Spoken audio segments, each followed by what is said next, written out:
How are you? How is everybody? This is the next game in our series. You can't really read cursive, I'll say it for you. Agatha Christine. This is a game that I really wouldn't play on purpose too often, but here it goes. Thank you for being here.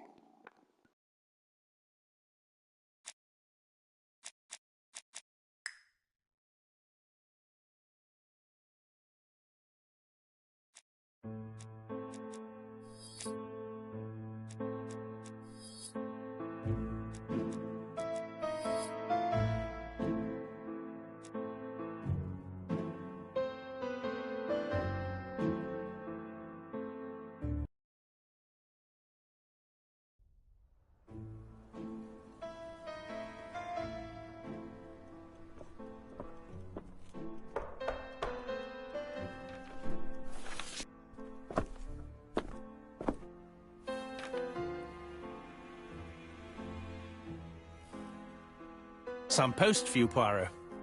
Mr. Hercule Poirot, you fancy yourself, don't you, at solving mysteries that are too difficult for our poor thick-head British police? Let us see, Mr. Clever Poirot, just how clever you can be. Perhaps you'll find this nut too hard to crack. Look out for handover on the 21st of the month. Yours extra, A, B, C. Oh, it's some sort of joke. Maybe. But please remind me to inform Chief Inspector Japp.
It's here, Poirot. The murder took place in this street. Grim place indeed. Tout à fait, Hastings. The streets of Andover are in a terrible state. Look, there's Chief Inspector Japp. He's talking with a policeman. Let us try not to get our shoes wet.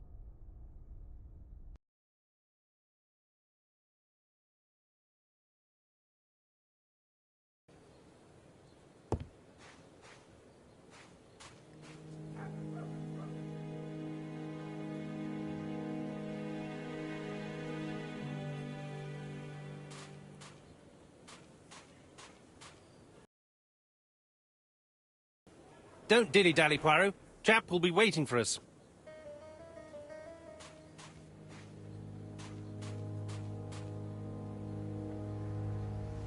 This fruit and vegetable shop has a front row seat, therefore an employee might have noticed something.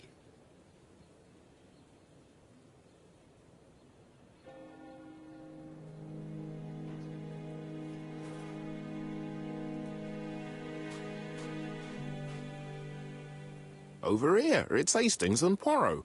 You missed the 9 o'clock train? We took the 10:30. Luckily, the service is good to Andover. So, Chief Inspector, what do we have? The victim is called Alice Asher. She owned this tobacco shop. She was killed yesterday with a blow to the back of the head. At what time? Let me just check.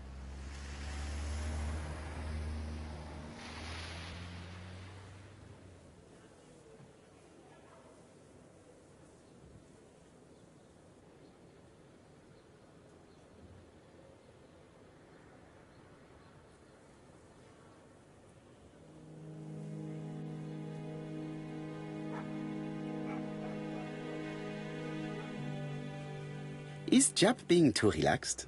Let us find the clues that prove it.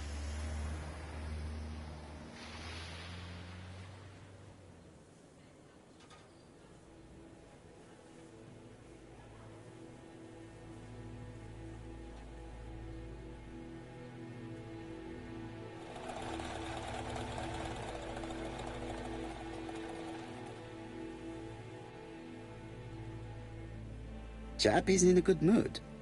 I bet he thinks he's already caught the culprit.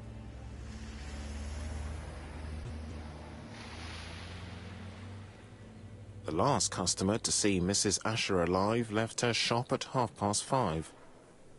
The body was found at around 11 in the evening by an officer doing his rounds. The shop door was open. That's what alerted him. Had anything been taken? A little tobacco maybe, but you'd hardly murder for a few smokes. There's nothing of any real value in the shop. What type of woman was Mrs. Asher? In her 50s, married but separated, no children. Her husband? Aha, Franz Asher, the husband. Alcoholic and violent. It's said that he regularly insulted his wife and threatened to kill her.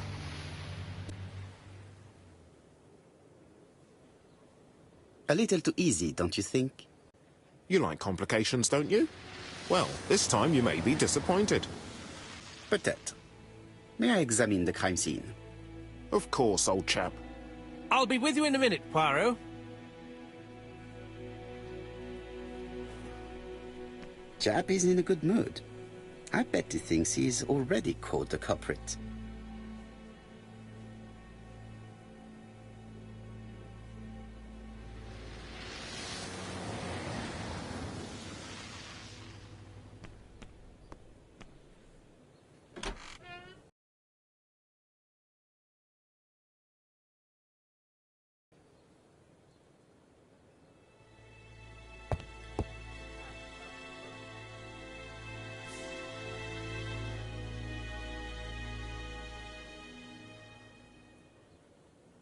It's not just any railway guide.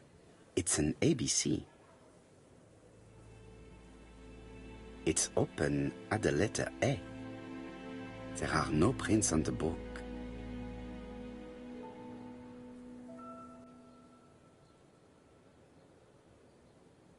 Red liquid is oozing out.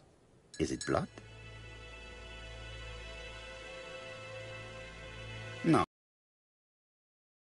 Are losing their juice. They probably come from the fruit and vegetable shop opposite.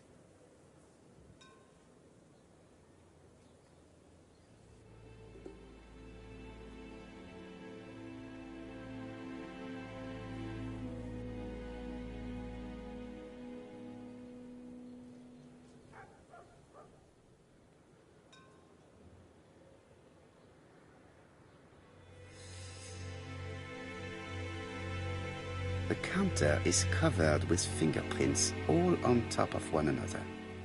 Unfortunately, it will not be possible to use them.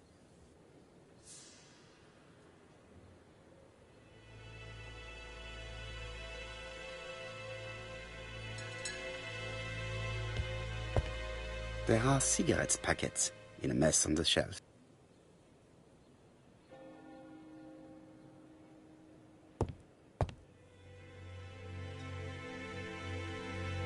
She has a packet of play cigarette next to her hand. Did she drop it when she fell? She just has one wound on the back of the head. There are no other wounds or signs of a struggle. This poor woman's head is resting in a very even-shaped pool of blood. I can't see any other mark on the floor. The body is hidden by the counter and is not visible from the tobacco shop store. Many customers must have thought that Mrs. Asher had popped out.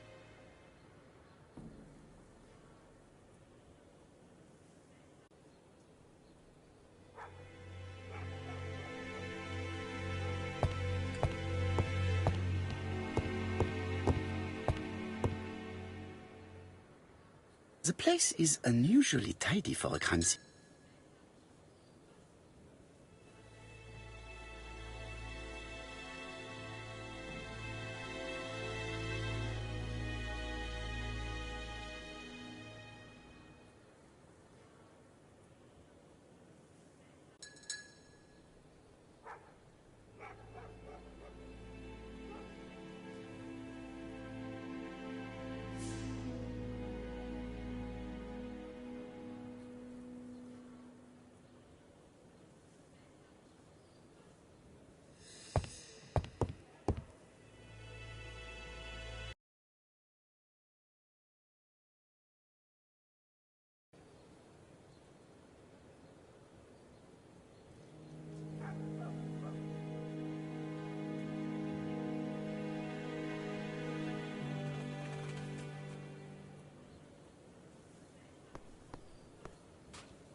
This fruit and vegetable.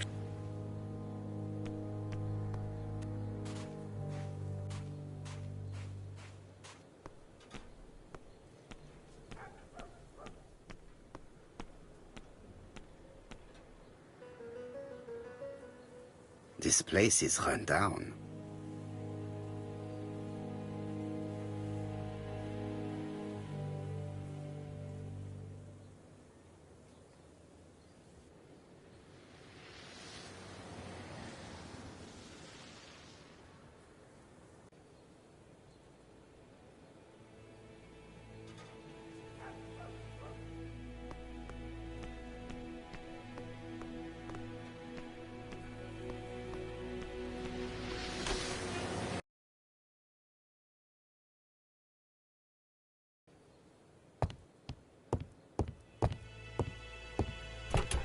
The door is locked. There are cigarettes.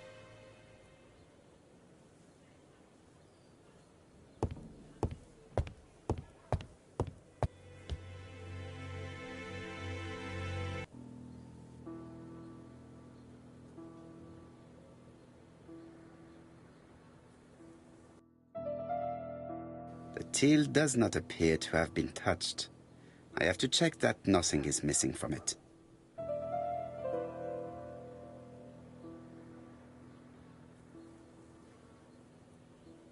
It would be best to examine the rest of the till. It is blocked by something.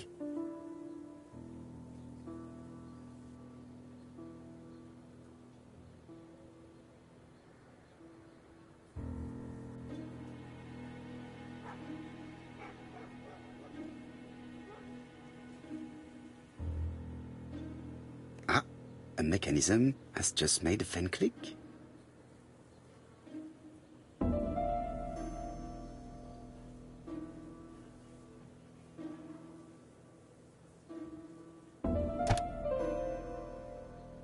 The till is full of money, but there is something strange. Something is hidden underneath.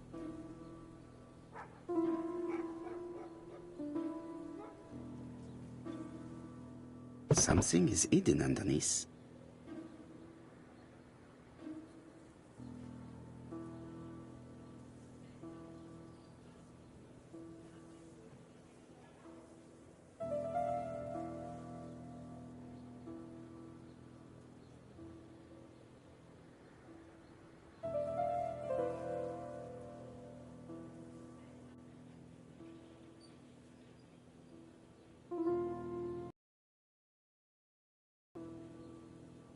I need to find the code.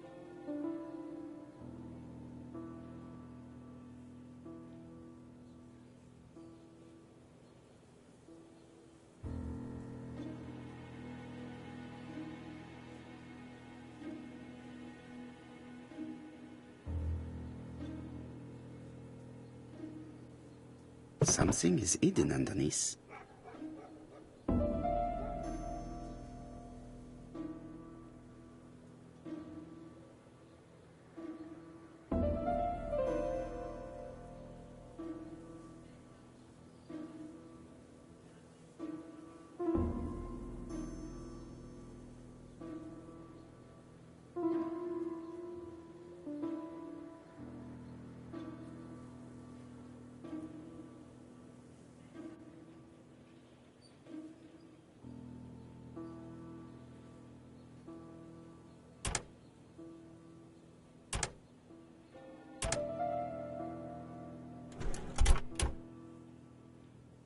This must be the key to the back of the shop.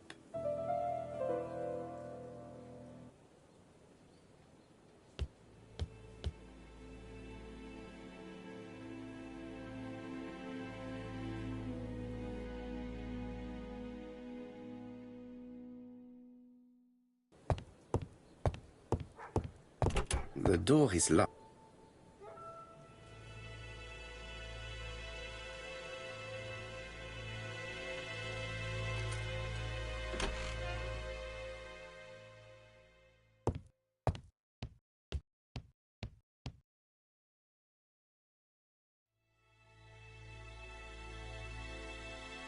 Blood. Did Alice Asher suffer from nosebleeds?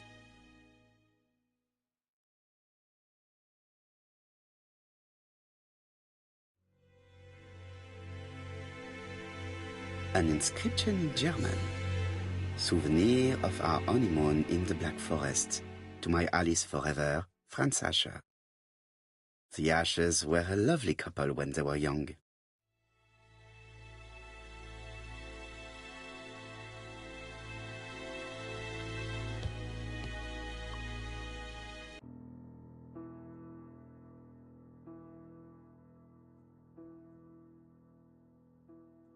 Such a pretty decoration should be at the center of the motif to respect the symmetry.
The wooden flower is preventing the circle from turning.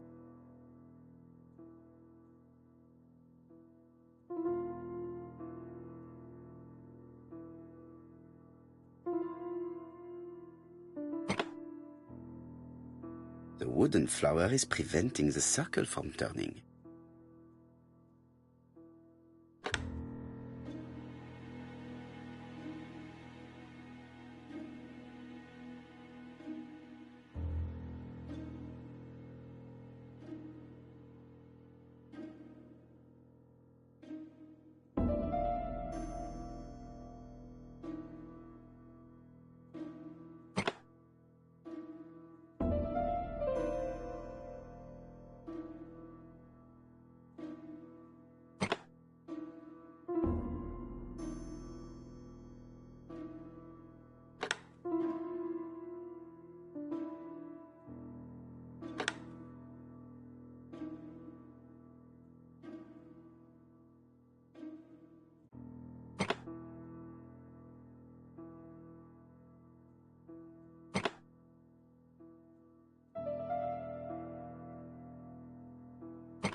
wooden flower is preventing the circle from turning.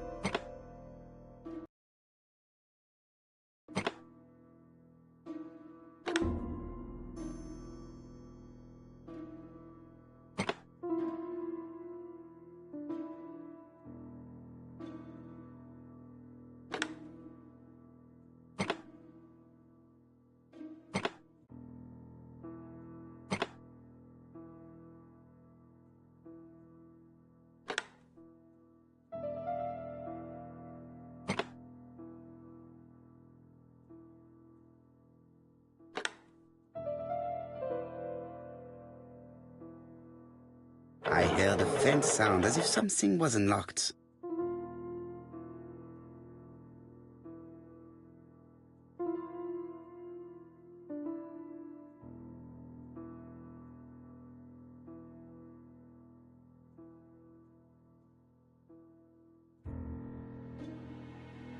It is blocked.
It is blocked.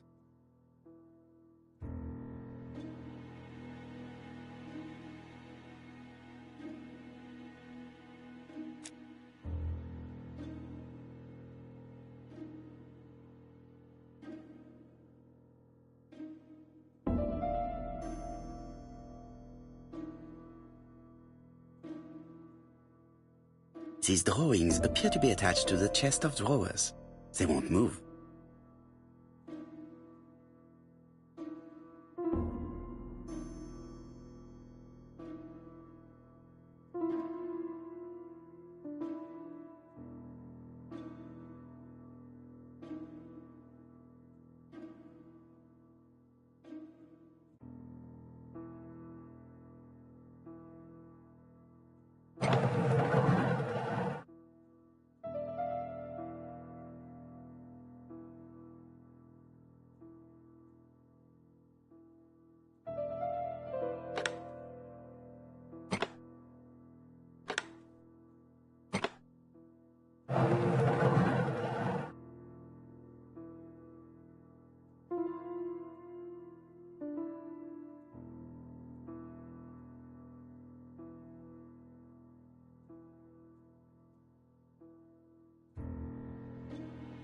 These drawings appear to be attached to the chest of drawers. They won't move.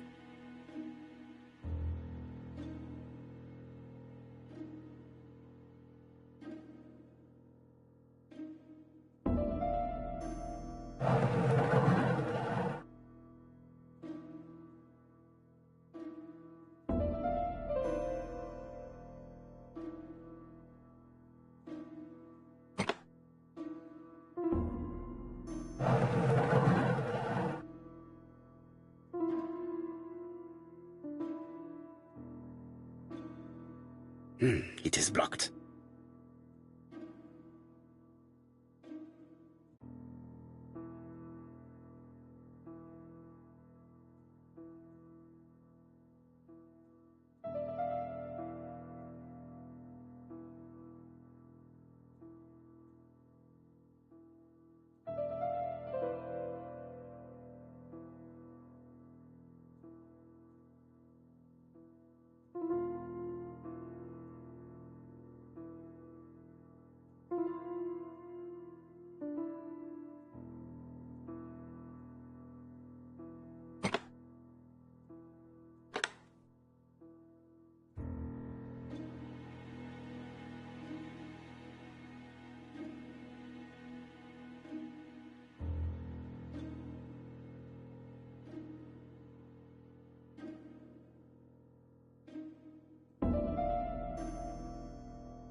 medicine.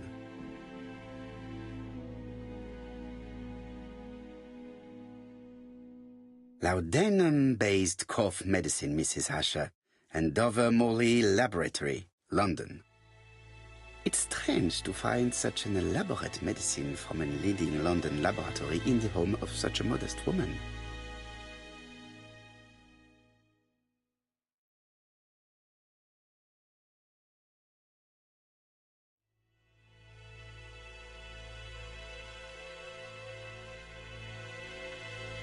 From Mr. Adam Flint, Royal Bank, Eastfield Road, Andover, to Mrs. Alice Asher, 5 Bishops Road, Andover. Dear Mrs. Asher, further to your request of 12 February 1935, I have informed my superiors of your wish to apply for a loan to acquire the lease of the shop you rent from Mr. Fairfax. Despite the seriousness of your case, I regret to inform you that your request has been denied. The amount of your personal contribution, £11, is not high enough and represents too small a part of the final transaction. I remain at your disposal for any questions. Adam Flint. Mrs. Asher's meager savings were not enough for her to own the tobacco shop, but will largely cover her funeral costs.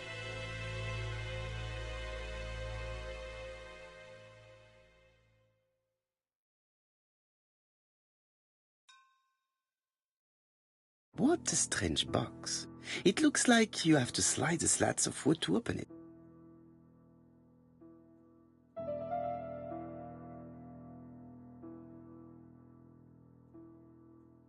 It is blocked. It is blocked.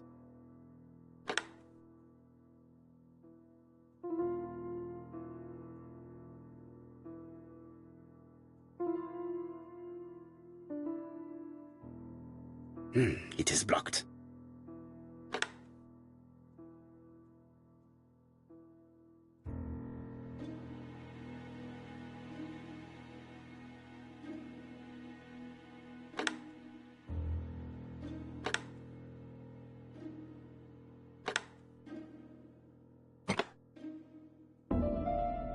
This button appears to activate a mechanism.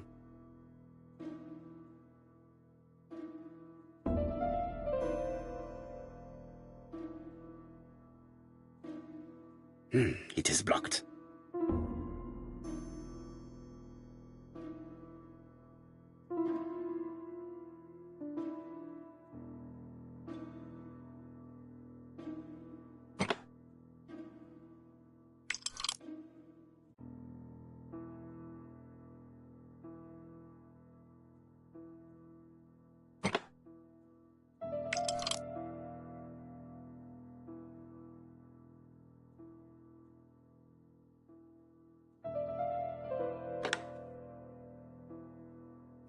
That should do it.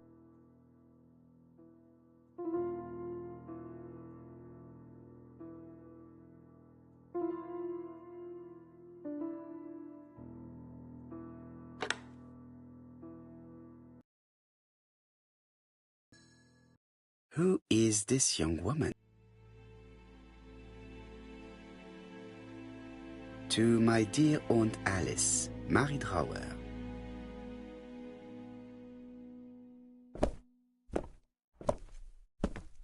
Have you found anything? The victim has a niece. We must find her.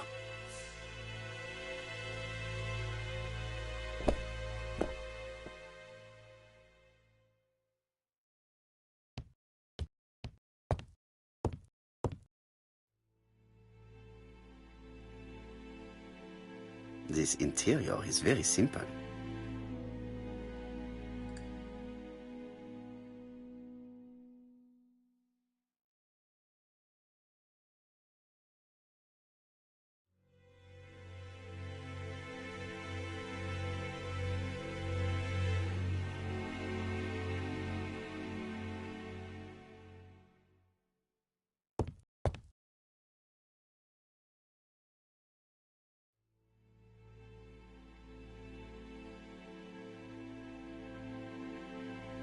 I've finished with this subject.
this interior is very simple.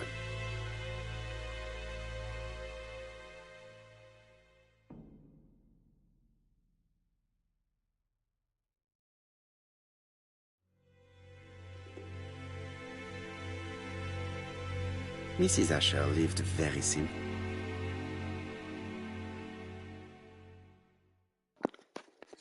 I guess make sure you let it say something after you've observed.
The motive is definitely not financial gain. There is no sign of a struggle, and the till has not been forced or emptied.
This fruit and vegetable shop has a...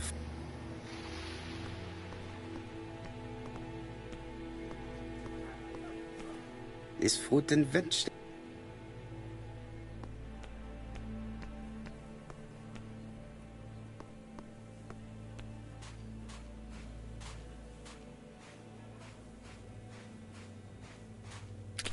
Dash!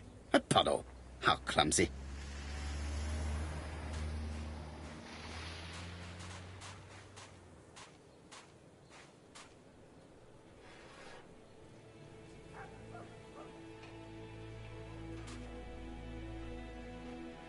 This place is run down.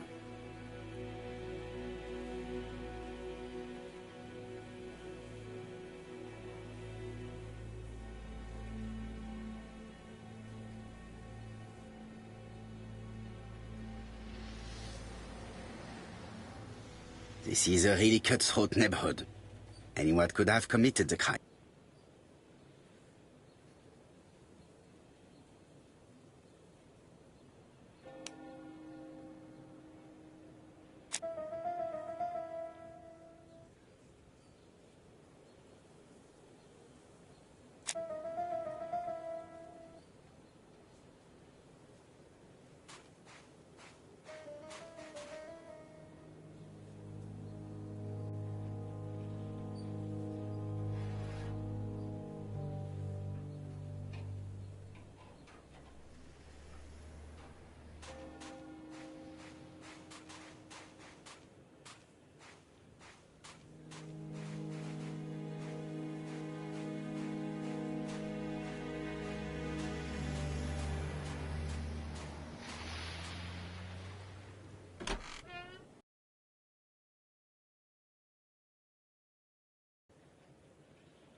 The place is unusually tidy for...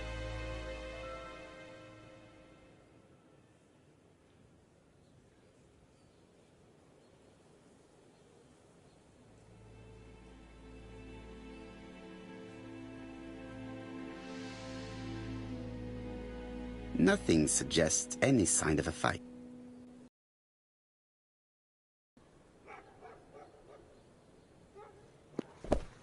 That's where I screwed up, guys. Make sure you let him say So, something Poirot, after you any observe. news? So, an ABC guide with no fingerprints, but prints all over the counter. Normally, the tobacco shop does not sell ABC guides. Exact. Mon ami, could you have a word with the neighbors? Some may have seen something. Of course, my friend, I'll do it straight away. I think I've looked everywhere here. Let us see if I can find any more information in the shop's surroundings.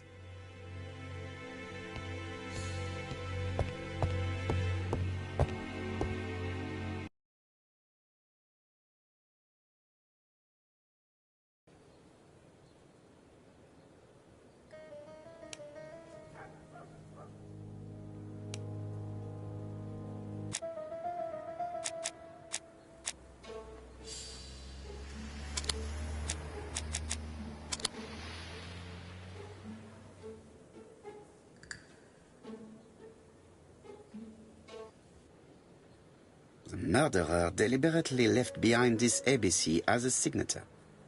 The absence of fingerprints and the fact that it is open at letter A for Andover leaves little doubt.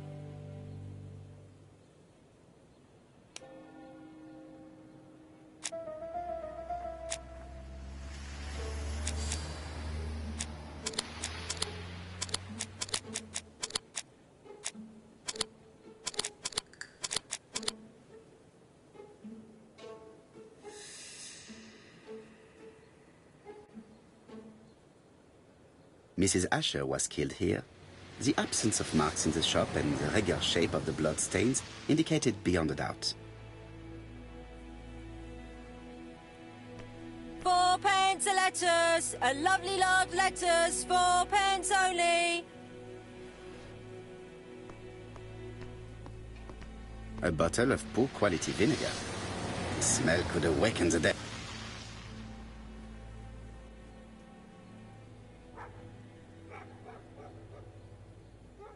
This woman appears to be a smoker.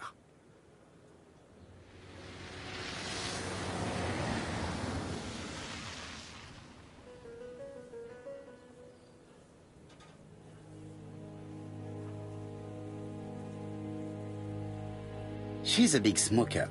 She must have been a customer at the tobacco shop.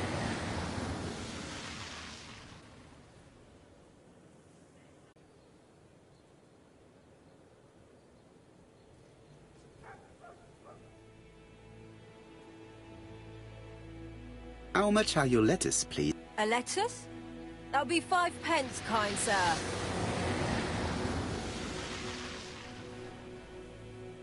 Five pence? That's right. Maybe so slightly hard of hearing. I heard you shouting a lovely large lettuce 4 pence only earlier. Did I? Well, I must have been mistaken. Begging your pardon. But if I said 4, it's 4. Why not take 2 for 8? No, thank you. I was only asking. Did you know Alice Asher well? And for starters, who are you? I'm Hercule Poirot, the detective. You're foreign, that's for sure, with your accent and your odd way about you. And you're here about Alice's murder, I suppose. Well, I've nothing to say to you. Did you speak to the victim yesterday? No, I never saw her. Please try and help me, madame. Why should I help you? For your beautiful moustache? Heh. Come on, move along now. You're scaring away my customers. Please, do not be ridiculous.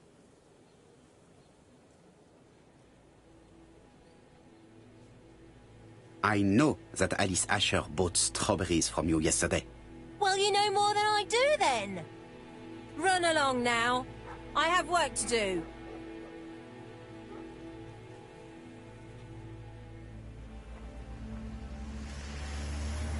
Oh, you again? I've nothing to say.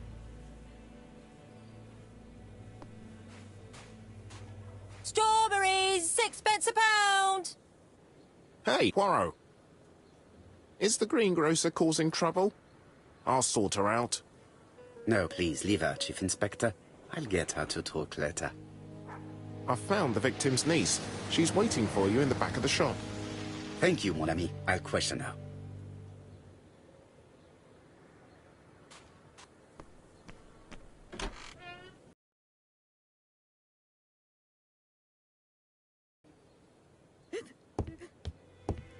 Jap had the body removed out of respect for the victim's niece. His attention is commendable.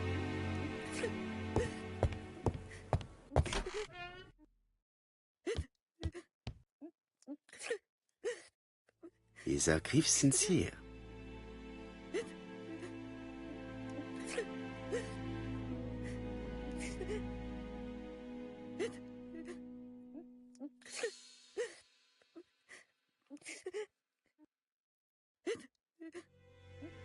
She appears to be very upset. She's dressed in mourning. She looks fragile.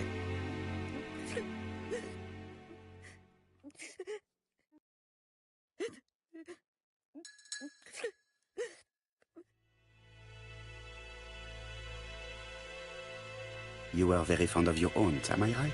She was the only family I had since my mother died.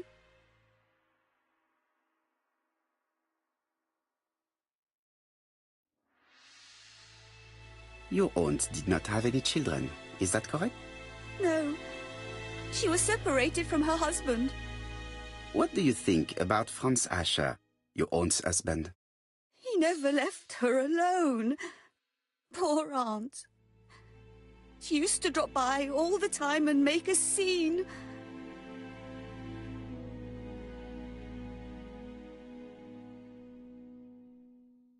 You were not very surprised when you heard what happened. Oh, but I was.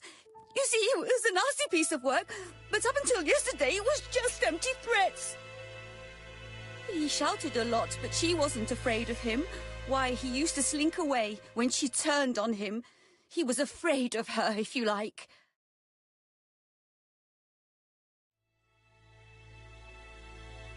Did your aunt enjoy good health? She had a bad throat, but she was well cared for by a doctor in London. Does Franz Asher work? All he's done for years is drink and gamble, but he used to be a very good cabinet maker. What does he live on? My aunt used to give him 5 shillings a week.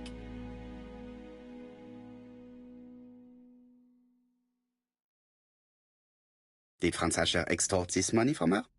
No, no, she didn't let him intimidate her. She gave the money quite willingly. He was her husband. She couldn't leave him with nothing. I understand. You have been of great assistance, mademoiselle.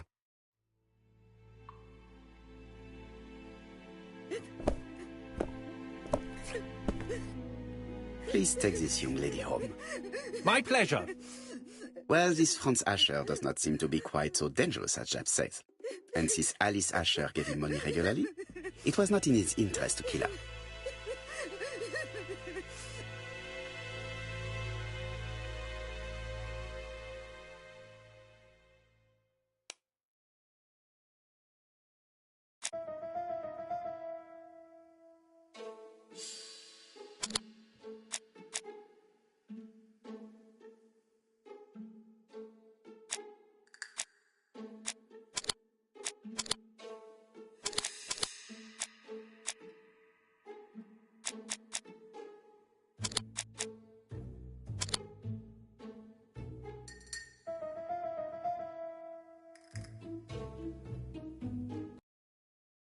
The murderer probably pretended to be a customer. He hit the shopkeeper from behind as she turned around to serve him.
We have to wait for him to sleep it off. He's all yours, Poirot. There are a few things I need to check. There must be some way of sobering him up. I wonder what his wife used to do. He must have scared the customers away.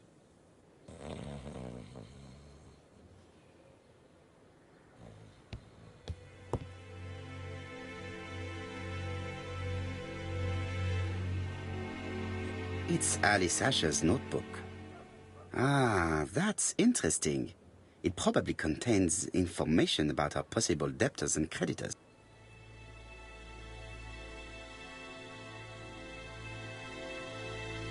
Bodley, the fruit seller has debts too.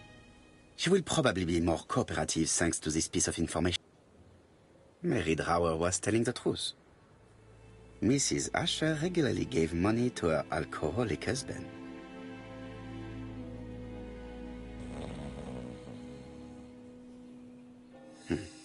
A box of new stocking.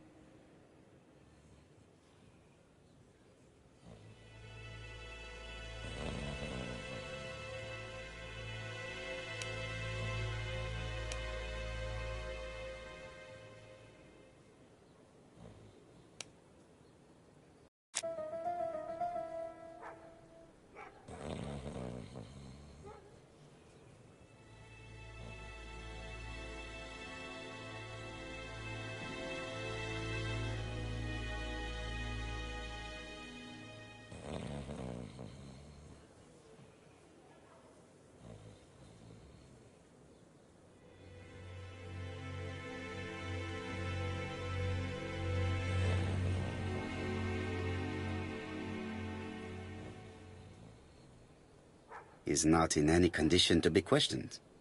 I have to find a way to sober him up.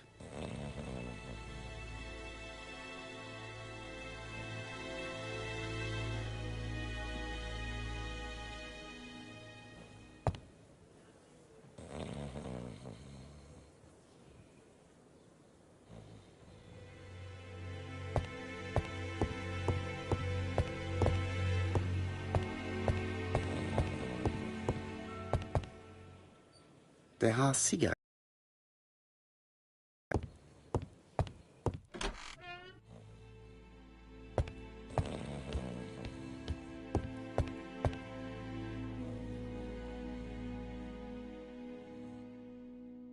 Medicine.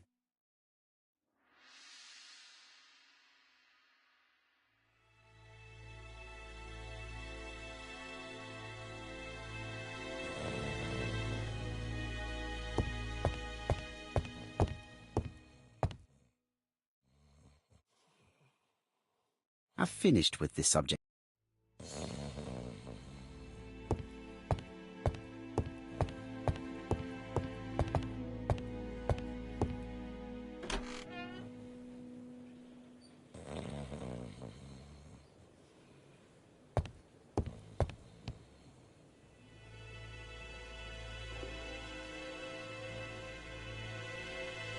Red liquid is oozing. No, it's just some...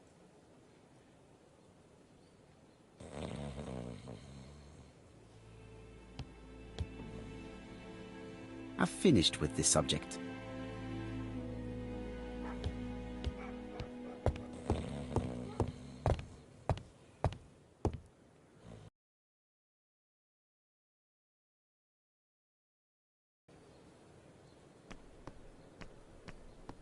A bottle of poor quality vinegar.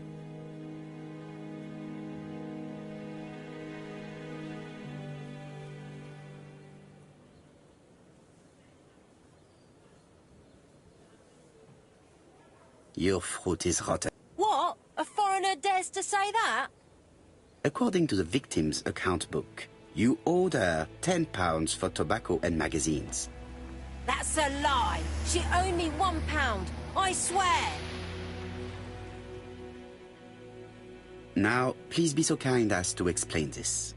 Look at my account book. Alice owed me £11 for fruit and vegetables. I may have had a slate at her shop, but she had one at mine. She owed me £1. And that reminds me I have to get it back from her niece. That is quite enough. Your account book has saved you, but I might ask Chief Inspector Japp to throw you in the cells for 1 or 2 nights while he checks your entries. Do you want to go to prison? Prison? Now that's not fair. I haven't done nothing. In that case, I am counting on your full collaboration. Yes, sir. Of course, sir. Listen, I didn't kill Alice, I swear. But it's true that I did go to the shop yesterday. At what time? 6 o'clock. She left me a note saying she wanted some strawberries if I got some. I received them late, about 6. So I took them over to her. But you did not see her. She wasn't in the shop, so I just put the strawberries on the counter and left.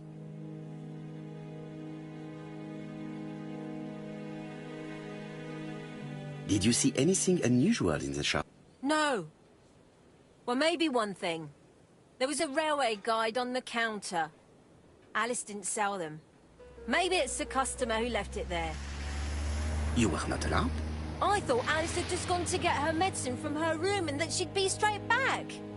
You mentioned medicine. Something for her cough. She used to take it a lot. Who do you think killed her? France. Her scoundrel of a husband. He was always after her for something. Well, he's a foreigner. Sorry, sir. What I mean is he's German. That's even worse. Did you see Franz Asher enter the tobacco shop late yesterday afternoon? Well, no. But at that time of the day, the streets are packed, and I have better things to do than watch her shop.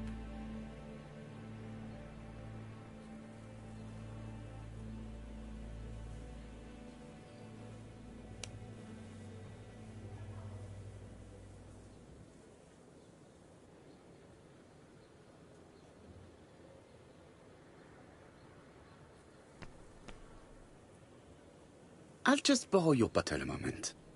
Take it. It's what Alice used to sober up her husband. But try not to empty the bottle. Let us now try and get our brain cells to work.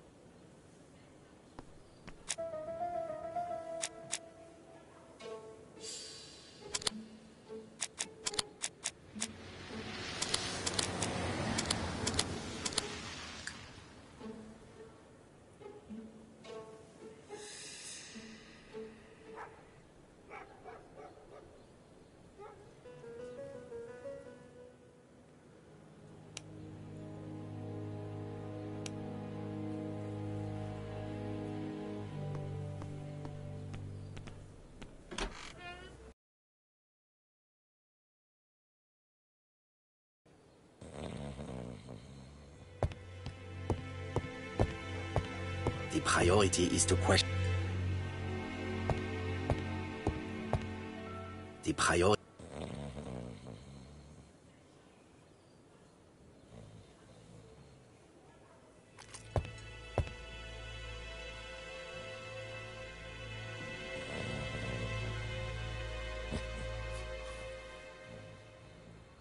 Mes amis, I can say without a doubt that poor Mrs. Asher was killed between 5:30 and 6. Killed when the street was packed with people. That's rather bold. I've been talking to the neighbours and... No one's seen anything? Or rather, it's anything and everything. Am I wrong? No. Bien. We must grill this villain Asher before he falls asleep again.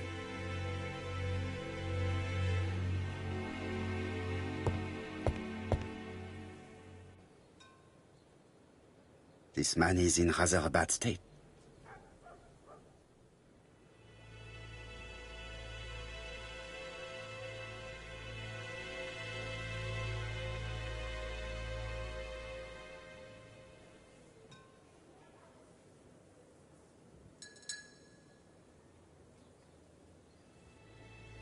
This man has been fighting and he smells of alcohol.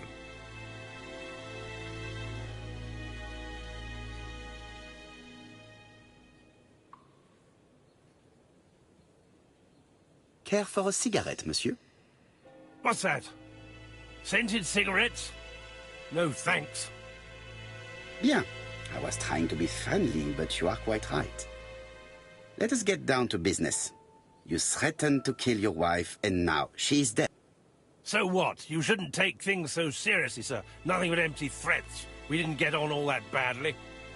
So, if things were going so well with your wife, why did you not live with her? She was the one that left. Nothing to do with me, sir.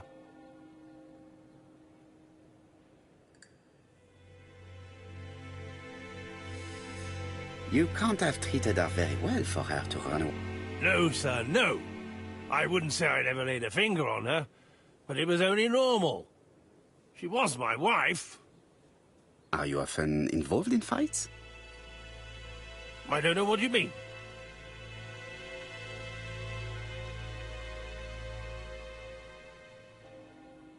The truth is that someone gave you a good beating. A beating? No way. All right, he tore my coat and gave me a black eye. You see the state of him? Very interesting. Who is the other that you struck? Probably best if I tell you everything. Yesterday afternoon, I met Roderick Tanner. We'd bet on a dog fight together. An illegal bet, naturally. Yes, sir. Our dog won. Roderick got the money, but he refused to give me my share. And you fought about it. What time was this? In the evening, about 6, I think. We were on the other side of town. You see, I couldn't have killed my wife.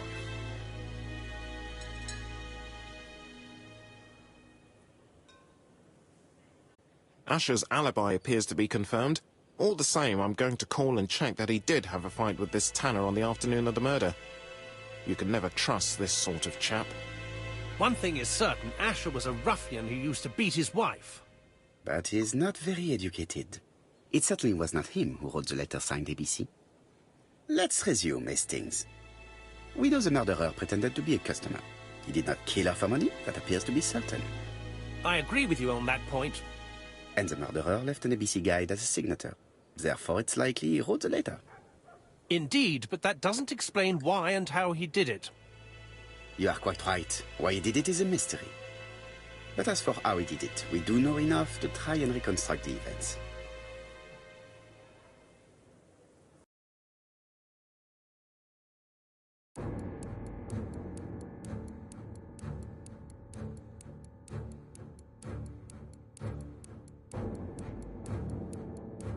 The killer enters the shop.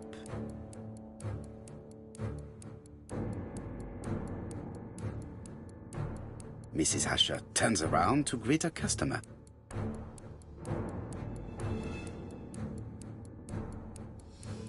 The murderer asks her for some tobacco.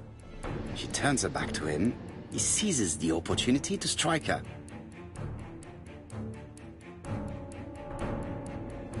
He then places the ABC on the counter before leaving. The ABC was not found like that. We are not far from the solution, Hastings. Would you mind if we thought about it a little more?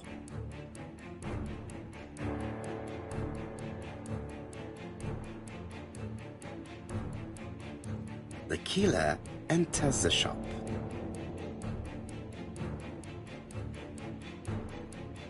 Mrs. Asher turns around to greet a customer.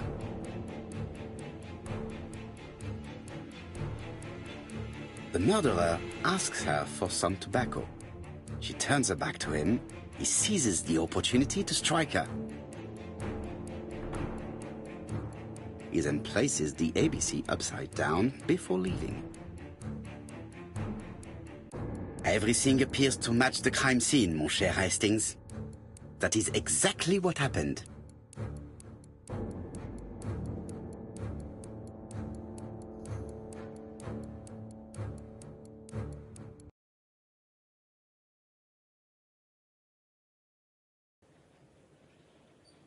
Asher has a strong alibi and we don't have any other suspect. But what was the point of this crime? She had no debts. She gave Franz Asher money regularly. She wasn't owed money. Nobody stood to gain anything. No doubt about it, the murderer is insane. And I fear that we had not heard the last of him. I hope you're wrong for once. Bien, let's go back to London. If we hurry, we should catch the 7:02 train. Are you coming? No, unfortunately, I have to talk with Andover Police. See you soon, then. Are you coming, Hastings? Let's go home. There's nothing for us here.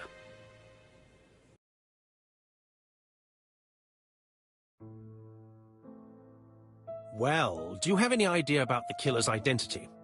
The crime was committed by a man of medium height, with red hair and suspicious eyes. He has a slight limp on the right foot and a wart just below his shoulder blade. Poirot! Mon ami, what do you want? You fix upon me a look of dog-like devotion and demand of me a pronouncement à la Sherlock Holmes. Now for the truth. I do not know what the murderer looks like, nor where he lives, nor how to set hands upon him. What shall we do, then? Nothing. Nothing? Do not be so impatient, Hastings. The killer will manifest himself soon enough. I thought I heard the postman. Maybe there's some news. I would go and see.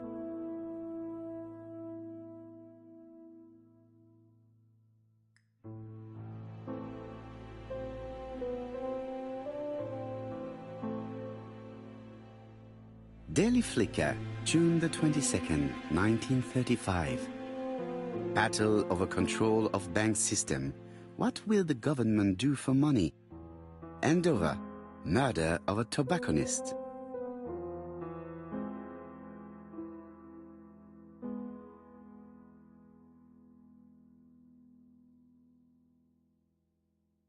Ah, some cool air. It is now the right time.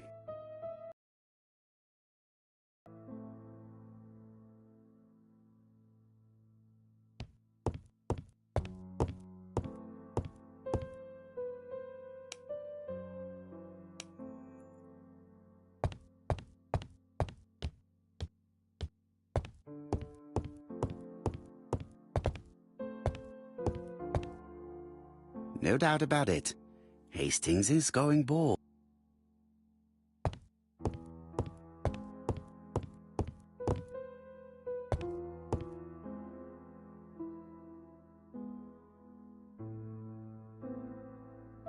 Dear Mr. Poirot, well, what do you think?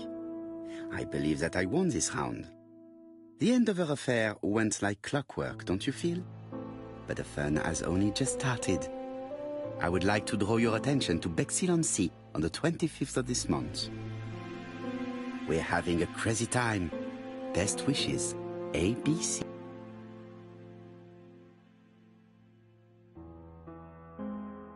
The next crime will be in Bexhill. We must warn Jap to Scotland Yard. Did the letter indicate anything that might help the police? To be honest, I think we can already guess something about the next victim. But I need to think about it a little more.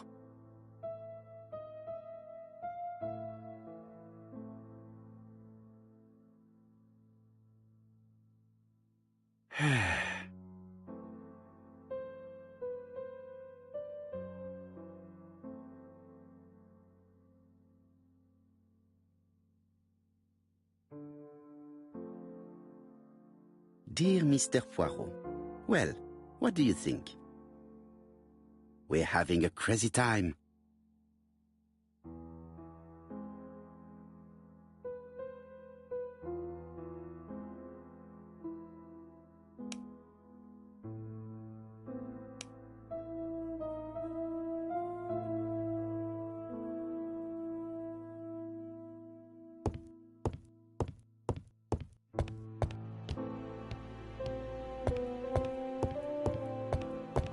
Hastings, it would appear that you are getting Really?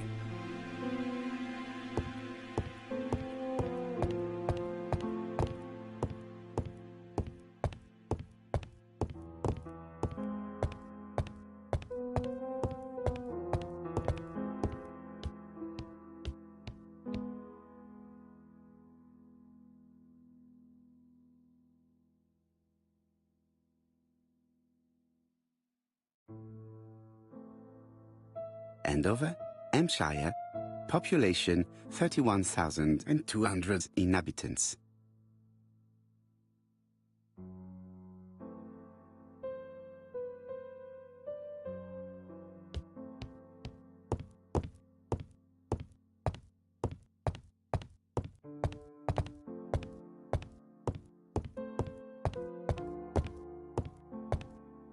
It's impossible to get through to Scotland Yard.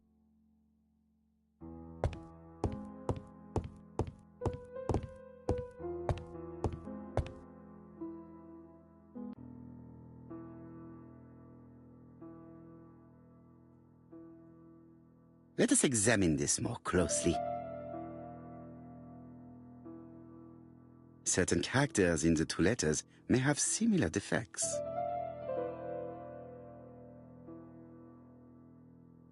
Yes, this I is weird.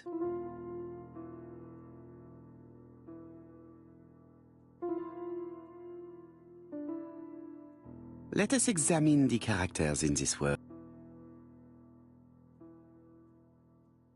Yes, this I is weird. Yes, the I characters in the two letters do indeed have the same defects. I have to find some other similar defects to confirm my theory.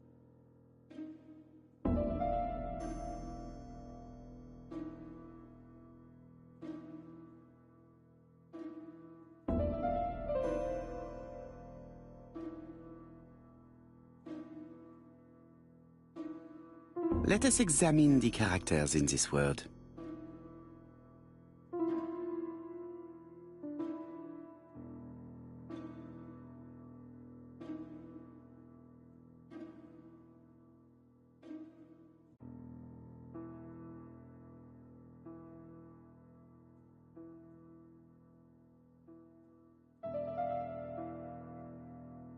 Yes, the A appears to be quite unusual. That's right. The A characters in the two letters do indeed have the same defects. I have to find some other similar defects to confirm my theory.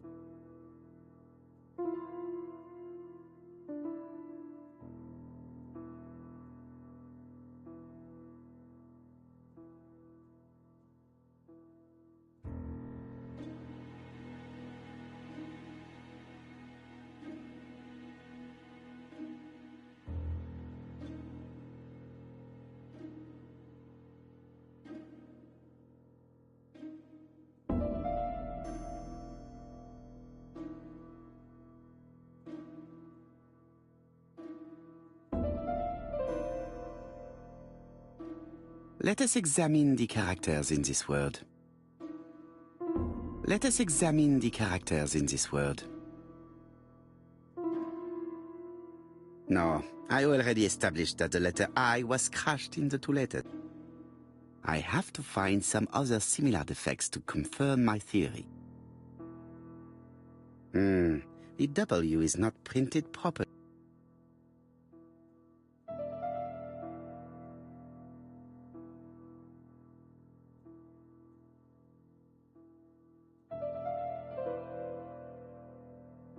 Of course, the W characters in the two letters do indeed have the same defect. My theory was right. These two letters were written with the same typewriter.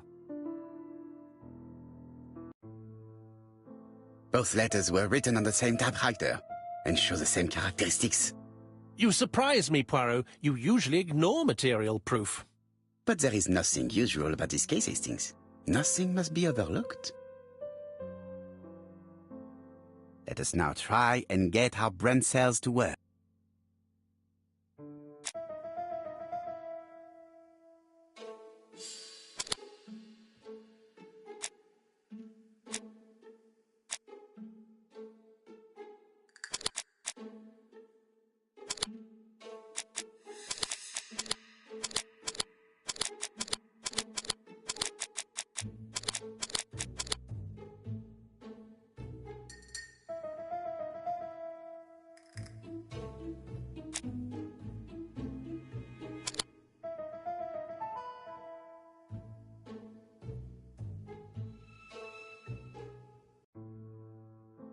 So, Poirot, have you found something? Oui, I believe so. But I am afraid it is not enough to stop the murderer. Let us go and see Chief Inspector Japp. I will explain there.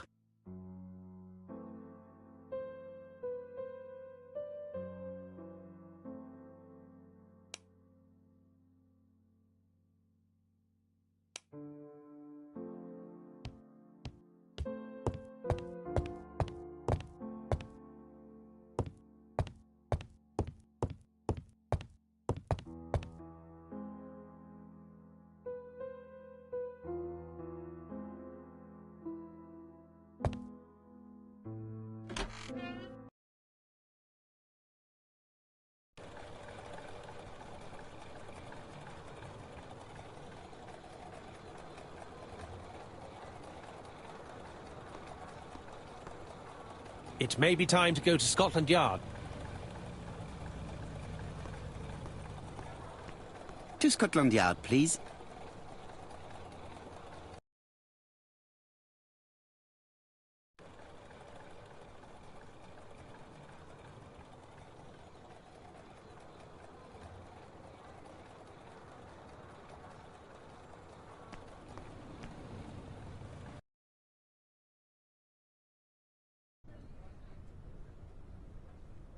Like all hunters, Hastings has always been fascinated by weapons.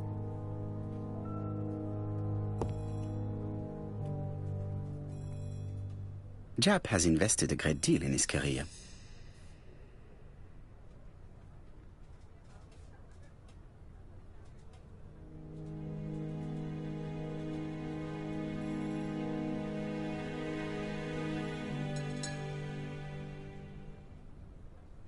Japp is an investigator greatly respected by his peers.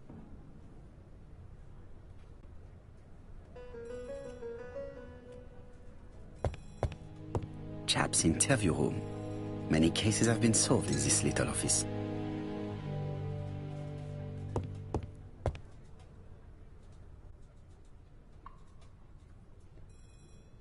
Alice Asher was murdered in Andover, the ABC killer's first murder. London. I really like this city. One thing is certain, you never get bored here.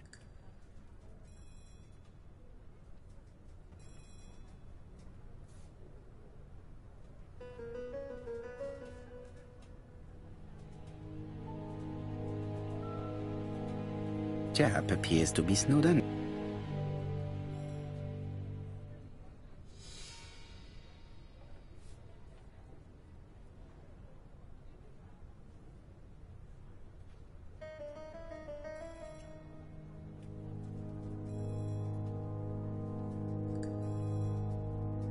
Jap appears to already be overloaded with work. My news is not going to improve matters. Bonjour, Chief Inspector. I am afraid we have some bad news. I have just received another letter signed ABC. The next crime will be on the 25th in Bexhill-on-Sea.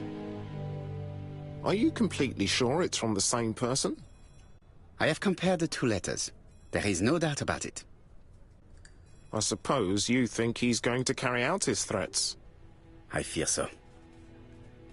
Good God, Poirot. Bexhill is very busy at this time of year, and we have no idea who the next victim will be.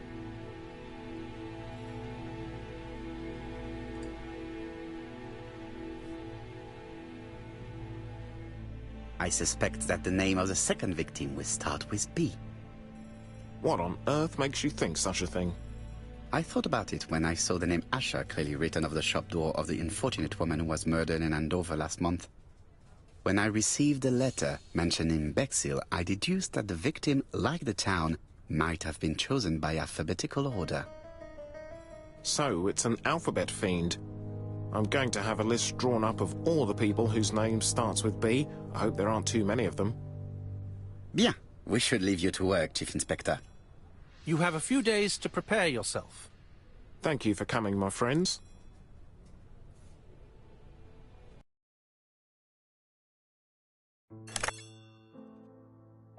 Poirot? Chief Inspector Jap, your call does not bode well.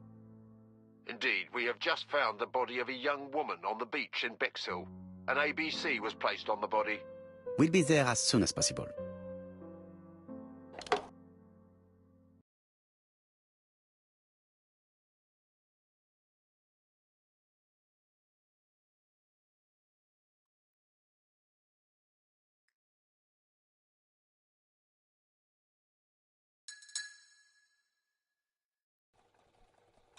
Bexhill is a delightful town. It would be nice to come back and visit. I do not entirely agree. Walking at the beach damages my shoes, and it hurts my knee. So the years have not spared you, my friend. It's the same for all of us. That is exactly what I said to myself when I saw you back from your travels. Poirot! Do not be offended, Hastings. I can see Jap waiting for us. And from his face, I would say that things are not looking good.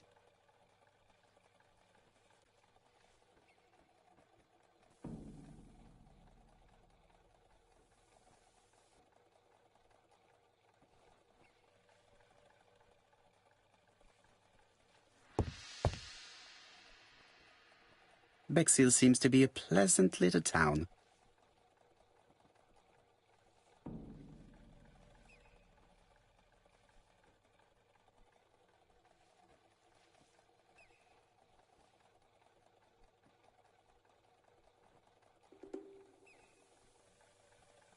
Bexhill is a pretty little seaside resort with elegant architecture, although personally I prefer more modern buildings.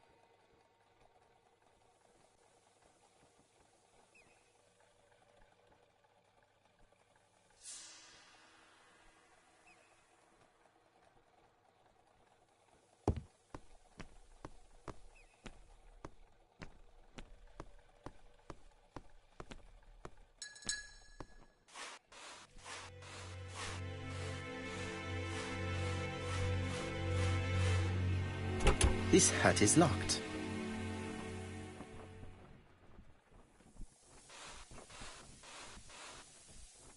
This hut is locked.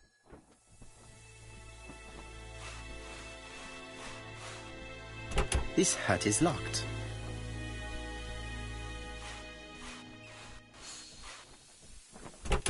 The padlock is locked.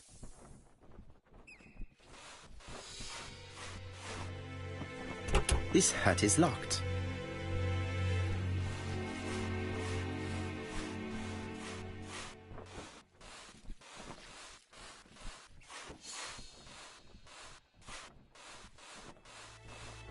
There is no doubt about it. Bexhill has one of the most beautiful beaches in the area.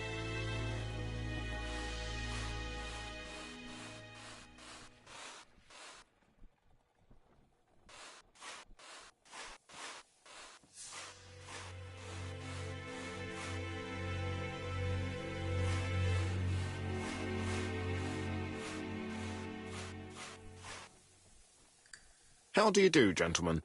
Chief Inspector? I fear your admirer has struck again, Poirot. We haven't yet identified the victim, but it's a young woman, 20 to 25 years old. Death occurred last night between 11:30 and 1 o'clock, and we found an ABC guide on the body. Was she pretty? Come on, Poirot, that's rather out of place. It has no bearing on the murder. Are you certain? For women, it is often the most important thing. It often decides their destiny. The body hasn't been moved. You can see for yourself. Has the press been informed? Not yet, but I'm planning to. I haven't yet informed them about the presence of the ABC guide in Andover. Nobody has reported a young woman missing? Not for the moment. No witnesses, I imagine. Indeed. We've asked everybody who may have met a young woman fitting her description last night to come and see us, but I have little hope of gaining anything from it. It's early days, Chief Inspector, and the news may not have spread around the town yet. I hope you're right, Hastings.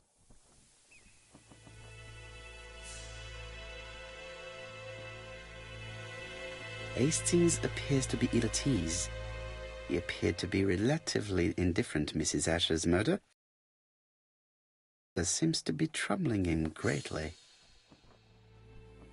I fear that this case is far from being solved. Come on, Poirot. You'll find the killer. Certes. But how many times will he kill before I do?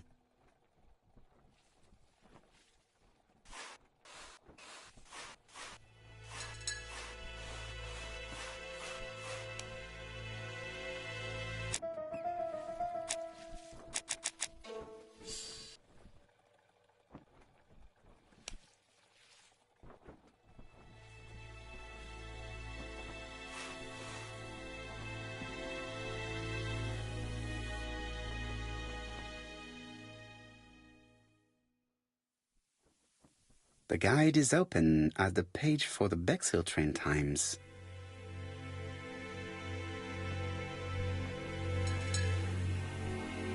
A braided silk belt.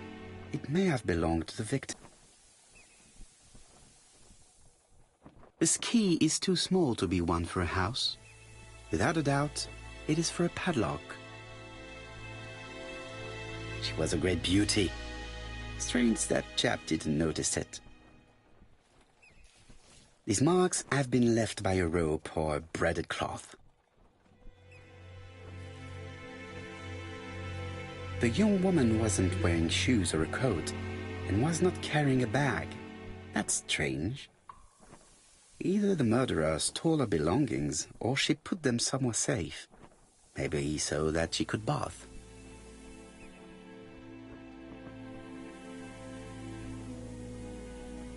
Apart from the marks on her neck, there are no signs of the struggle. She didn't manage to hit her assailant. Let us now try and get our brain cells to work.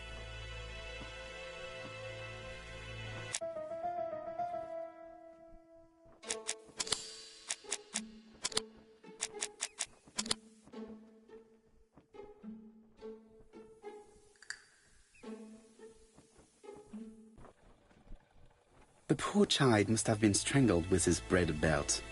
Unfortunately, in view of the fabric, it is unlikely that we will find any prints.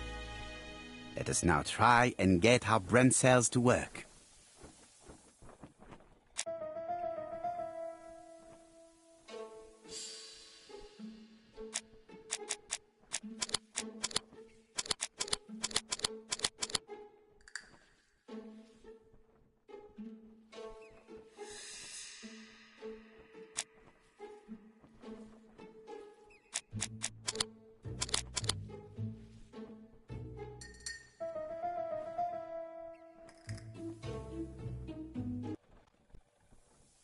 The medical officer should confirm that the victim was strangled with her own belt. That's what I thought. She shows the usual signs of strangulation. With a little luck, we'll find prints this time. You are too optimistic, Hastings. Our killer is far too meticulous for that.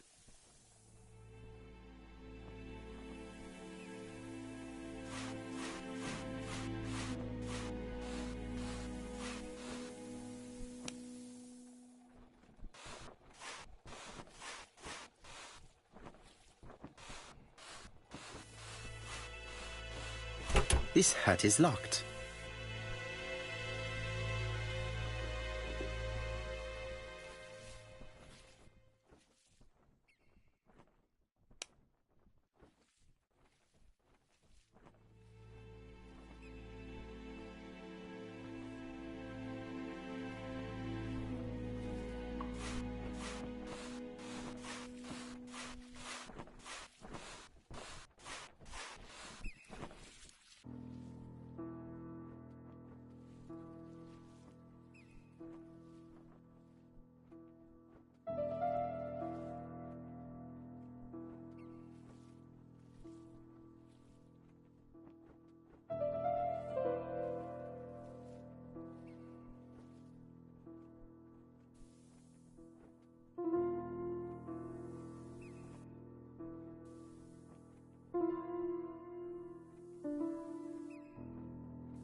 A dual locking padlock. I need to find the code and then insert a key.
Betty's first day at work.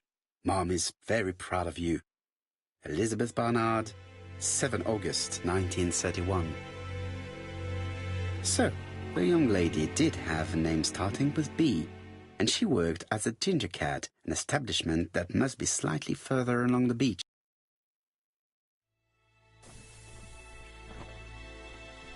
The purse is full. Yet again, we can dismiss theft as the motive for the murder. Here is the watch she must have removed to prevent it from getting wet.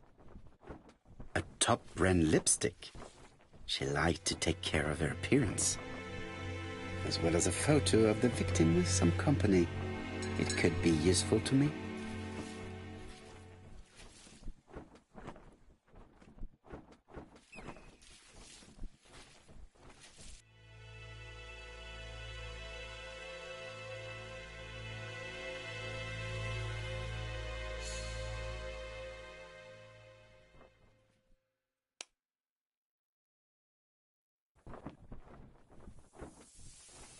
It definitely was here that the victim left her belongings.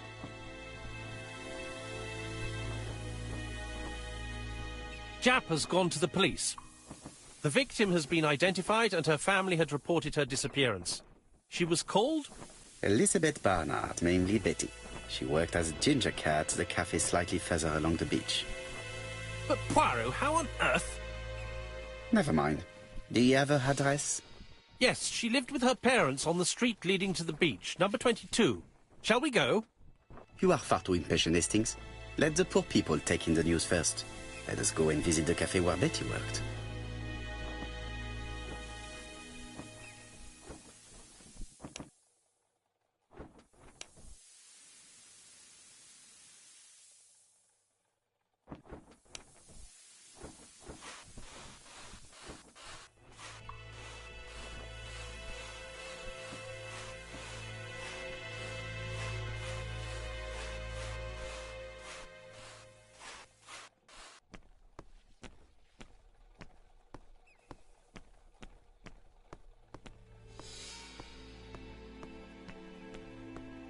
Hastings appears to be...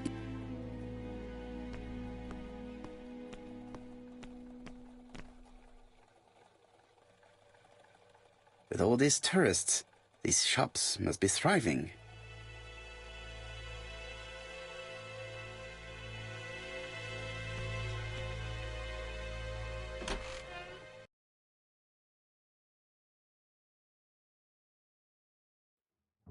I'll be with you in a minute, gentlemen.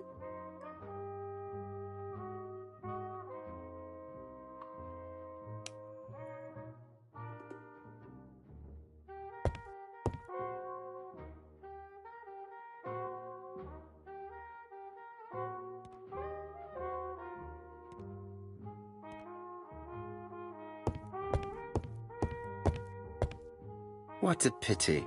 I don't have any change to make it work.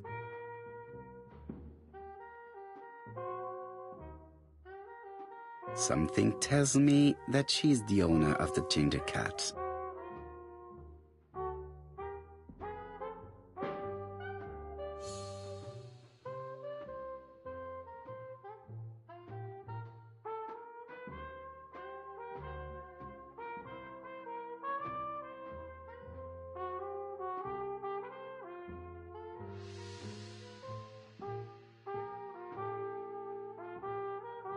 This woman must be the owner of the ginger cat. It looks like something is bothering her. How can I help you? A hot chocolate and a tea for my friend, please. I'll bring it straight away.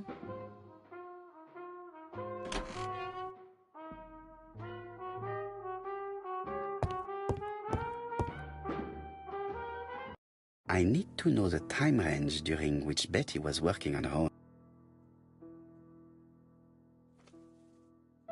These are the different waiting staff's bills. Which ones were written by Betty?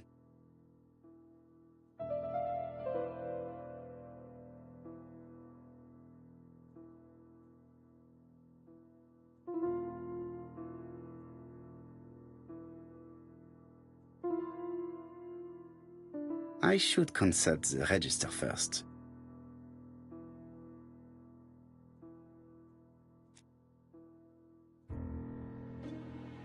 Where is Betty? Betty worked from 11 a.m. to 7:30 p.m. Would she have been alone at any time during her service? Betty worked from 11 a.m. This page won't help.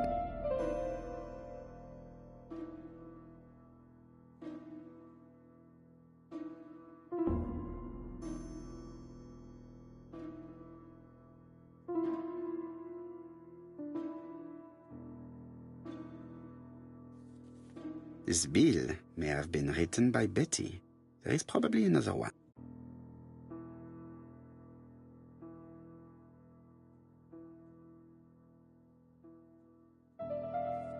Betty wasn't serving on her own at these two times. Let's keep searching.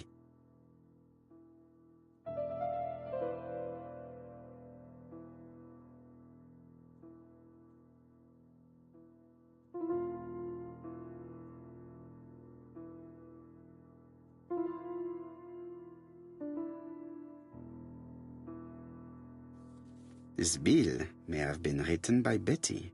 There is probably another one. Most probably a family. No, something's not right. Betty was alone at just one of these two times.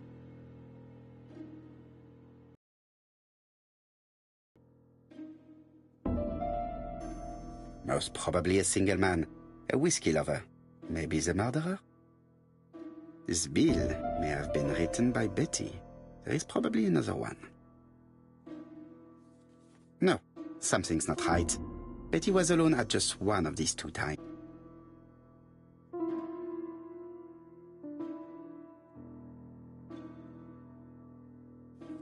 This bill may have... Betty wasn't serving on her own at these two times. Maybe I should consult the register again.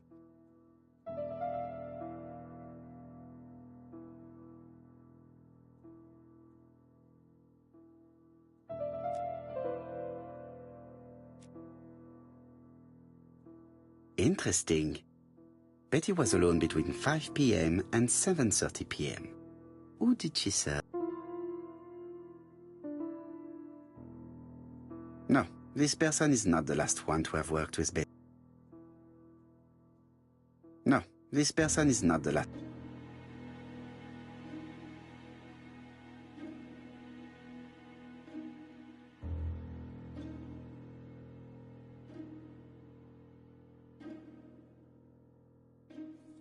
This bill may have been...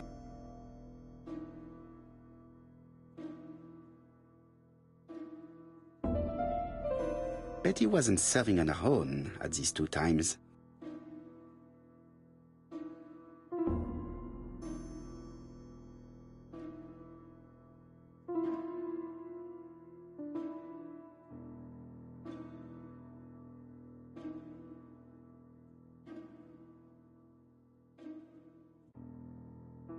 Where is Betty?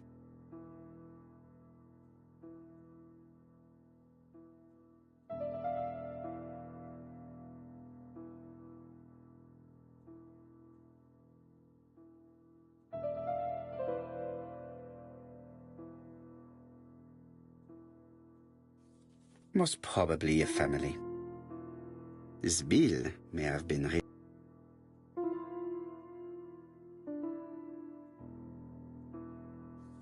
most probably a single man. Betty served a family and a man on his own, a whiskey drinker. Maybe the murderer. This information will help me to progress. What? Gentlemen, what are you doing? We are searching for clues, mademoiselle. My name is Hercule Poirot. I am a detective, and this is Captain Hastings. Does Betty Barnard work here? That is correct. She should have been here a while ago. Punctuality is the first rule of politeness. I fear that Miss Barnard will not be coming today. She has just been found, dead, on the beach a few hundred meters from the cafe. How awful. Poor young thing. What happened? She appears to have been murdered. This is most distressing. How this will affect my business, I shudder to think.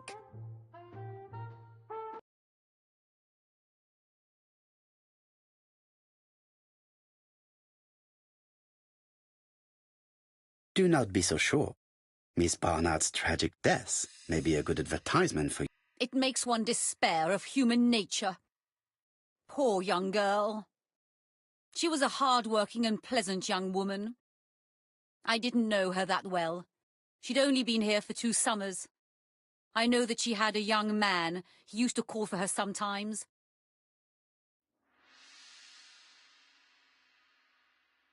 This photo was found. Is this him? Yes, that's him all right. But I haven't seen him for some time.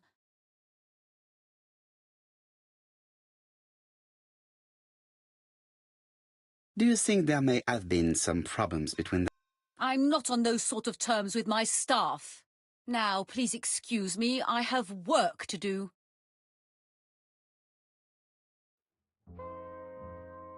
The customer who ordered the whiskey might provide us more information.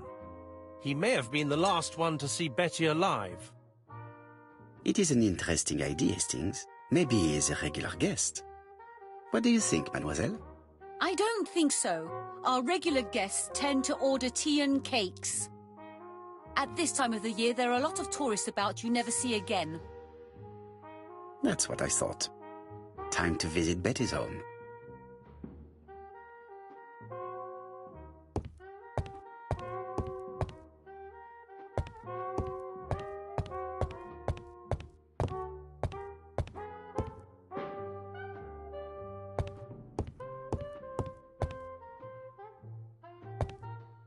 This is a well-laid table. Nothing is out of place, and above all, no creases.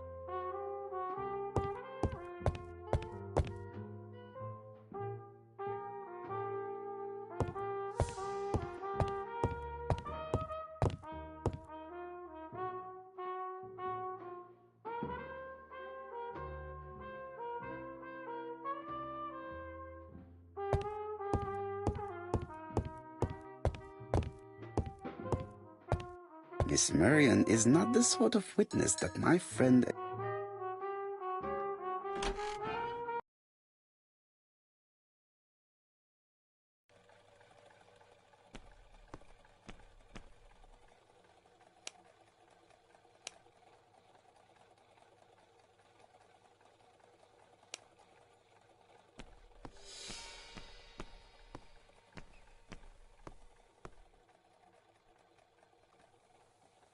Could it be the same buildings as on the victim's photo?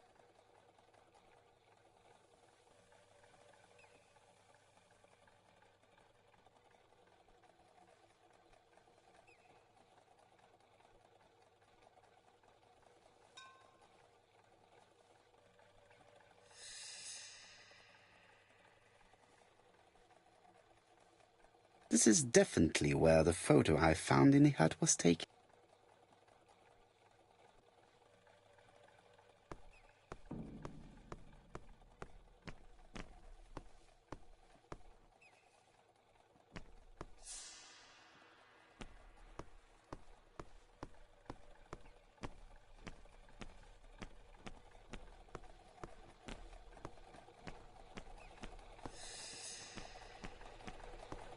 Hastings appears to be ill.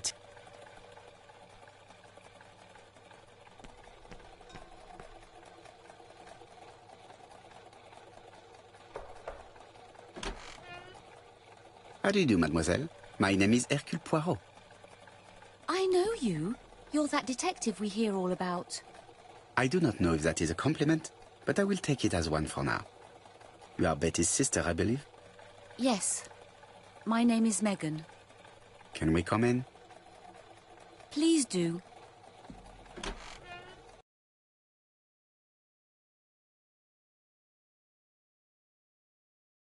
My parents are at the police station. I doubt they'll be up to speaking to you later. Do not worry, we will not bother them. Did you know your sister's plans for yesterday evening? No. I arrived by train this morning. My parents called me in a panic when they discovered that Betty had disappeared. She went out last night, but she didn't tell them where she was going. What was your last conversation about? Her new dress. She wanted a pair of black stockings to go with it. Mother brought her a pair. The very day it happened. She was crying. And to think that Betty never even wore them. Poor Mummy.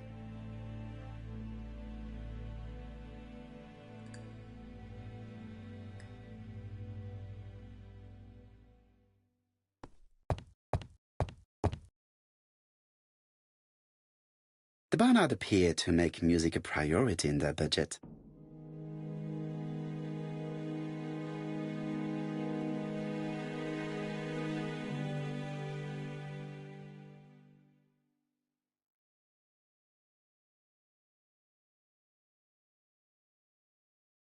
Their home is modest, but the Barnards are definitely music lovers.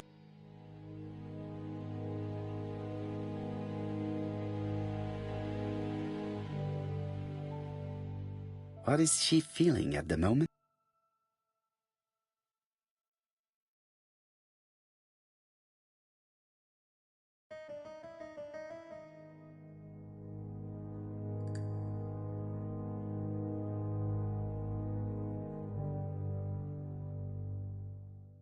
Betty's older sister is not just sad, she's angry.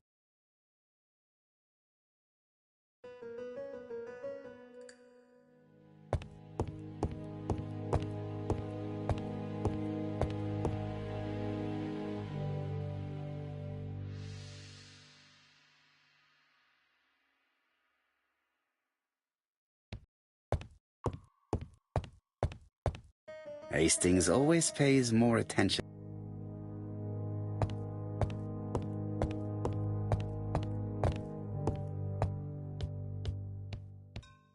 This gramophone is magnificent. It is a one-off, without a doubt.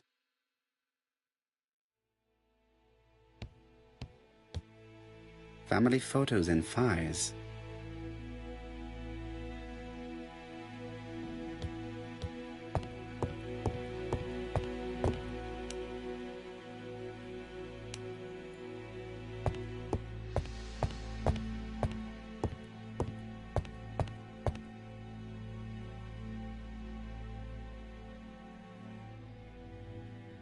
Did Betty go out of... My sister wasn't a child, sir. She used to go out. She enjoyed films, dancing. She was a very good girl who didn't hang around with men. That's what they always say, no? The pain is making you bitter. Mademoiselle Barnard? I'm not interested in your compassion, Mr. Poirot. Très bien, mademoiselle. Could you at least tell me a little about Betty's young man? His name is Donald Fraser, a very nice young man.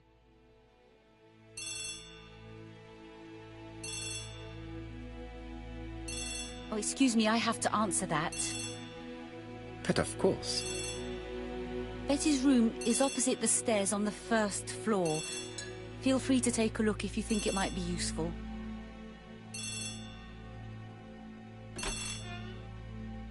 This young woman is far too clever not to have anything else for us. Do you think she's hiding something? That is what I'm trying to find out. Surely you don't think she did it? I did not say anything of the sort. But young women always ruin your judgment, Hastings. Who knows, maybe Megan was jealous of her attractive young sister. I see her sights on the inheritance. Or maybe she was in love with Donald Fraser. We have to study all scenarios, even the most unlikely. But I doubt that Mr. and Mrs. Barnard are rich enough to justify murder. While I try and get Miss Barnard to talk, I would like you to try and find Donald Fraser. It should be easy to find the estate agents where he works. Bring him to the Ginger Cat. I would like to talk with him before the Chief Inspector finds him.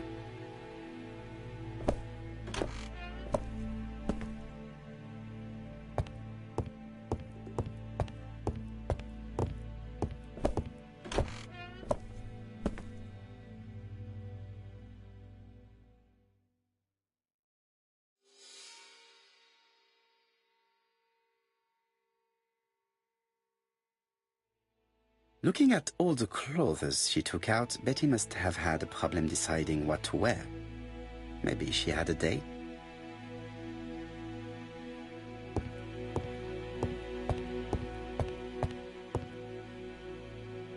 It looks like Betty was also a music lover, the same as her family.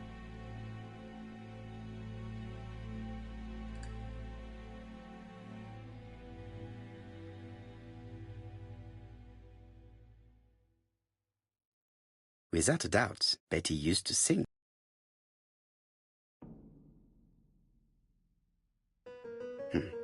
A box of new stockings. It looks like Betty has a very busy life.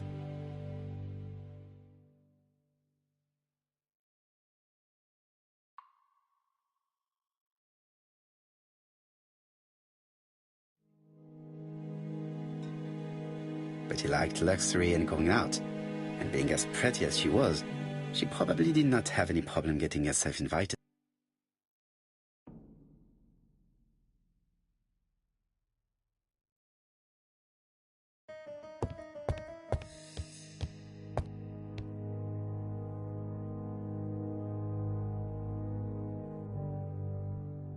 Medicine to prevent voice loss.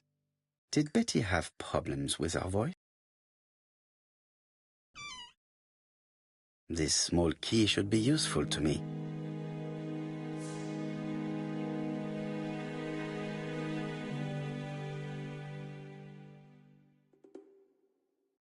Something on this clock bothers me.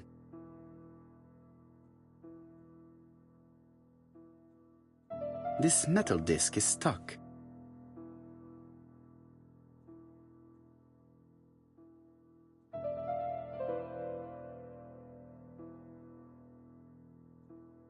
Strange.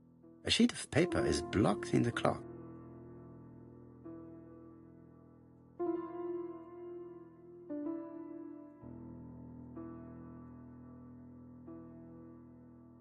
What a strange mechanism. I don't think it serves to turn the hand.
Strange.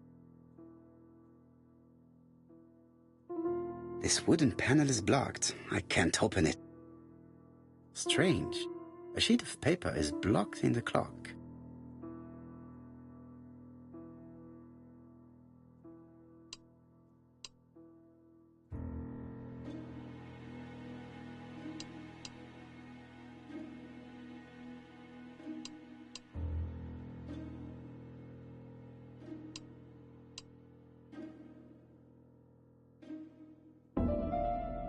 The cogs are blocked by these wooden panels.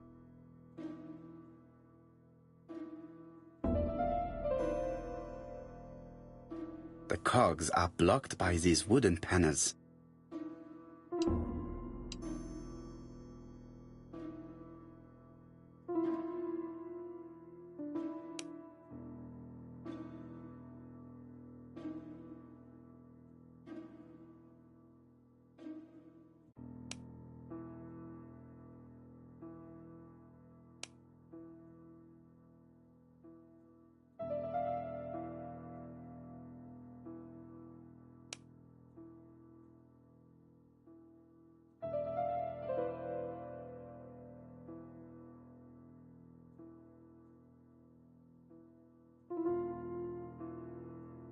This wooden panel is blocked. I can't open it.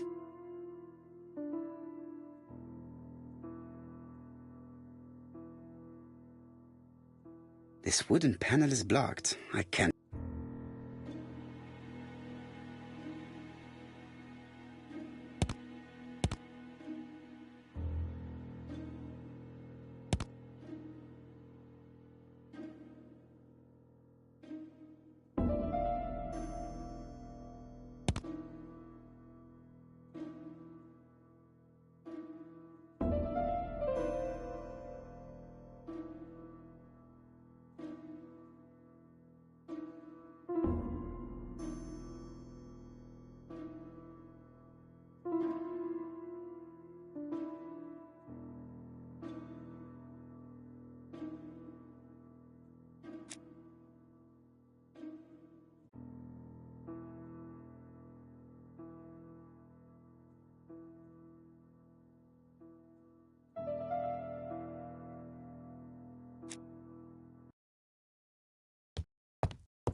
A record sleeve with an handwritten title.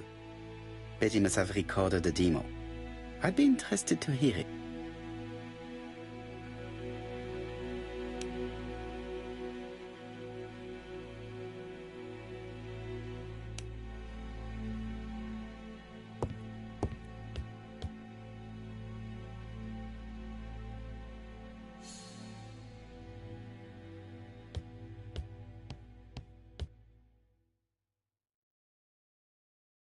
I have not finished inspecting Betty's bedroom.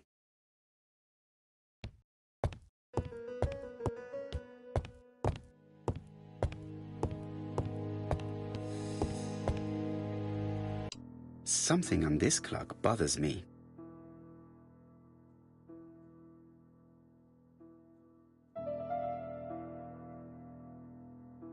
Strange. A sheet of paper is blocked in the clock.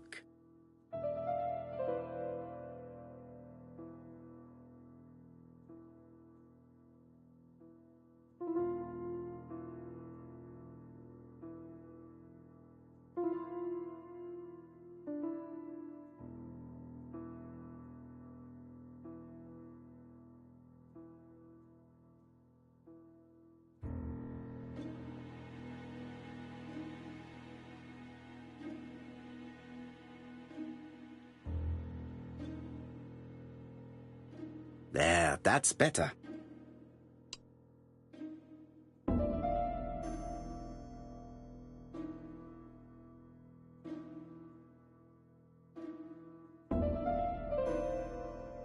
What a strange mechanism. I don't think it serves to turn the hands.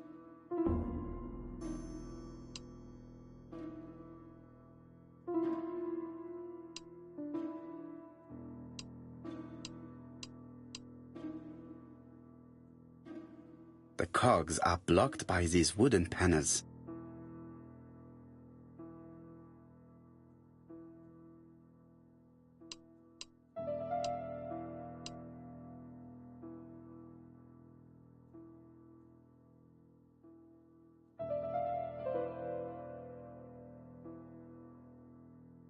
Strange. A sheet of paper is blocked in the clock.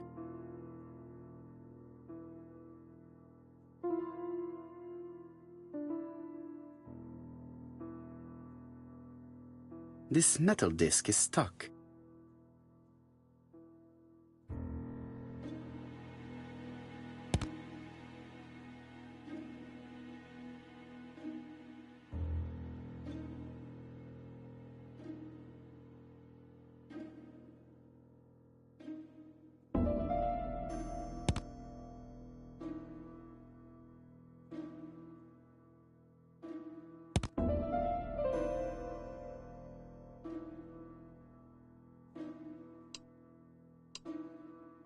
The cogs are blocked by these wooden panels.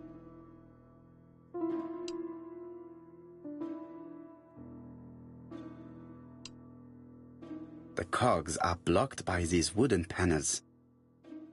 The cogs are blocked by these wooden panels.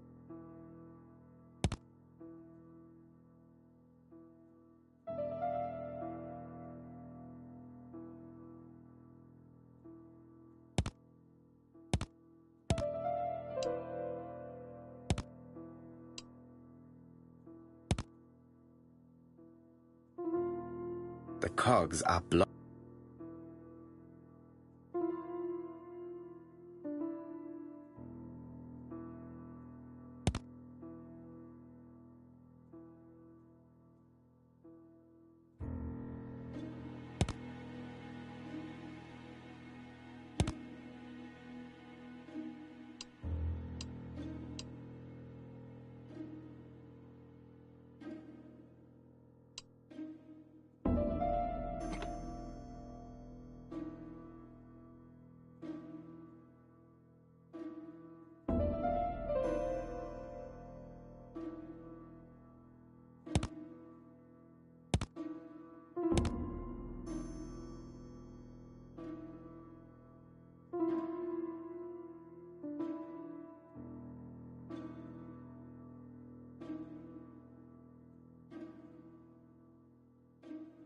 This metal disc is...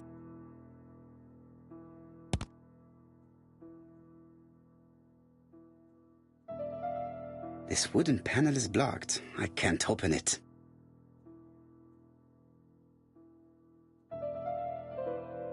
This wooden panel is blocked.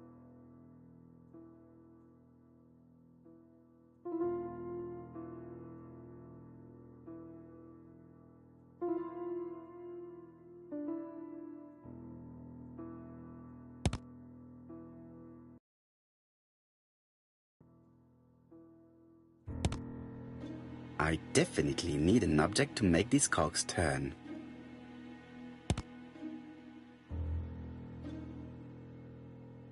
I definitely need an...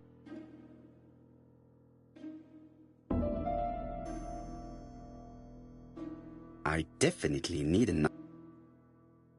I definitely need an object to make... I definitely need... I definitely need an...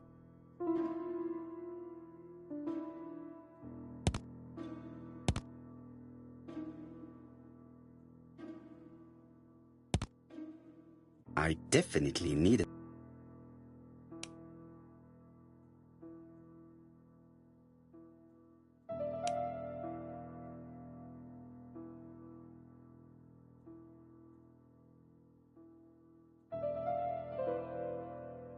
I definitely need it.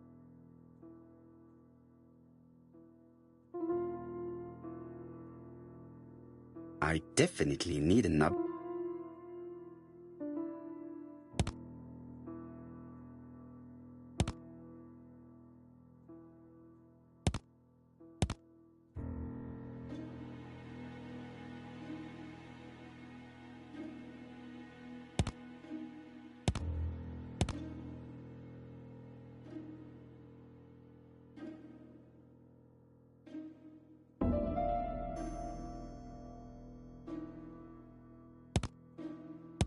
This metal disc is stuck.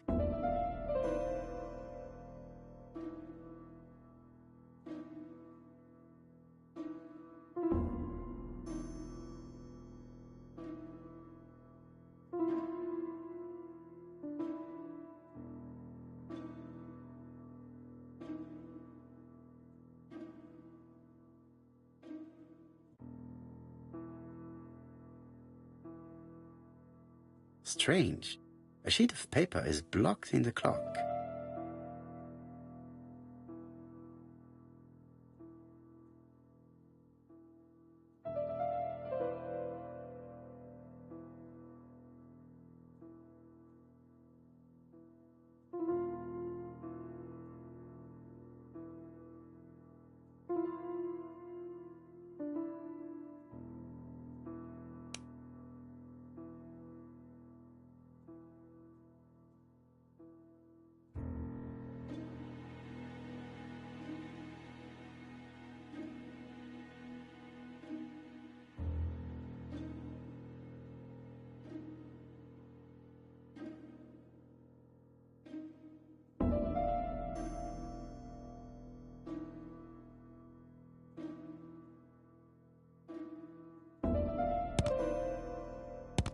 This metal disc is stuck.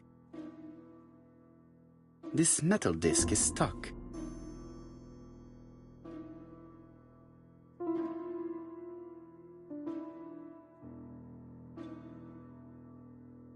I definitely need an object to make this.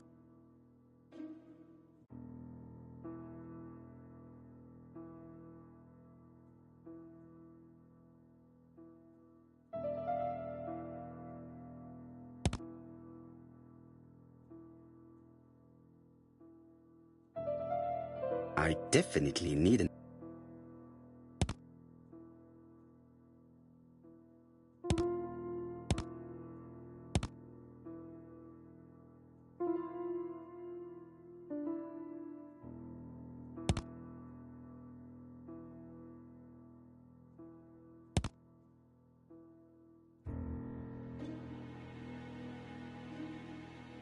I definitely need.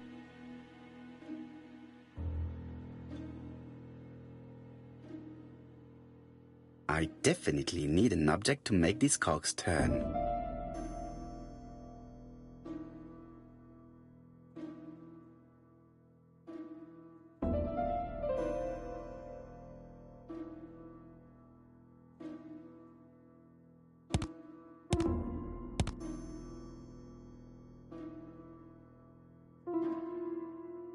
I definitely need an object to make these cogs turn.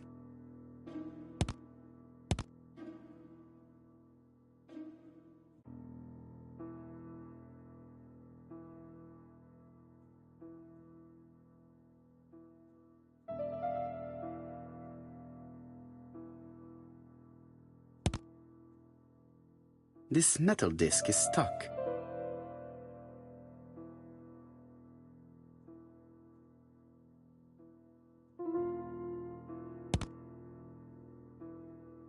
This metal disc. This metal disc is.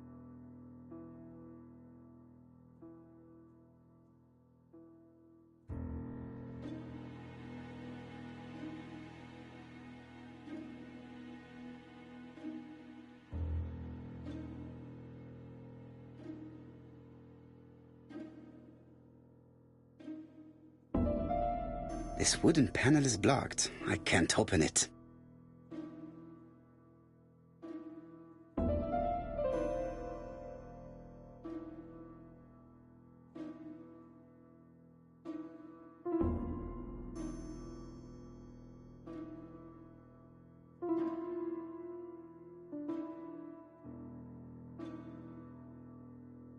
This wooden panel is blocked. I can't open it.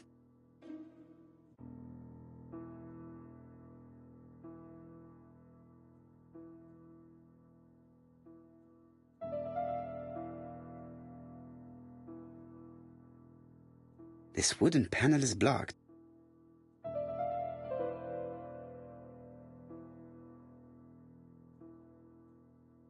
Strange. A sheet of paper is blocked in the clock.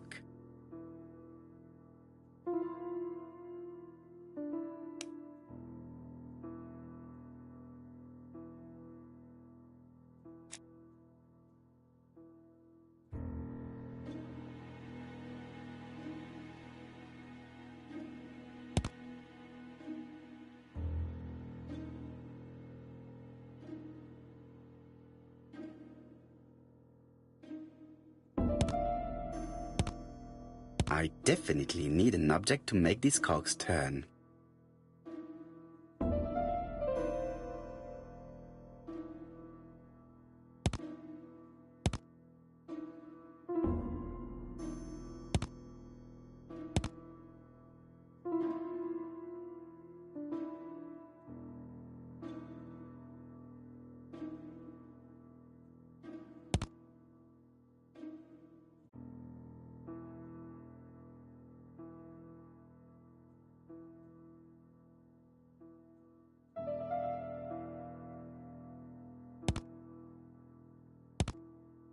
I definitely need an I definitely need an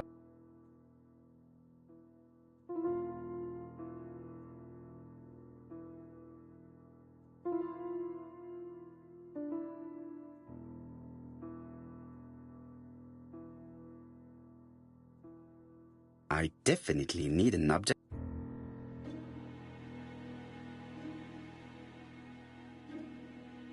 I definitely need an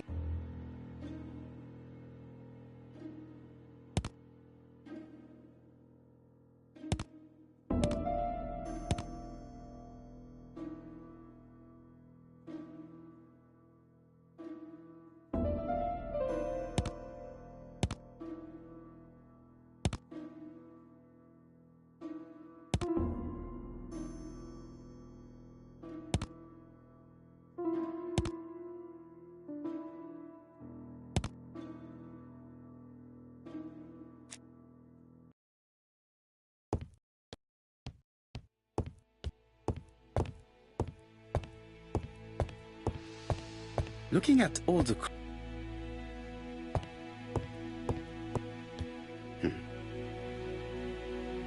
But he liked luxury and going out, and being as pretty as she was, she probably did not have any problem getting herself invited.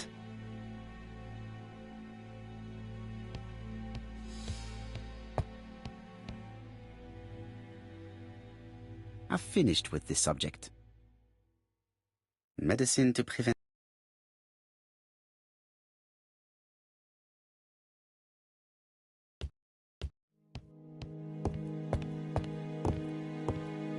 Without a doubt, Betty used to sing.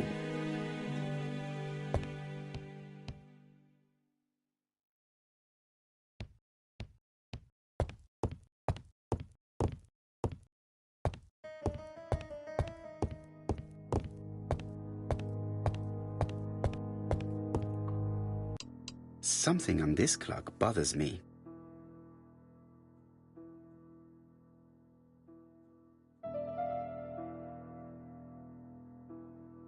What a strange mechanism. I don't think it serves to turn the hands.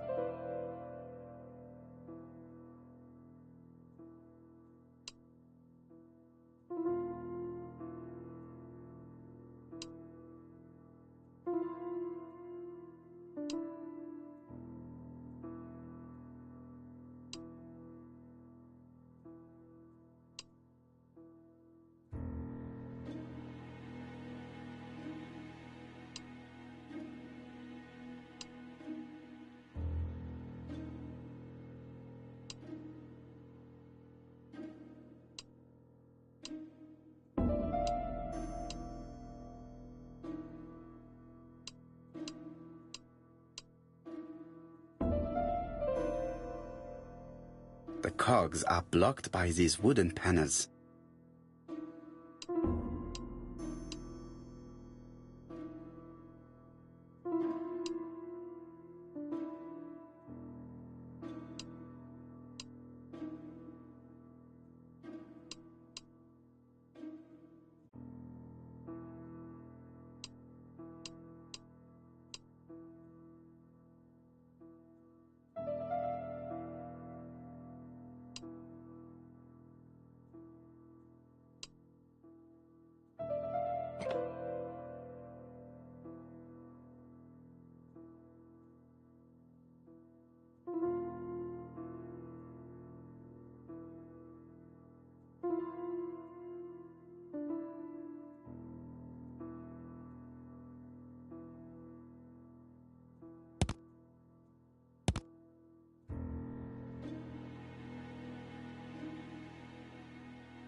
There, that's better.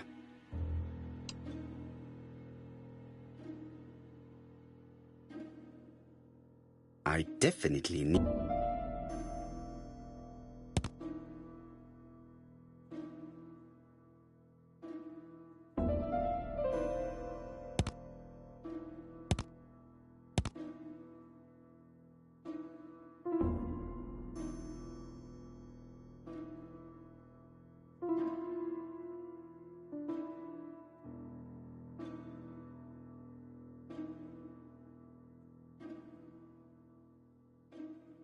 This metal disc is stuck.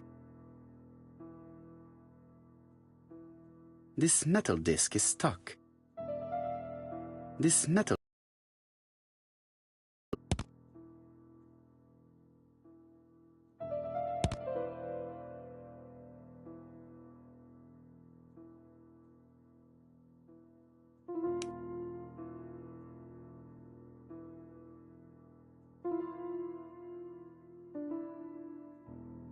This metal disc is stuck.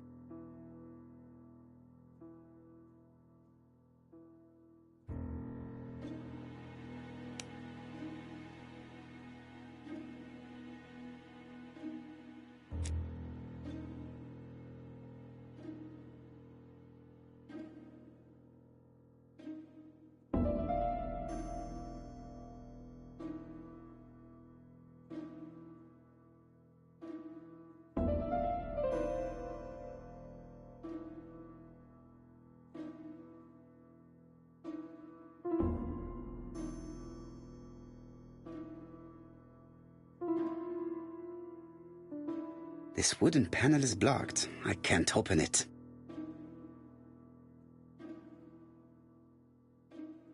This wooden panel is blocked. I can't open it. Strange. A sheet of paper is blocked in the clock.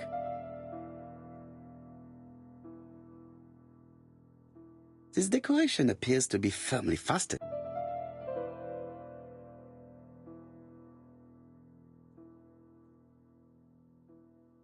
This decoration appears to be firmly fastened.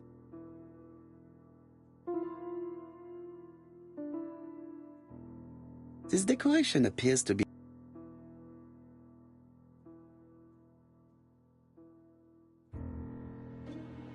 This wooden panel is blocked. I can't open it. This decoration appears to be firmly fastened.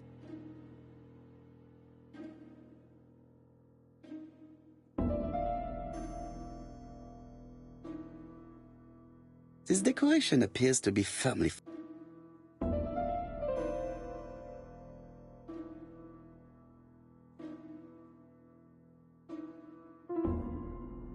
This leg is not well attached.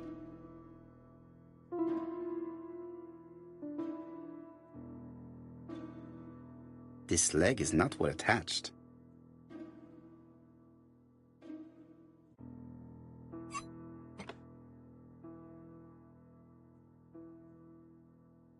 This wooden panel is blocked. I can't open it.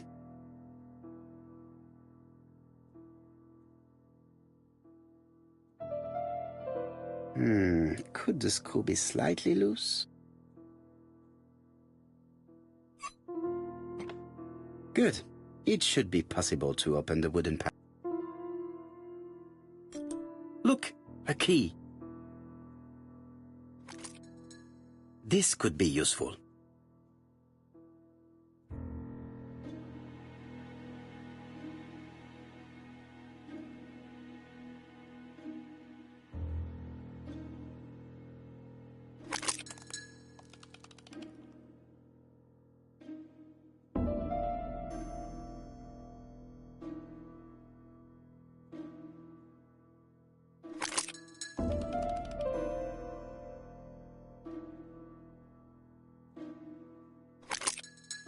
Ah, something clicked on the front of the clock.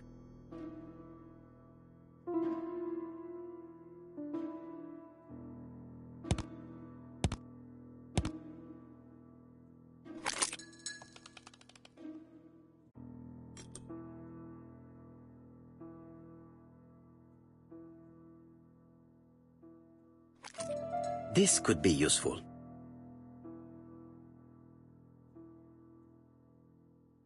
Betty, I enjoyed a wonderful evening in your company, and I hope that we will see each other again very soon. D. My dearest Betty, I know that your art is already spoken for, but you are the most beautiful dancer I have ever had the pleasure of meeting, and I am impatient to see you again. Adrian.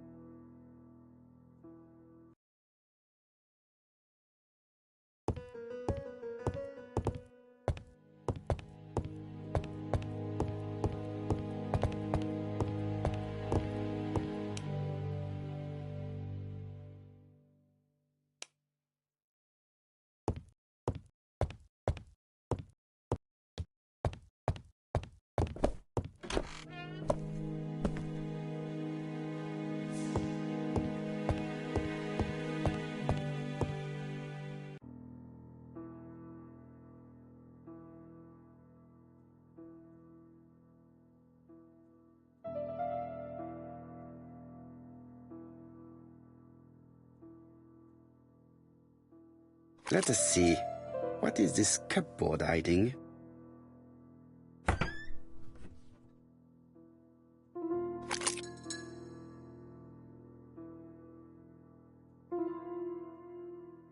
This looks like solfège.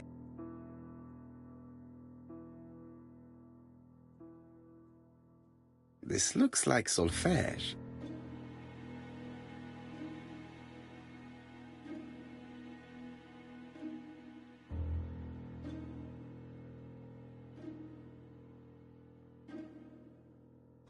That doesn't work. I must have forgotten a step.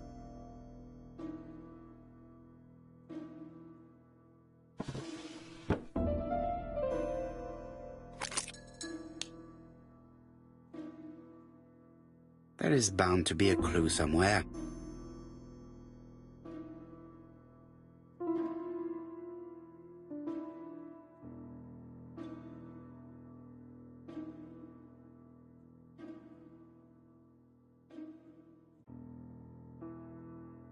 I cannot open it. It looks like the mechanism is blocking it.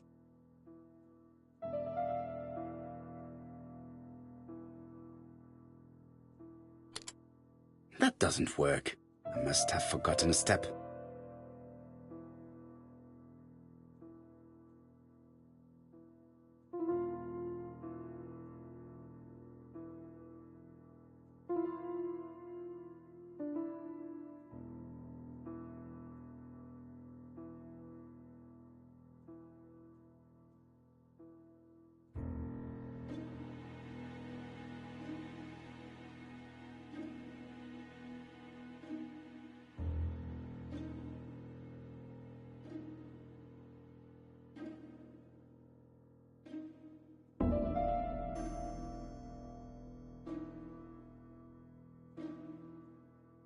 There is bound to be a clue somewhere.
There is bound to be a clue somewhere.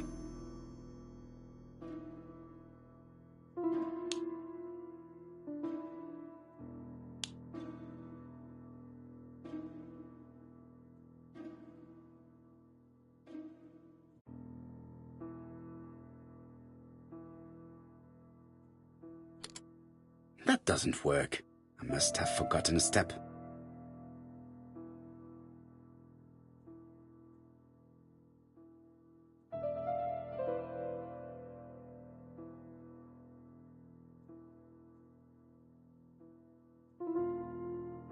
There is bound to be a clue somewhere.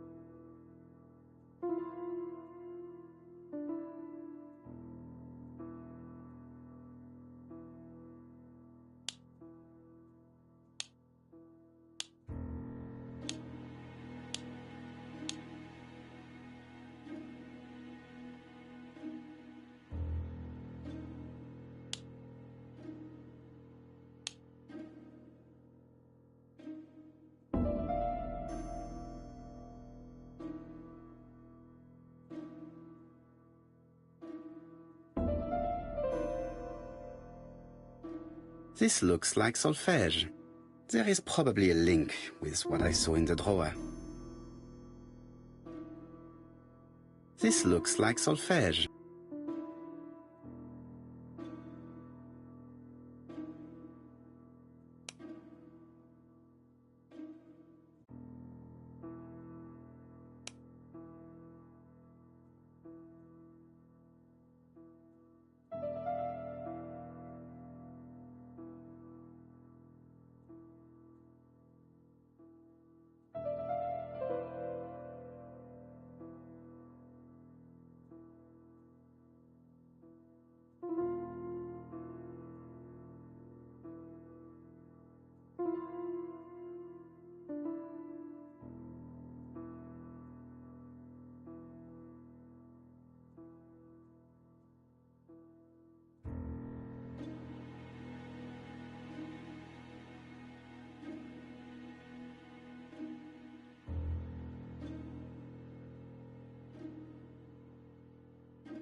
That doesn't work.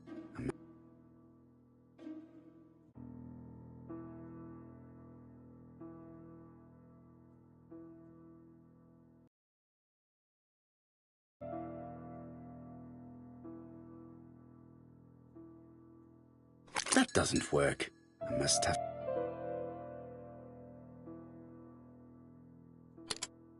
That doesn't work. I cannot open it. It looks like the mechanism is blocking it.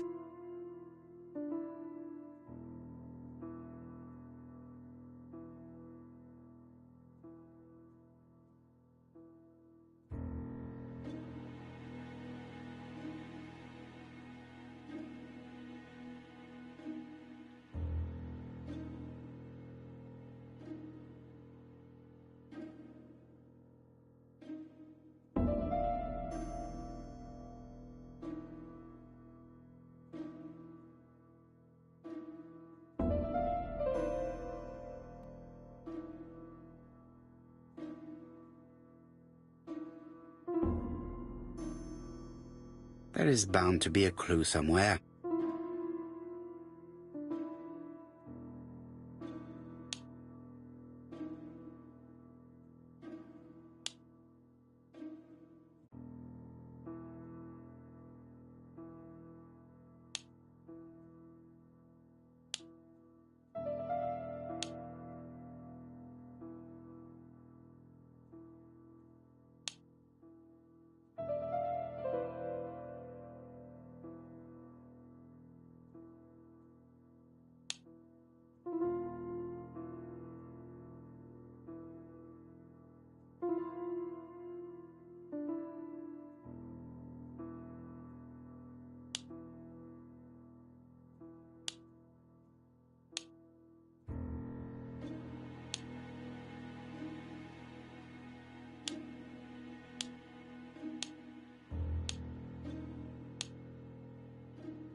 This looks like solfège.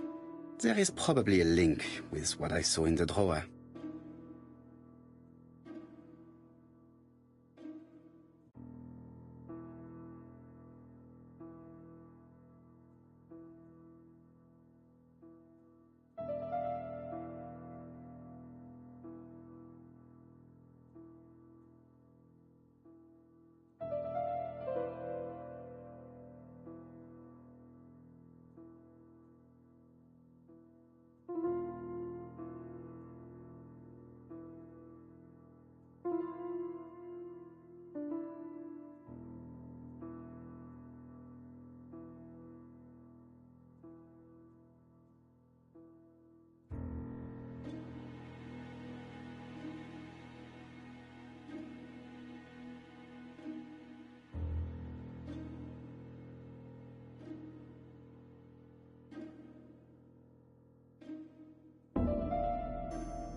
I'm not gonna lie, this one's got me a little stumped.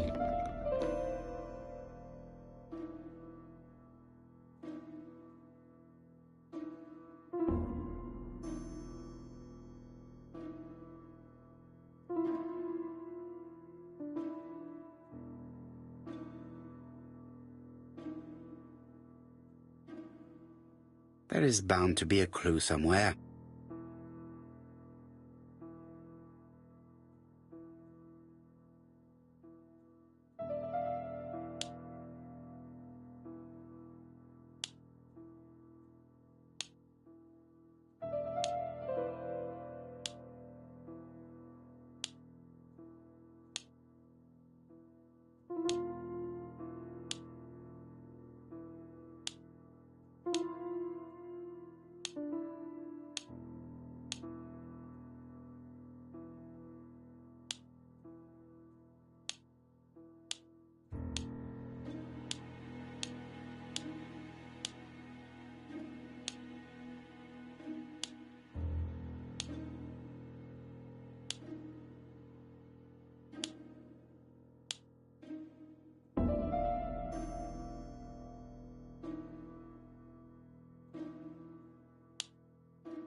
There is bound to be a clue somewhere.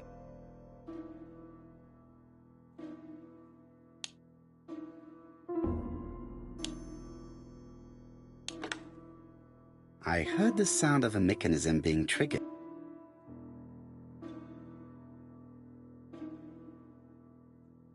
It looks like something goes in here.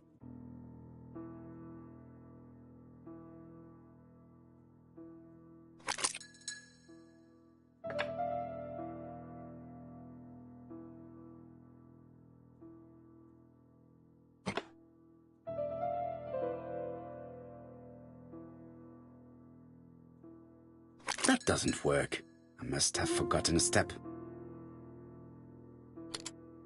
That doesn't work. I must have forgotten a step.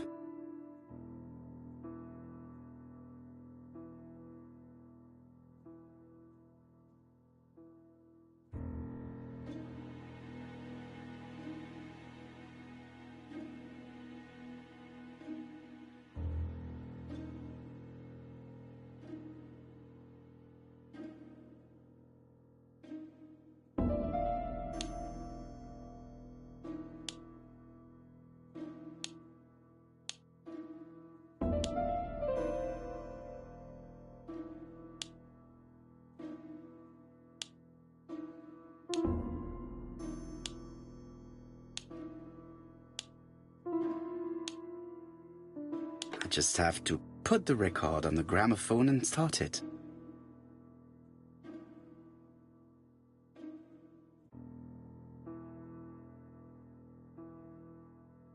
That doesn't work. I must have forgotten a step. That doesn't work. I must have forgotten a step.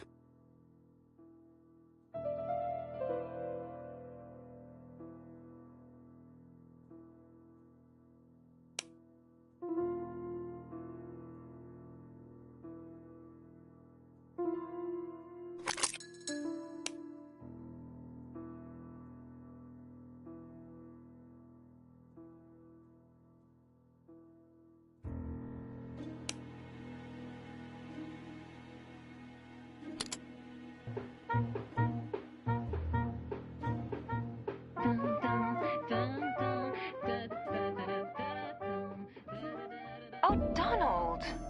We're in the middle of recording. Sorry, Betty, but it's not wise. The doctor said you should rest your voice. You're such a killjoy sometimes.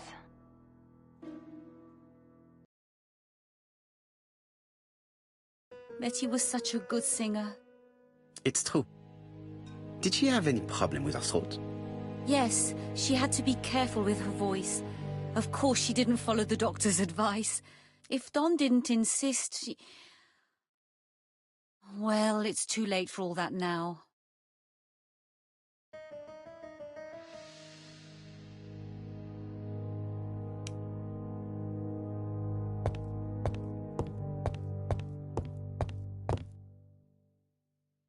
It looks like this woman is single, but she has feelings for someone.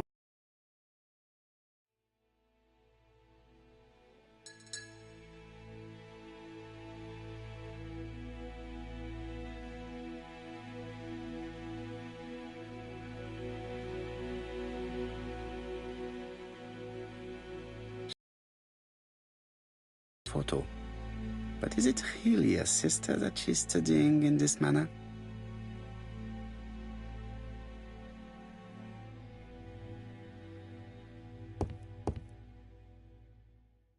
They made the perfect couple, am I correct? Yes, in a way. She was pretty and he... Well? He's a bright man, with a promising career ahead of him. He would have made Betty a good husband. He was always attentive and generous. Oh, a true gentleman. I hear a note of envy in your voice. You must have heard wrong.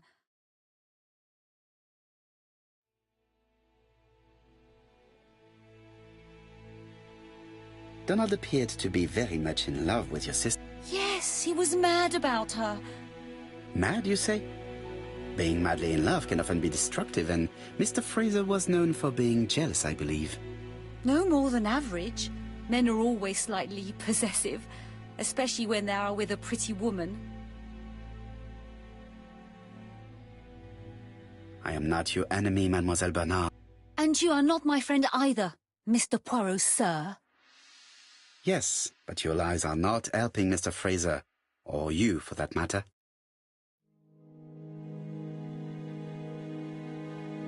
I know that Fraser was jealous, but I wonder why you feel the need to protect him. Protect him? I hope you're not suggesting... That you are Fraser's accomplice? There is nothing to suggest that, at least not yet. It would appear that your sister's murder is the second in a series that we have to stop as quickly as possible. The first was in Andover, and the same as your sister, the murderer sent me a letter informing me that a crime would be committed in that town. Now can I count on your honesty? Yes, you have my confidence, Mr. Poirot. Don is a quiet and sensitive young man. Slightly reserved, too. And as is often the case with reserved people, when he flew into a temper, he completely lost control. He could be so violent. Betty was frightened. And when was this? The first time was about a year ago. But they rowed more recently. Donald found out that Betty had lied to him. She said she was going out with a girlfriend, but she went out for dinner with a married man. It was an awful scene. She told him that until they were married, she was free to go with whoever she pleased. Donald turned quite pale and started shaking and kept saying one day... Well? He'd commit murder.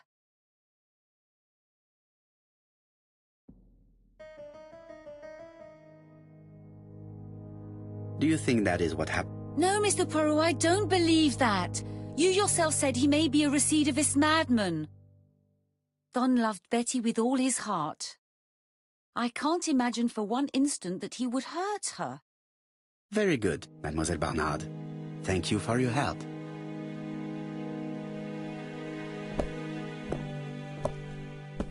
Fraser is at the Ginger Cat. The police haven't spoken to him, but they want to. Très bien, Hastings. Let's see him now. Au revoir, mademoiselle. My deepest condolences to your parents. Of course, Mr. Poirot. And don't be too hard on Don.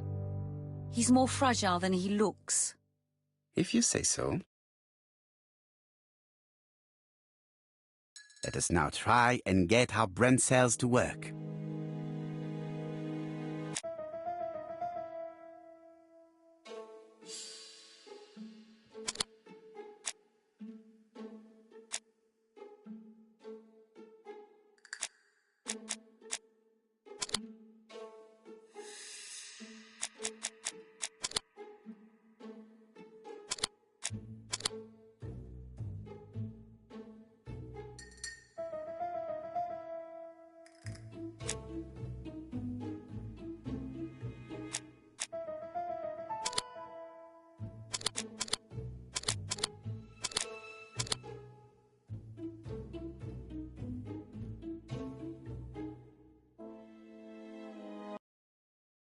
Let us now try and get our brain cells to work.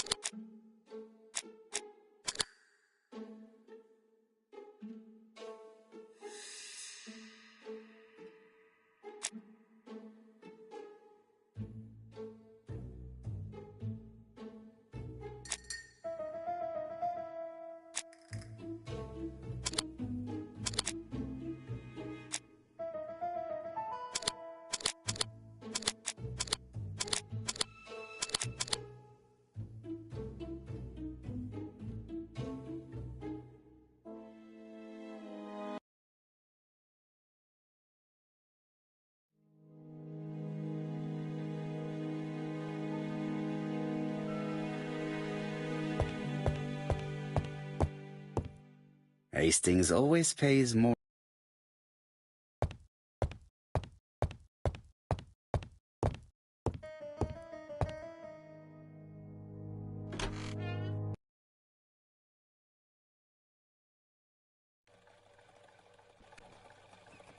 You've seen Fraser, Hastings. What is your feeling? He's a big chap. Fragile isn't exactly the word that springs to mind.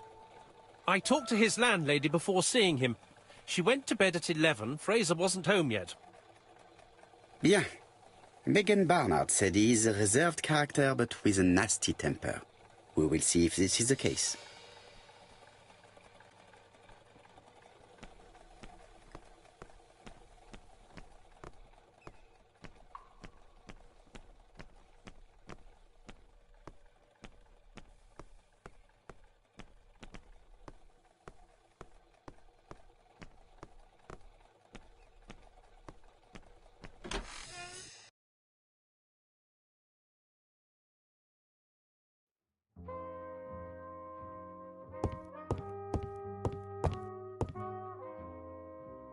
How do you do, Mr. Fraser? You Hercule Poirot. Mr. Hastings said you wanted to speak to me. Yes. I know that it may not be at the right time, but I would like to ask you a few questions.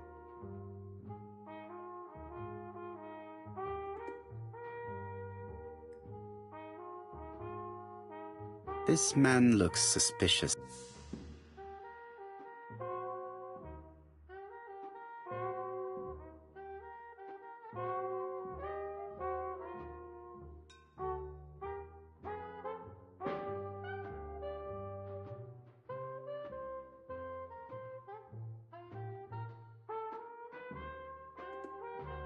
Leave me alone.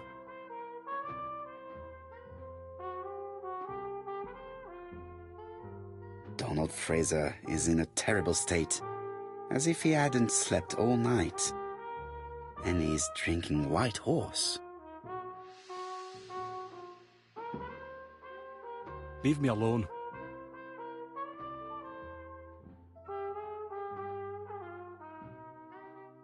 Tell me that it's a mistake.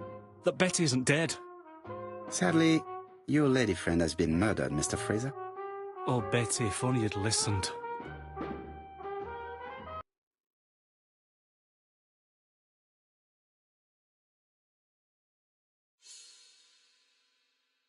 If she had listened to you, she would still be alive. Should I take that to be a confession? With that sort of thinking, you must send a lot of innocent men to prison. Under different circumstances, I might even find you amusing, sir. It's no time for amusement, Mr. Fraser. It is time to find your fiance's killer. Did you know what her plans were for the evening? She said she was having dinner with her sister.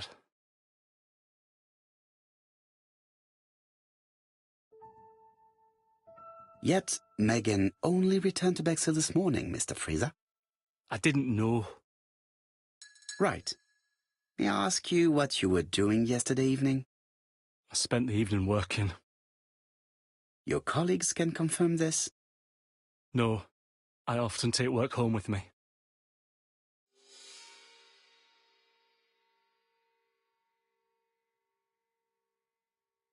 You are lying, Mr. Fraser. As was Betty when she hid the fact from you that she was seeing other men. Betty was a very decent young woman. How dare you sully her memory?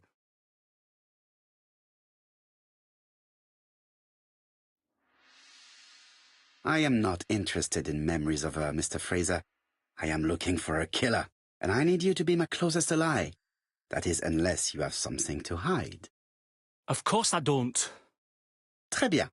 So, what were we saying? Where were you yesterday evening? I looked everywhere for her, but in vain. When she said she was going to have dinner with her sister on a weekday, I thought it was strange. I tried not to think about it, but I was like a lion in a cage.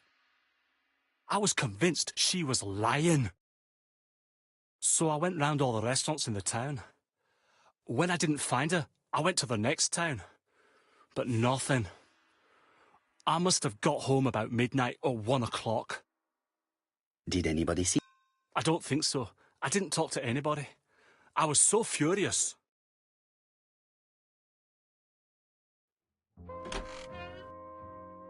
Ah, I knew I'd find you here, Poirot. I thought the victim's young man was here. Yes, is all yours, Chief Inspector. Let us now try and get our brain cells to work.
Fraser doesn't have an alibi and he's extremely jealous.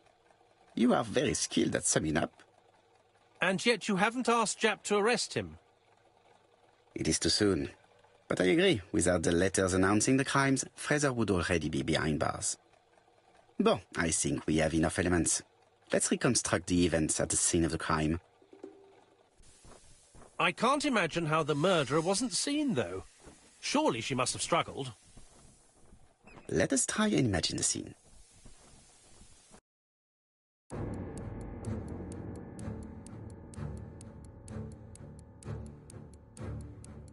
The killer and the victim are walking on the beach. Miss Betty has a bag, a belt around her waist, and carries her shoes in her hand. Both of them walk slowly to hut number 5.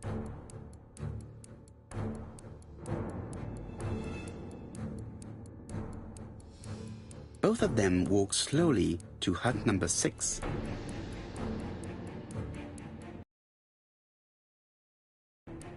Miss Betty enters the hut. She leaves without her belongings. Then she hides a coat.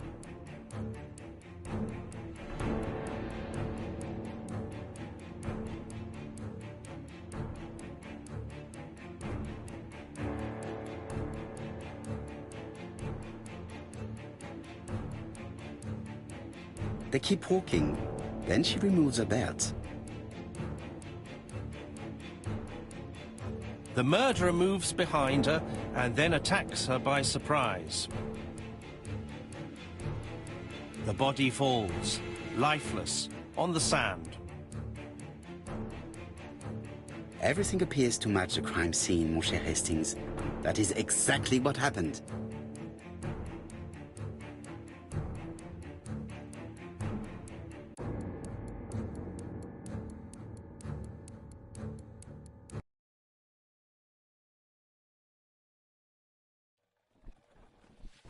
Without the ABC, we might have suspected Mr. Asher and Mr. Fraser. But by timing his crimes, the murderer is making sure he's accused. In a way, it is very generous of him. Generous? The murderer seduced Betty in order to lure her to the beach and kill her.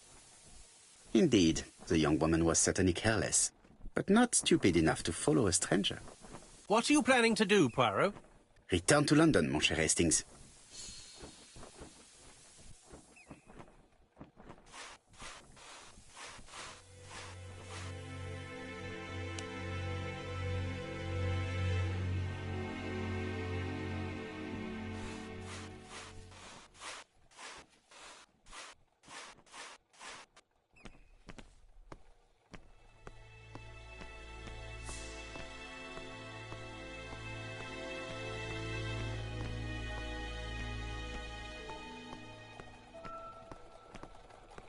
Right, back to London. There is nothing more for us to do here. I'm coming, Poirot. According to the guide, the next train departs shortly.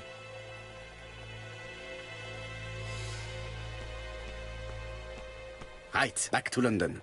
There is nothing more for us to do here.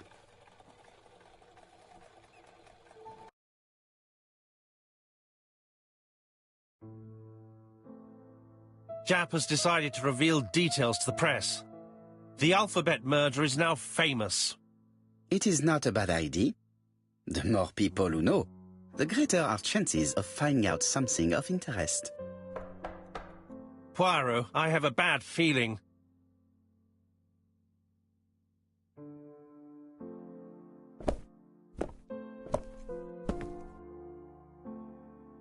Poor Mr. Poirot, not so good at these little criminal matters as you thought yourself, are you? Rather past your prime, perhaps. Let us see if you can do any better this time. This time, it's an easy one. Churston on the 30th. Do try and do something about it. It's a bit dull having it all my own way, you know. Good hunting. Ever yours, ABC.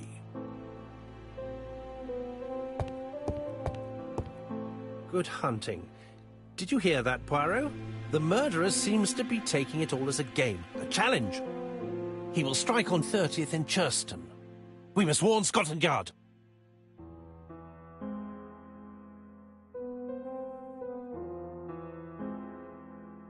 By the way, Hastings, what day is it? Well, looking at the calendar, it's the 30th. No time to lose. We must prepare our suitcases for Churston. Mon Dieu, it is already 10 o'clock. I will call Scotland Yard immediately.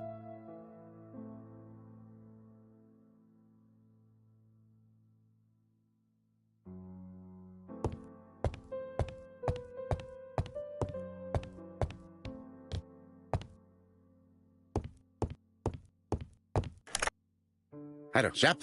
We received a new letter from ABC in the 10 o'clock post. Where and when? In Churston. Today. Today? I'll inform the population immediately. I'll check the train times. Call me back.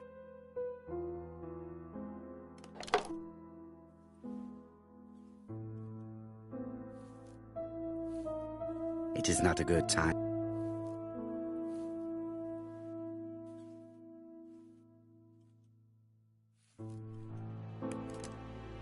Daily Flicker, July 30, 1935. ABC affair, no progress. The alphabet murderer is still on the run. Ever since the police found the connection between the Bexhill and Andover affairs, the inquiry has barely progressed. In this issue, we are publishing provocative letters sent by the killer to Hercule Poirot. Unfortunately, they have not yet helped to find him. Daily Flicker, July the 26th, 1935. The Bexhill Horror. Young maid strangled on the beach.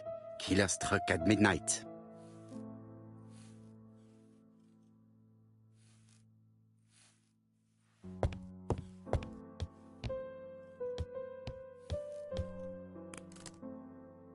Hastings, what you are doing is an absolute disaster. That is no way to pack suitcases. Heavens, we must hurry. We have to get to Churston before the murder.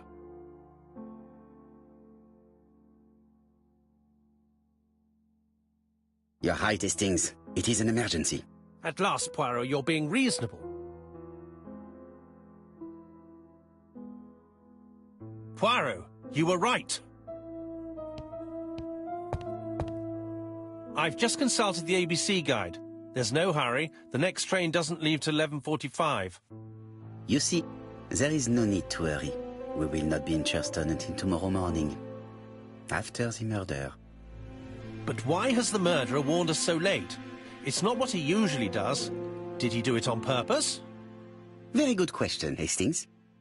We should also compare the letter we have just received with the other two. Although I have very little doubt about what we will find.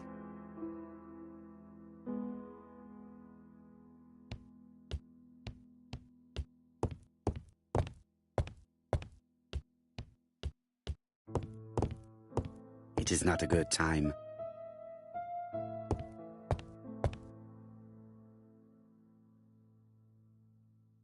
Poor Mr. Poirot. Not so good at these little criminal matters as you thought yourself, are you?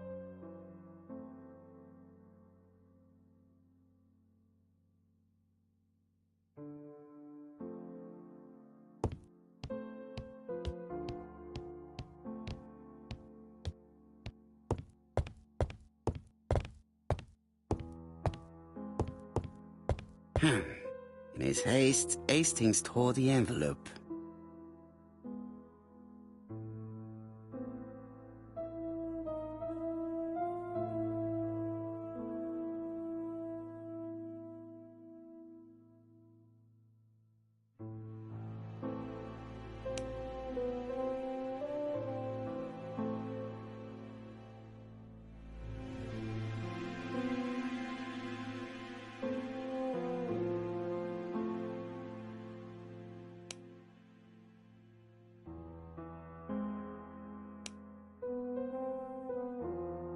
Poor Mr. Poirot.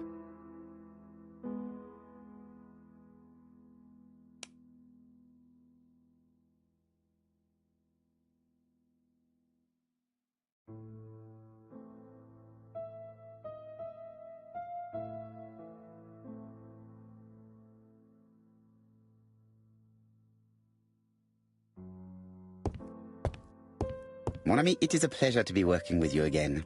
I have missed you these past few years.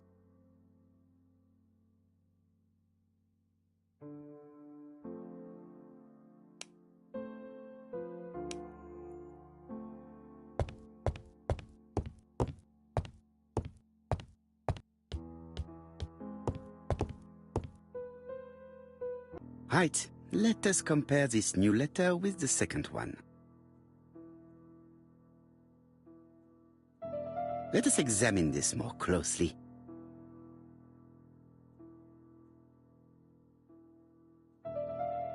Certain characters in the two letters may have similar defects. Yes, this I is weird. The W is not printed properly. However, the characters in the two words do not match. Yes, the I characters in the two letters do indeed have the same defect. I have to find some other similar defects to confirm my theory.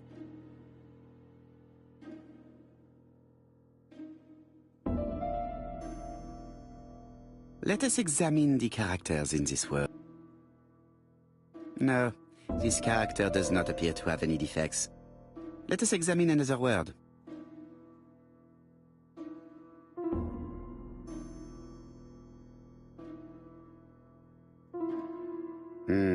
The W is not printed properly.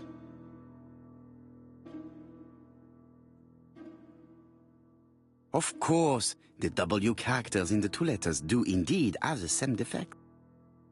I have to find some other similar defects to confirm my theory.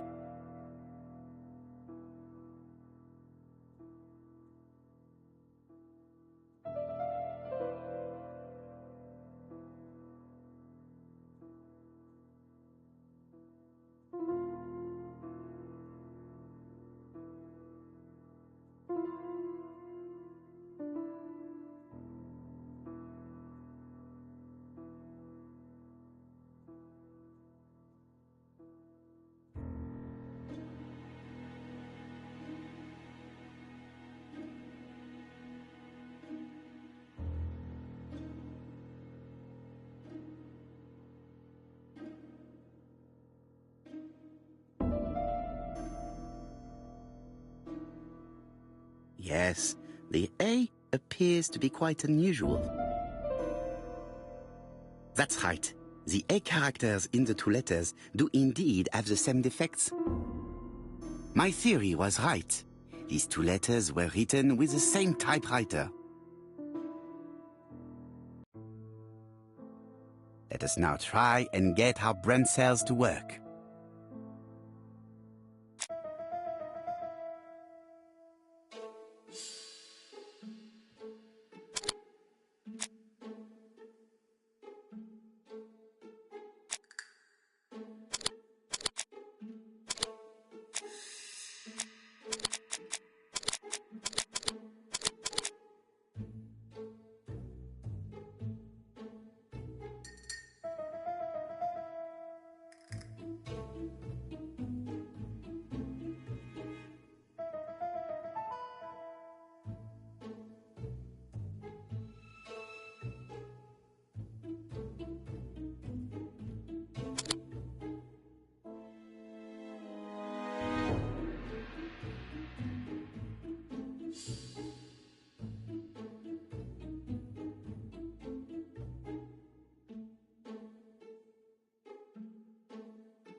The letter should have arrived in time.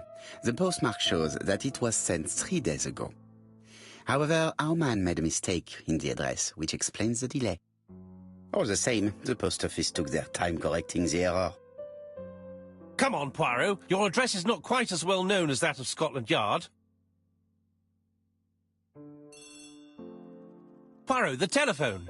It must be Jap. Poirot, since my return, I see that you have fewer grey hairs than when I last saw you. Mon ami, I am sure that you will find the explanation all on your own.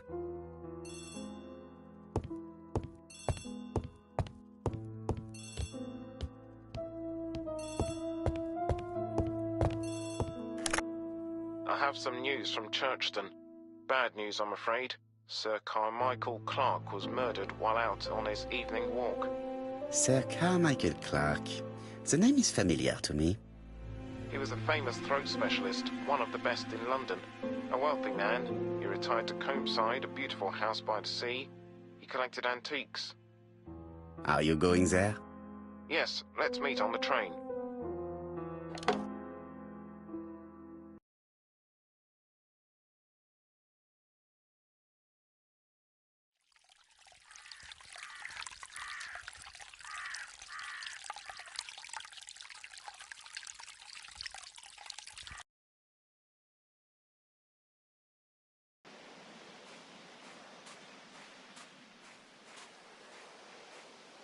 The victim is called Sir Carmichael Clark, one of the best throat specialists in London.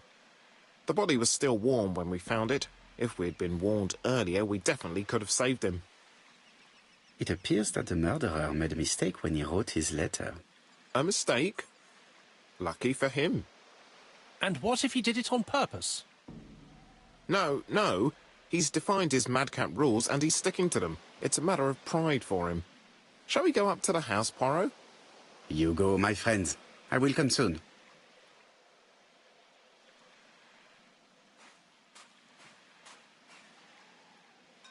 Jap has emptied the victim's pockets and has laid out their contents on this piece of wax cloth.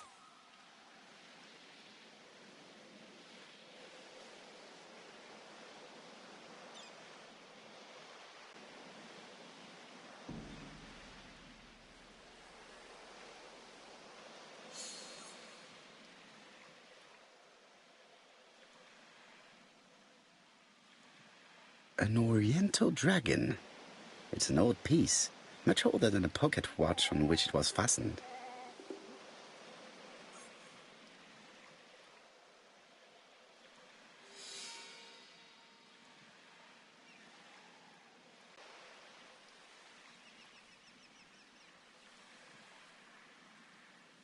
It is pointless.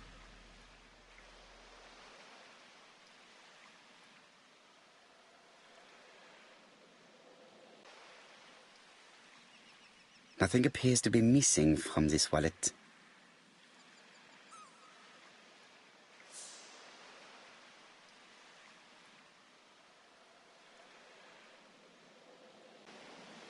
A signet ring, very probably with the Clark family's coat of arms.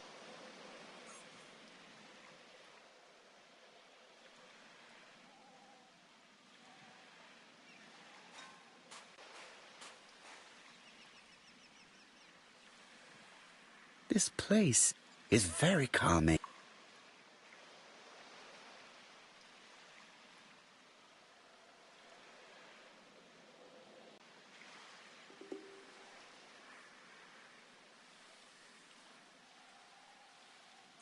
The site is exceptional. It is easy to imagine that Sir Carmichael used to enjoy stopping here every evening.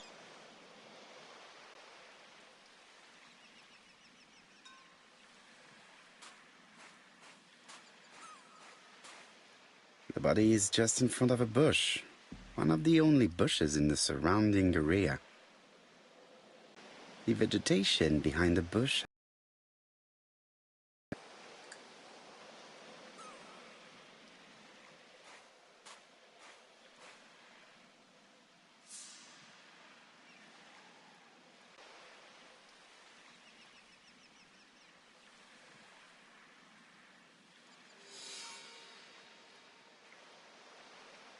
an ABC guide, the murderer's customary signature, covered in blood this time.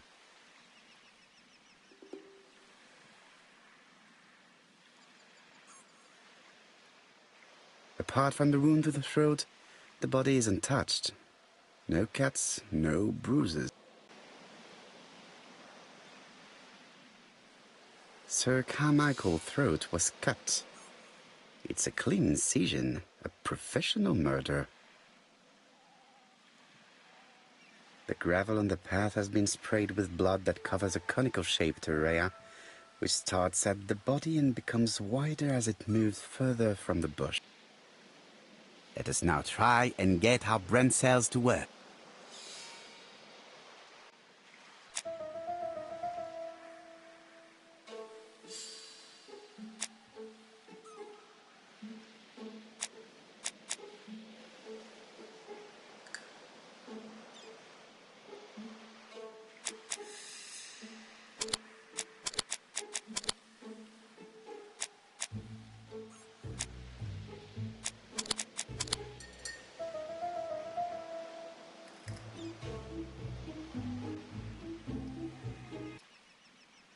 Sir Carmichael had his back to the bush when the killer cut his throat from behind.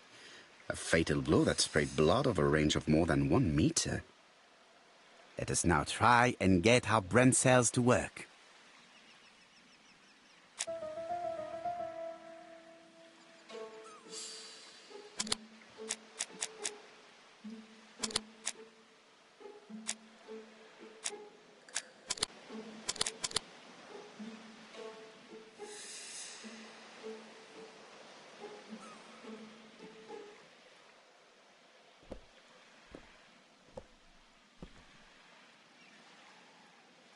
Have you finished, Poirot?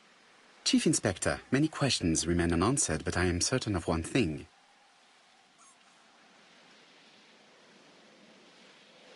The killer has prepared his crime very carefully. Quite right. He must have known Sir Carmichael's movements well to plan such an attack.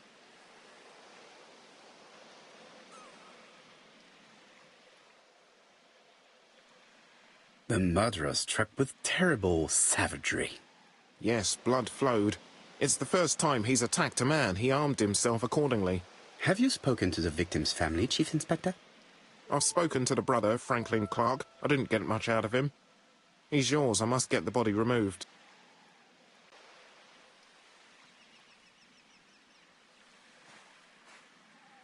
I had better go up to...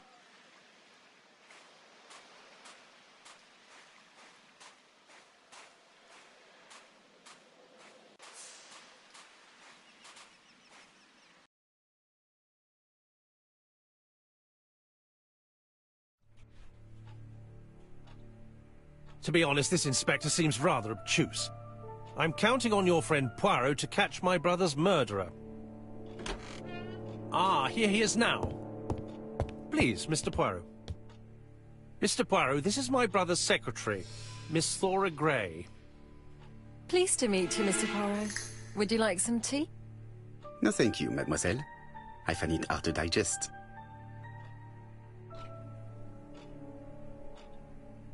It is now the right time.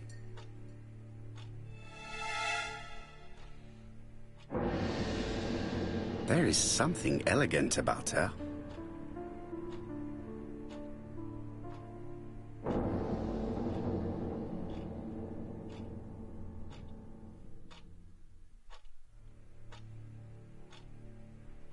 She has good taste, except perhaps in her choice of jewelry. Please excuse me, I have to take care of Lady Clark.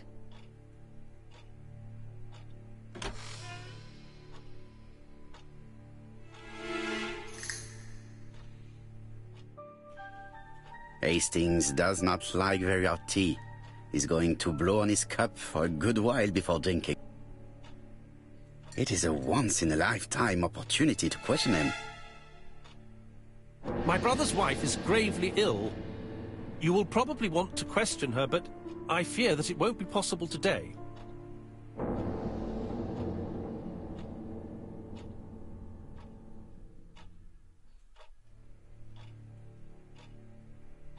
I insist, Mr. Clark. Please allow me to remind you that this is a murder inquiry. Unfortunately, she is much too ill. She doesn't even know her husband is dead. I'm very sorry, but I'm afraid it's out of the question. Of course, I understand. Someone set a trap for your brother. Who was familiar with his habits?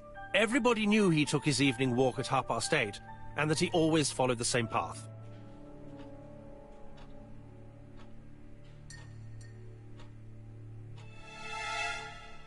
Was it a dark night? It was a new moon. I took a lantern. So it was you who found the body? Yes, along with the gardener. Have you seen any strangers around the house recently? No. As far as I know, nobody has been near the house.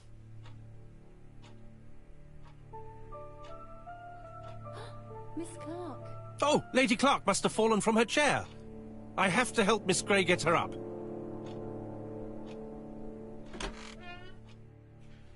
Hastings, while our host is gone, let's examine the drawing room. But, Poirot, a gentleman shouldn't... I take full responsibility. All you have to do is to leave the drawing room door ajar and let me know if anyone is coming.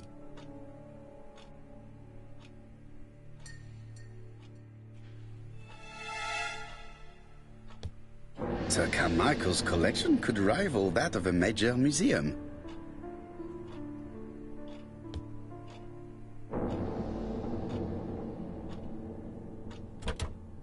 It's locked.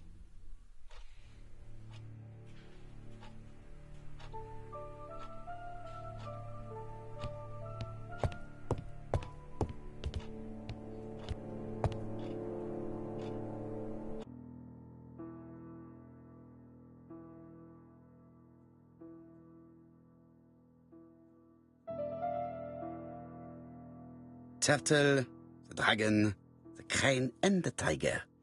I think I've already seen this motif somewhere.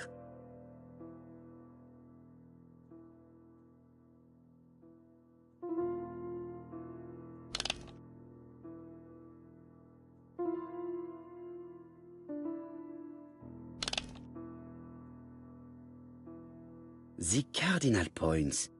This book could maybe help me. Each cardinal point is associated with one animal and one color.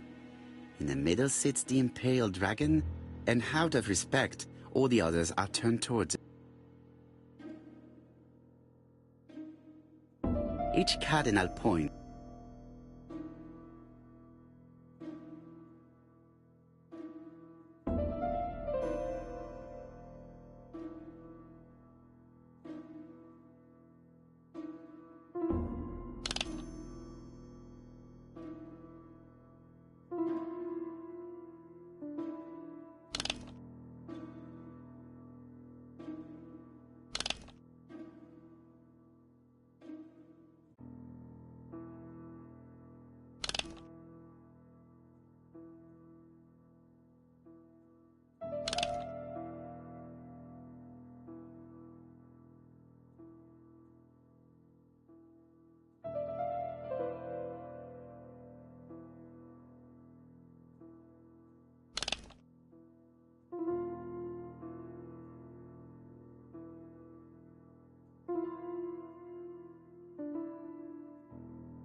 The position of each motif is correct, but they are not turned the same way as on the table.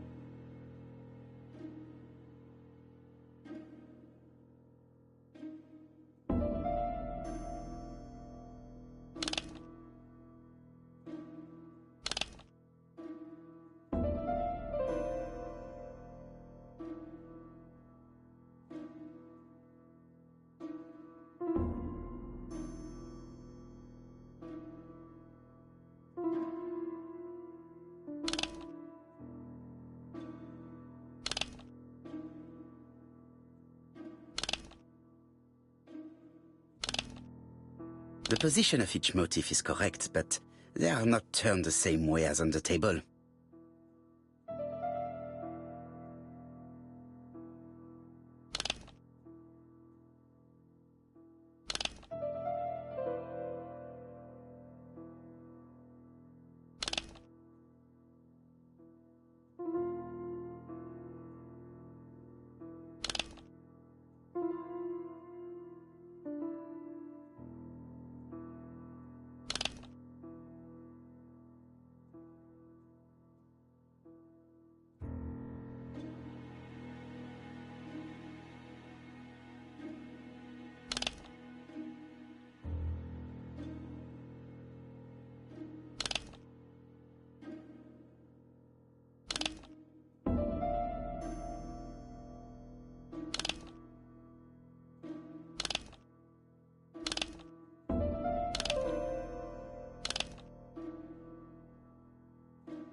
The position of each motif is correct, but they are not turned the same way as on the table.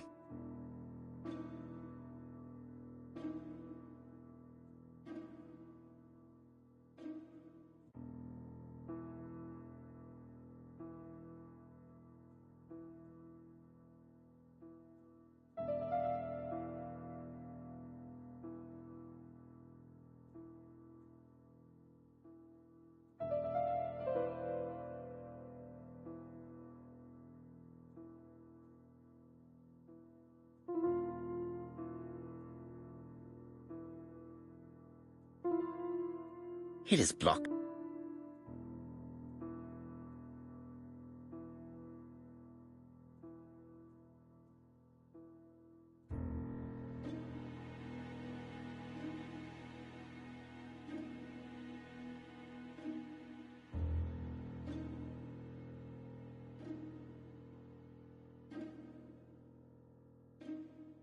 The position of each motif is correct, but they are not turned the same way as...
The position of each motif is correct, but they are not turned the same way as on the table.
I think I heard a bang.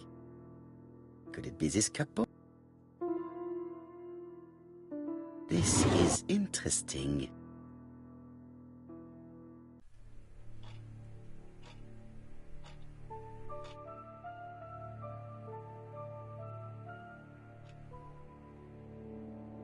Ernest Logan, MD, Brighton Cancer Institute, 201 Dusk Road, Brighton, Sussex. To Sir Carmichael Clark, MD, Comsite Churton, Devon. Brighton, 1935, January the 5th. As a man of science, I owe it to you to be completely frank. Lady Clark, your wife is suffering from a generalized terminal cancer. I confess I didn't suspect anything like that during the first exams. But with the test results I have received today, there is unfortunately no place for doubt. I estimate that Lady Clark's life expectancy is no more than 1 year. Hospitalization would not help in her case, so I advise you to keep her at home and provide her with as much morphine as required to ease her last moments. Yours sincerely, Ernest Log. These daggers are only ceremonial weapons. I do not think that a crime weapon is here.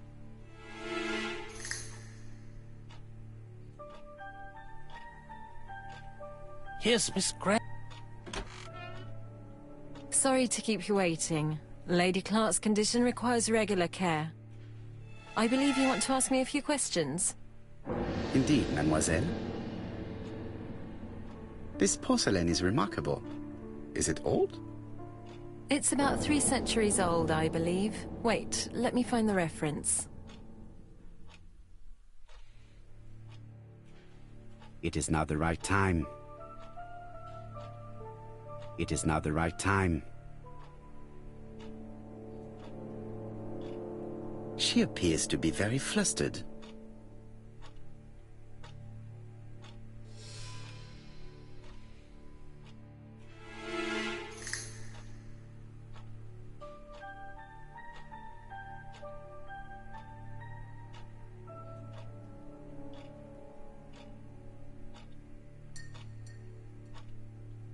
Just a minute, please, Mr. Poirot.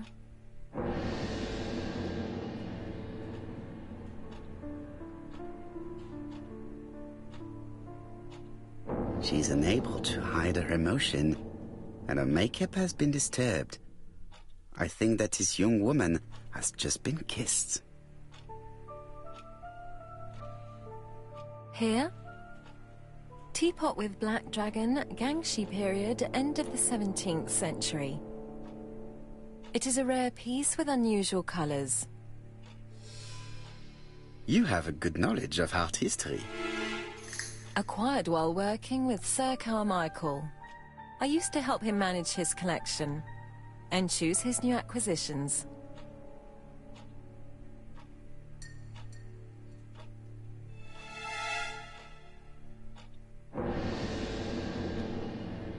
Was it difficult working for this elderly gentleman? He wasn't old. Well, I mean... Did you have a good relationship with your employer? He treated me well, and I am sorry for his death. Have you seen any strangers hanging around in the past few days?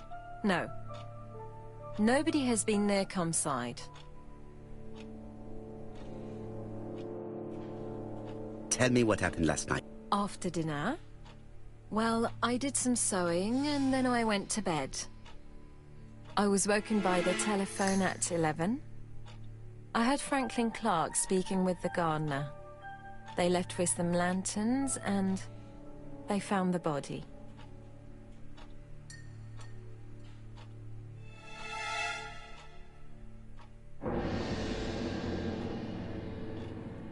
Am I right thinking that something is going on between you and Franklin? How dare you ask me such a question?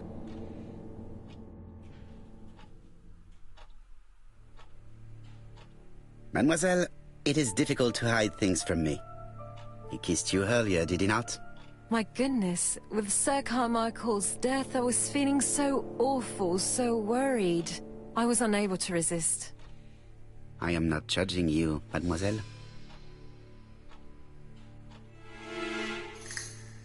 Miss Gray, if I may be so bold, please do not take offence. My friend has rather unusual methods, but all he wants is to find the murderer. Yes, I understand. I must rest. Please excuse me. Earlier, you asked me to watch the living room door for you. I don't wish to be indiscreet, but sometimes a gentleman stumbles upon a secret without intending to. That is sometimes the case. And I saw Franklin Clark kissing Miss Gray at the foot of the stairs. Do you think this is a common occurrence? No, I saw emotion, intensity. I think it was their first kiss. Well done, mon ami. Well spotted. However, I don't think I completely understand this business. Why did Sir Carmichael not defend himself? He appeared to have been active and strong. The murderer did not give him a chance. Let us try and reconstruct the scene.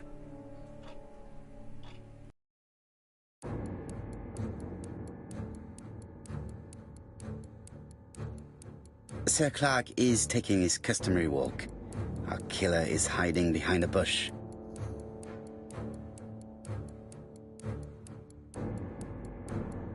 The old man walks quietly along the gravel path.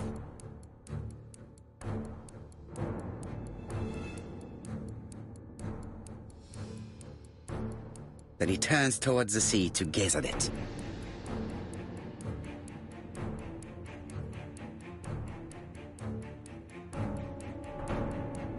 The killer leaves his hiding place on the left-hand side.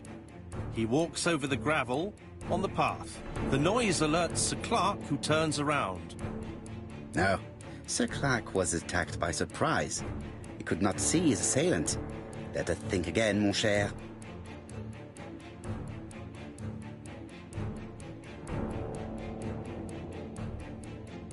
Sir Clark is taking his customary walk.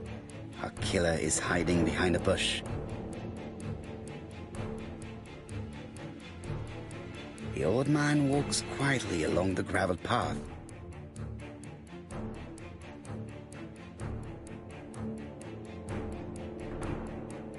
Then he turns towards the sea to gaze at it.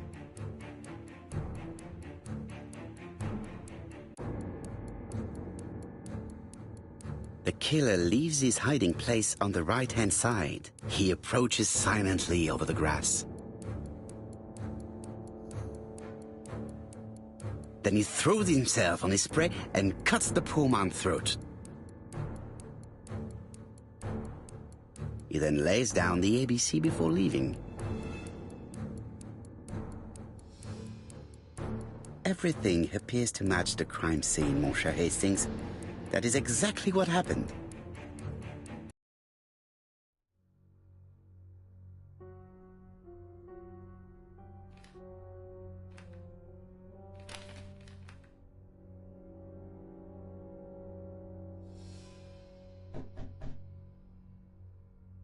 Oh, just a minute. I'm getting dressed.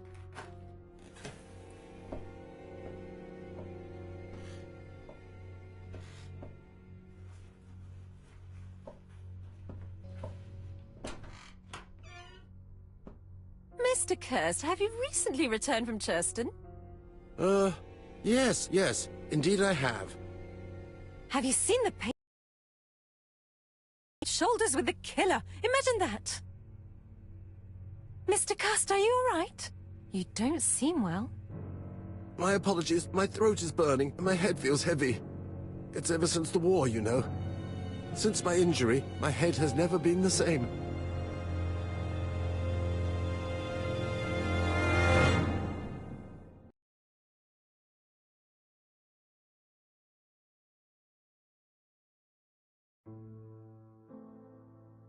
Poirot, it's a pleasure to be with you again after all these years. I looked for a gift to thank you, and I found this propelling pencil. An authentic collector's item. You spoil me, mon ami. And you more so by sharing investigations. Do not underestimate the help you are to me, Hastings. Intellect is not everything. There is also goodwill, and you are not short of that. Later, I will ask you to help me tidy up the room and bring some chairs. Our guest will be here soon. Ah, is Thora Grey coming?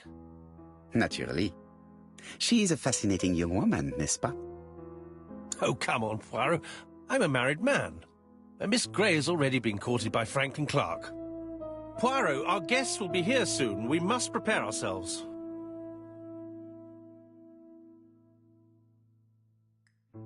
I should take advantage of the silence to examine them.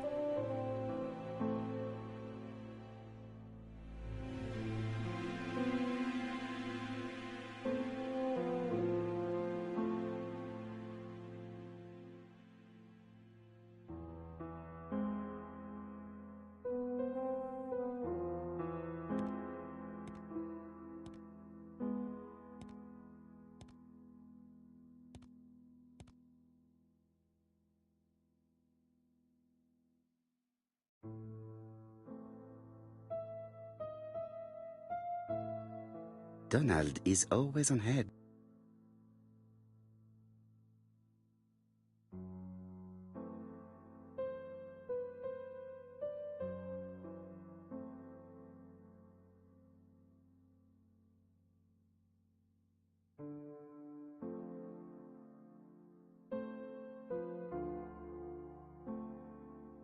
Leave me alone.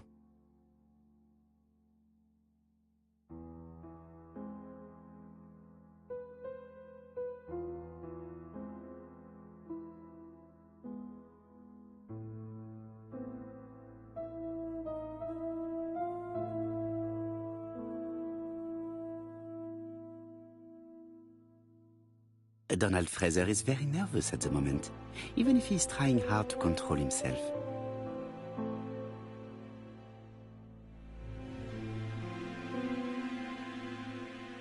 She appears to have taken more care with her appearance than the last time.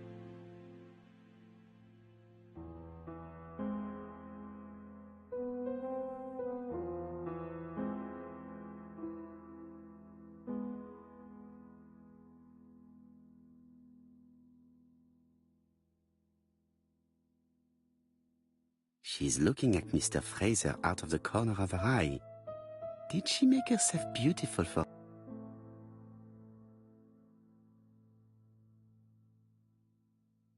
I should take advantage of the silence.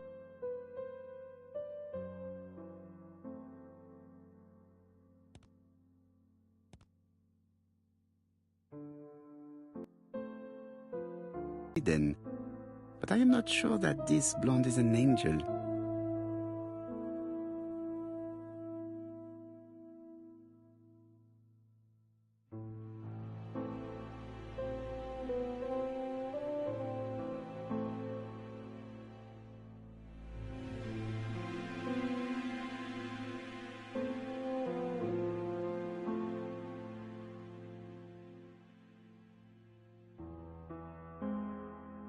Franklin Clark always seems at ease, regardless of where he is. Something that's unique to people who travel. I ought to concentrate on my guests.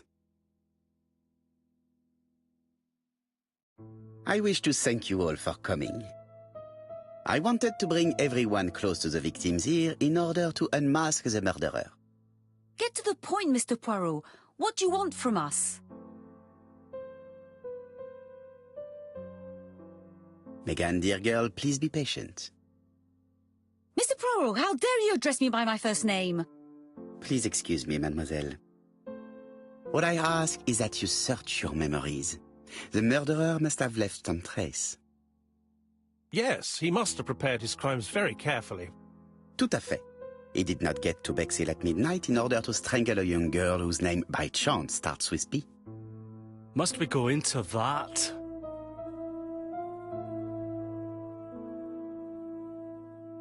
No, of course. Not if it makes you uncomfortable. Come on, Mr. Poirot. I imagine we all feel terribly uncomfortable about these murders. It's true. We've to catch the killer, not be spared the gory details. Mr. Fraser, please get a grip on yourself. Well, I want to help you, but I don't remember anything else. Nothing I haven't already said. And you, Mademoiselle Barnard? Did your sister say if she was seeing another man? She never would have told me.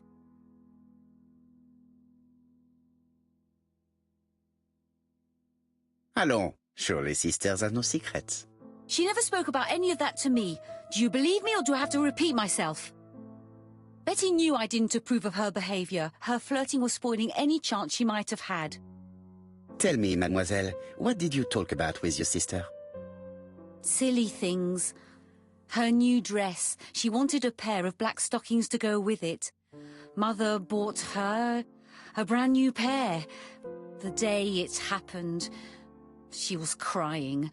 And to think that Betty never even wore them. Poor Mummy.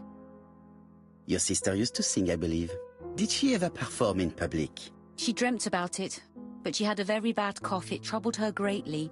She had to cancel auditions and miss lots of opportunities. A pity. Yes, she sang well, but that doesn't tell us much about the murderer. Qui sait? In any case, we now have enough information to draw up a relatively precise psychological profile. Let us now try and get our brain cells to work.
So, ladies and gentlemen, we can now surmise without too much risk of error that our adversary is calculative, sure of himself, a seducer, of outstanding intelligence, that he has plenty of self-control, and that he likes railways. It's a good start. Other meetings may be necessary. I hope that you will be able to come back again. Well, it's just that...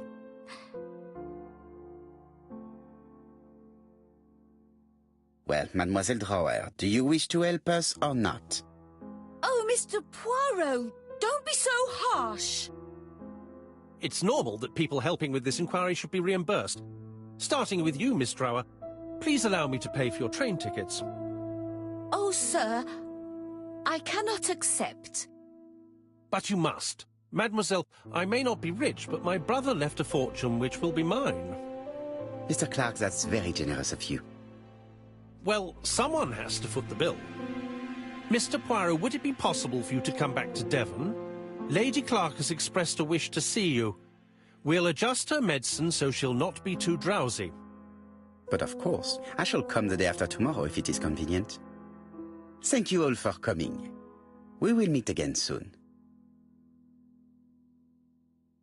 The meeting was most fruitful. Really? Hastings, I believe now we have everything we need to find a common point between the victims. Now it is time for us to use our grey matter. Let us now try and get our brain cells to work.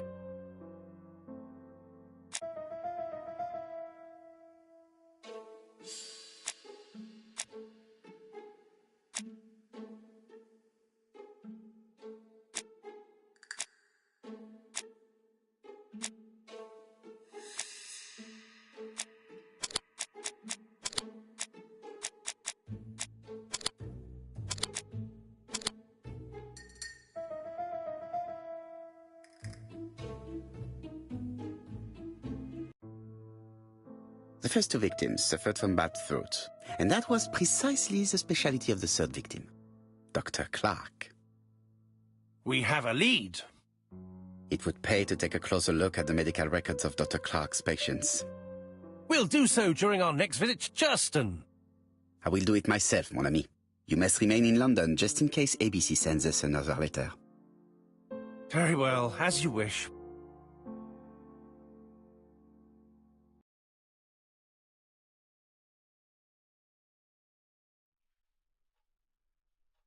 Thank you for coming, Mr. Poirot. Lady Clark is waiting for you in her bedroom on the first floor. Please excuse me, I cannot stay for the interview. I've to take Miss Gray to the station to see our lawyer in Torquay. Are you leaving Churston for good? Miss Gray very kindly stayed with me to settle my brother's affairs, but naturally she prefers to find a position in London. Ah, très bien. I'll be absent all morning, Mr. Poirot, but the nurse is coming soon. She's to ensure that the dose of medicine doesn't make our patient drowsy. Thank you, Mr. Clark. Have a nice trip, mademoiselle.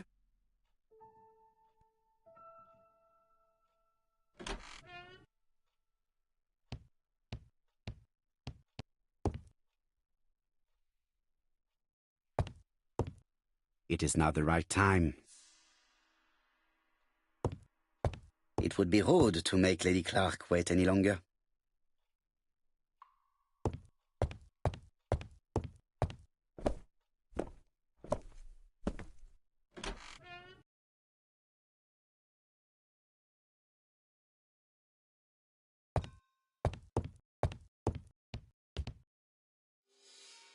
This poor woman is very ill.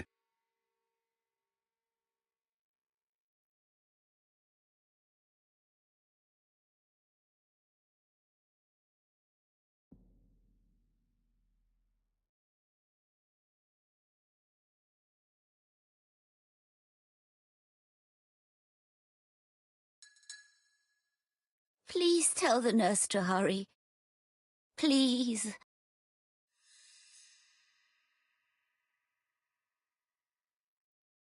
This woman is suffering. She is in no state to have a conversation.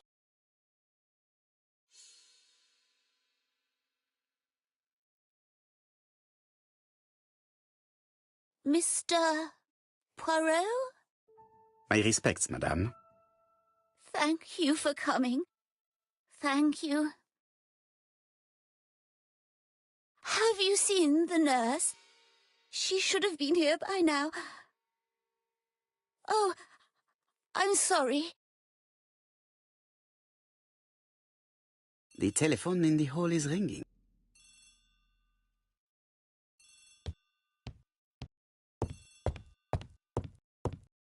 Lady Clark is in pain. I have to give her an injection of morphine to ease her suffering.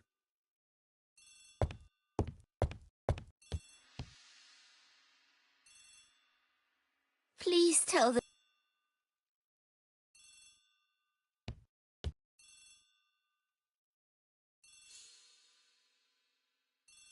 Lady Clark is in pain.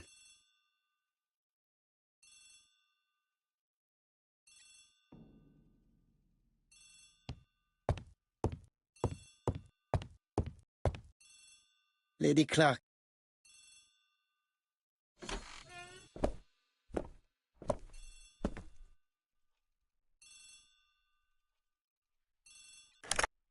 The Clark residence. Detective Hercule Poirot speaking. How do you do, Mr. Poirot?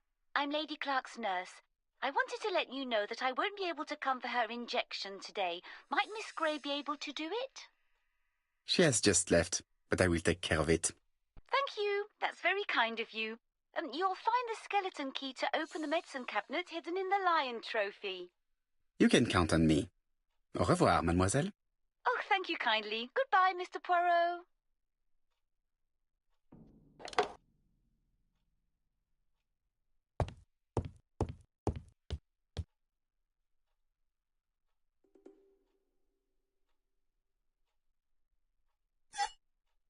Here is the skeleton key.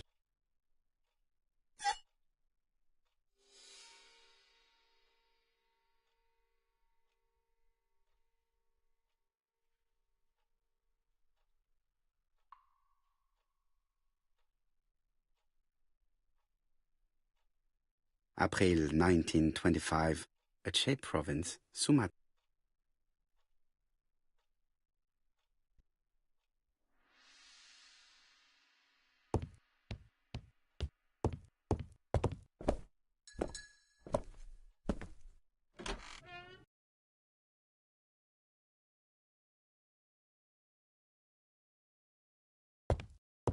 Lady Clark is in pain.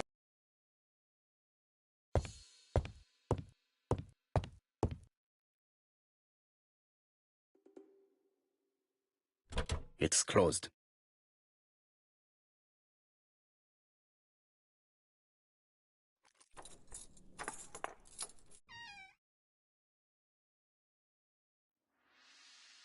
Ah, Mr. Poirot, I feel better now.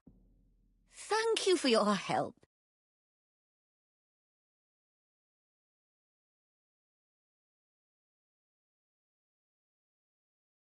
You asked for me, chère madame. Yes, yes, of course, I wish to speak with you. But what was it about? No doubt. You wish to talk to me about what happened to your husband? Ah, yes. Oh, poor Carmichael. Has the madman who killed him been caught? Not yet, chère madame. There was a great many people in Cheston on the day of the murder. Indeed. People go straight to the beach. They don't come near Coomside. So, there were no strangers around the house that day? Who said that? The people who live here. Your brother-in-law, Miss Gray. Miss Gray? Oh, I don't like her. Franklin wanted her to stay, but I insisted she should go, immediately. You are entitled to do so, naturally. I'm pleased that you approve. The others have been taken in by her. But at least you can see through that self-pity act. See what she's up to. Oh.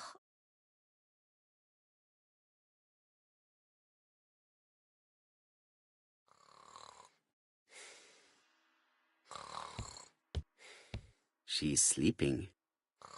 I must find a way to wake her up gently.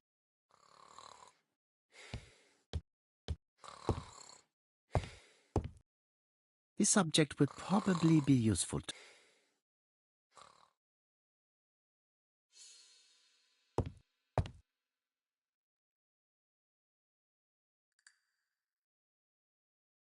This subject would probably be useful to me.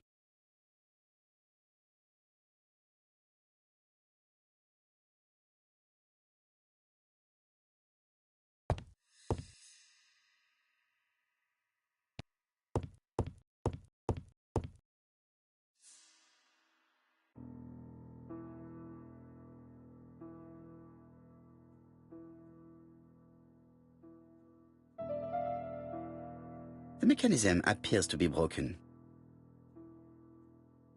The mechanism appears to be broken.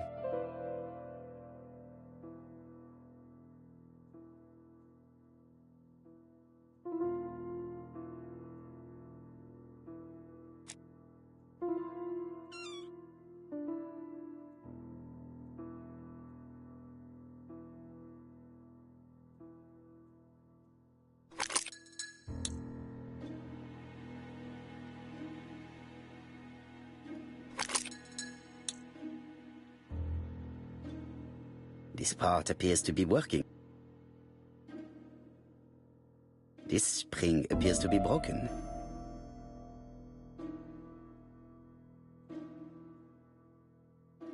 Firstly, I have to take it apart. The mechanism appears to be broken. This part appears to be working.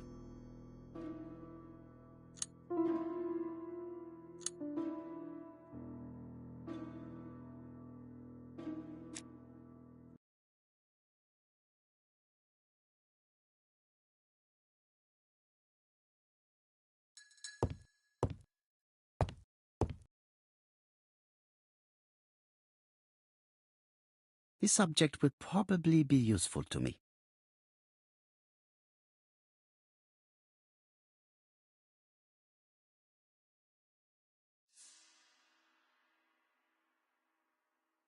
This couple appears to be having fun.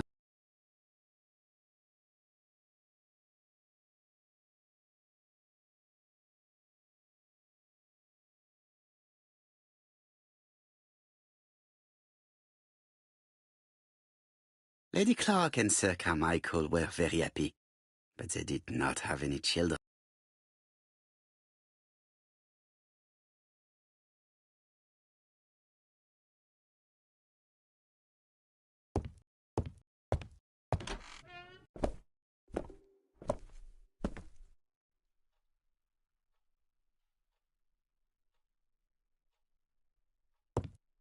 I must find a way to wake her up gently.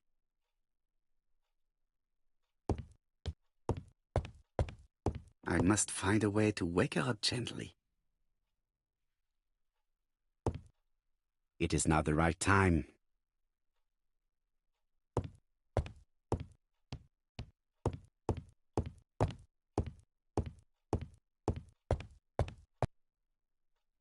I must find a way to...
The other comms are preventing me from positioning this one.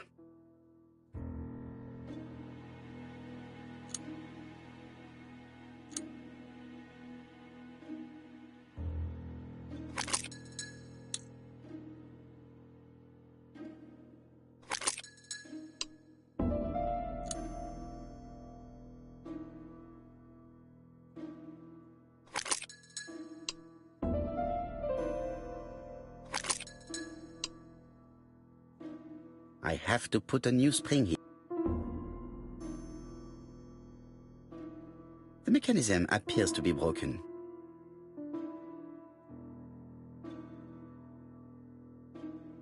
The mechanism appears to be broken.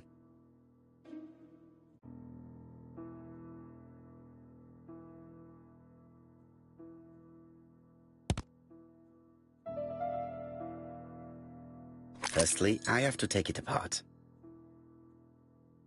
The mechanism appears to be broken.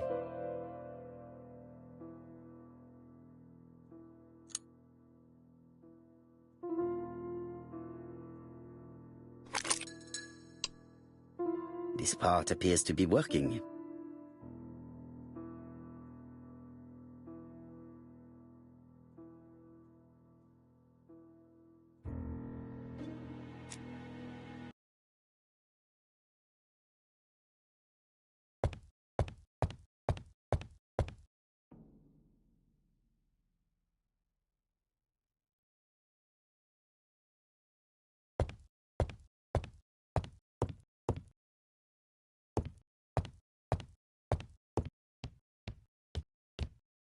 She is sleeping. I must find a... She is sleeping. I must... I've finished with this.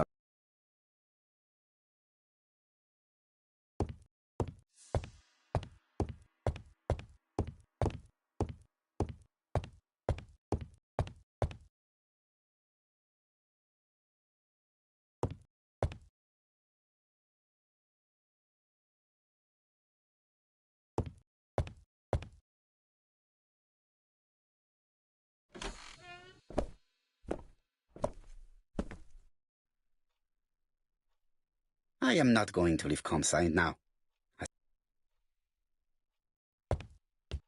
I must find...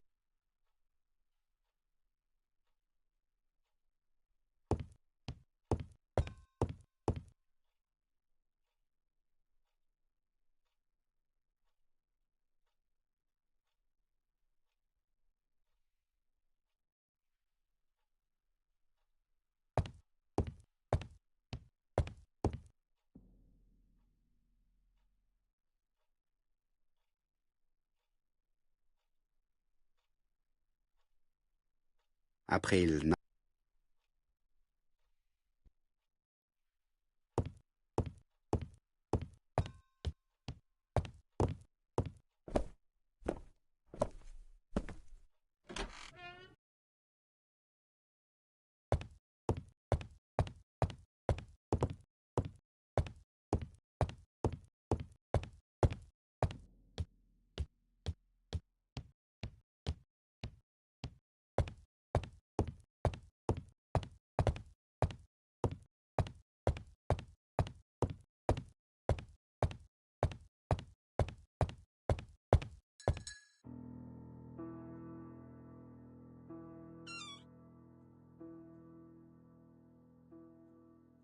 This spring appears to be broken.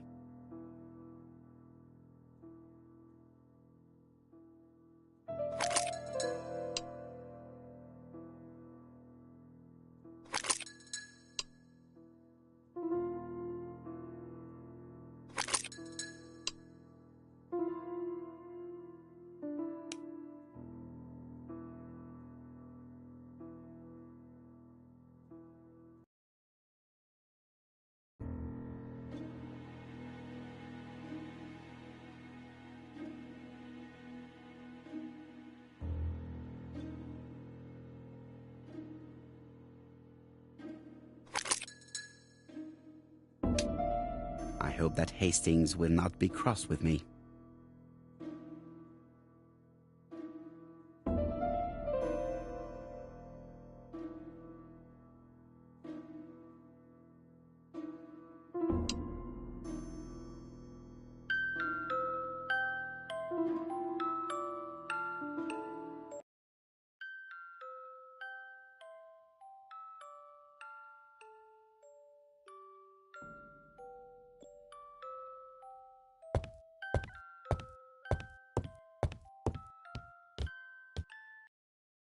Oh, what were we talking about? Ah, yes, Thora Grey. Oh, Carmichael had great esteem for her, but for me she was nothing but a hypocrite.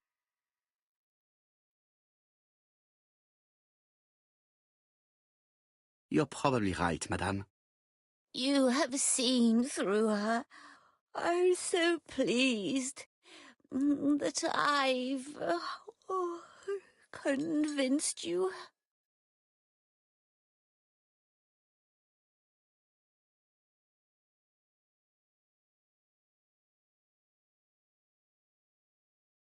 Well, I appear to have been wrong about Thora. So you all agree. How nice it is to be all of the same mind.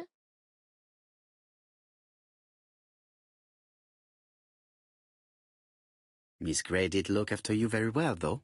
Outwardly. But she's hiding something. I think she tried to poison me. Miss Grey? A poisoner? But everybody appears to like her. It proves she knows what she's doing. She's manipulative and she's a liar. A liar? Let's see, didn't she say that on the day of the crime nobody was around Coomside? That is correct. Well, at 11 o'clock I saw her talking to someone. Really? And what was this man like? An ordinary sort of man with a very plain face. Oh, I don't remember well. Was he a gentleman? No, he was not a gentleman. It would be best to leave her to sleep now. The telephone in the hall is ringing.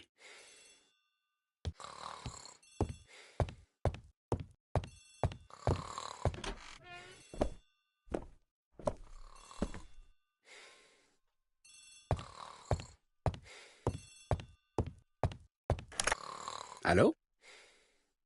Poirot, is that you? Hastings here. Thank you for calling. Have you received a new letter from the murderer? No, thank goodness. How are things in Churston?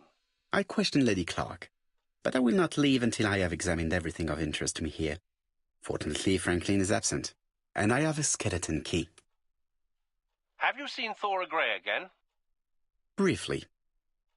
But rest assured, I intend to summon her to London soon. She's a fascinating girl. But secretive. I would like to ask her a few questions. Poirot, she wouldn't hurt a fly. Each to his own, my friend. Yours are pretty orphans, mine old ladies that have the maladies. Poirot, are you mocking me? No ill intended, rest assured. À bientôt, mon ami.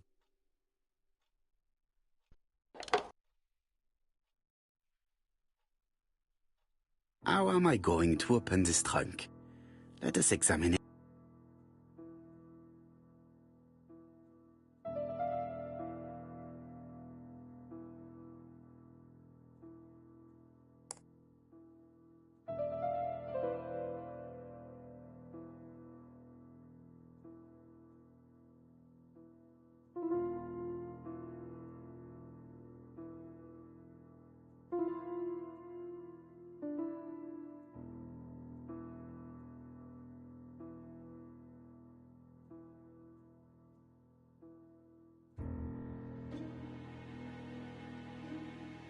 That does not appear to be very useful.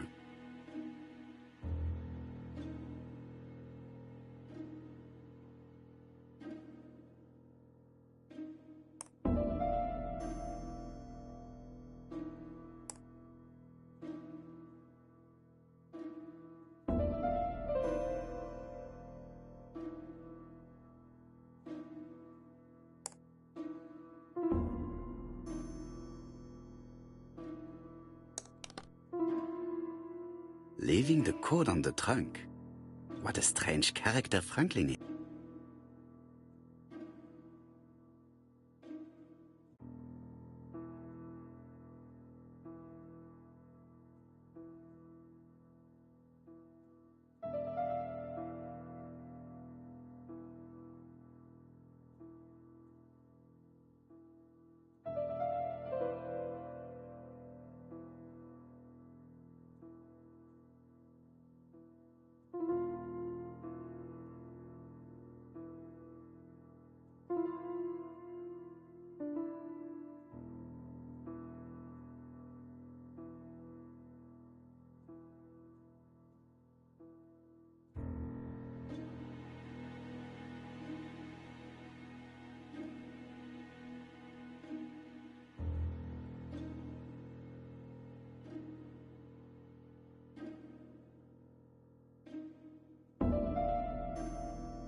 So, what is this sound?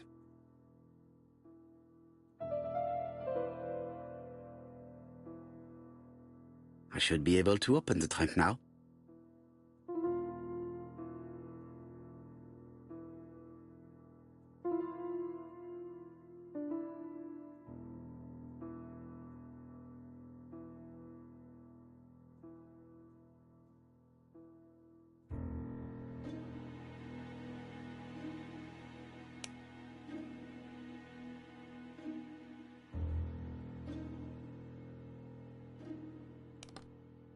There we are.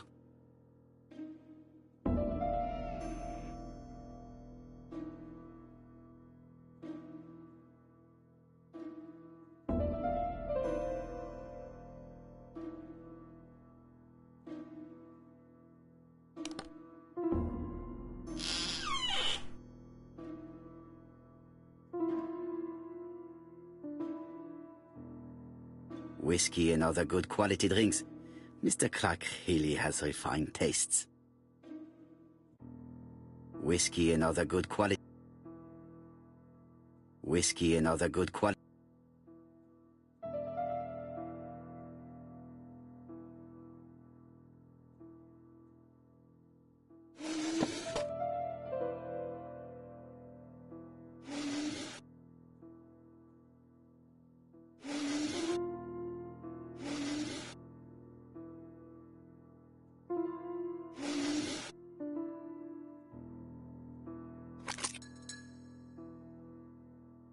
Why has Franklin put an Allen key inside his trunk? I'll borrow it for a minute.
This drawer has nothing more to... This drawer has nothing more to offer me.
An Allen key.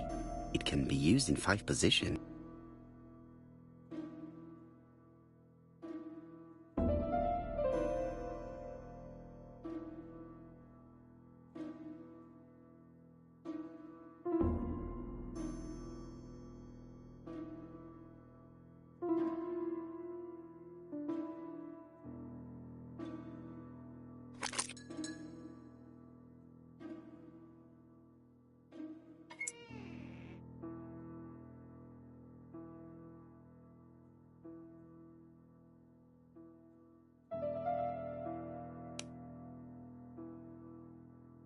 An Allen key.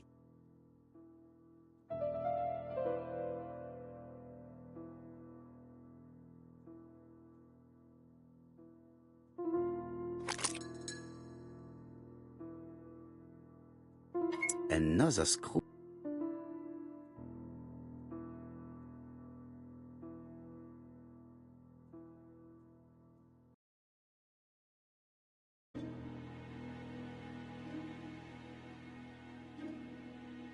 This drawer has no...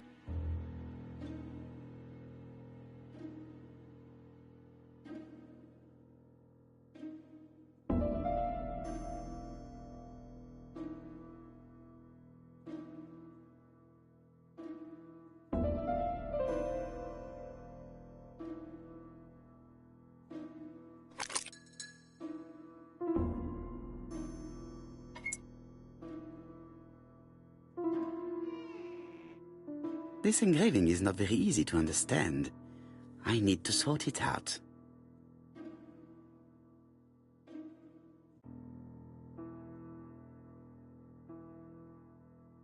It is blocked.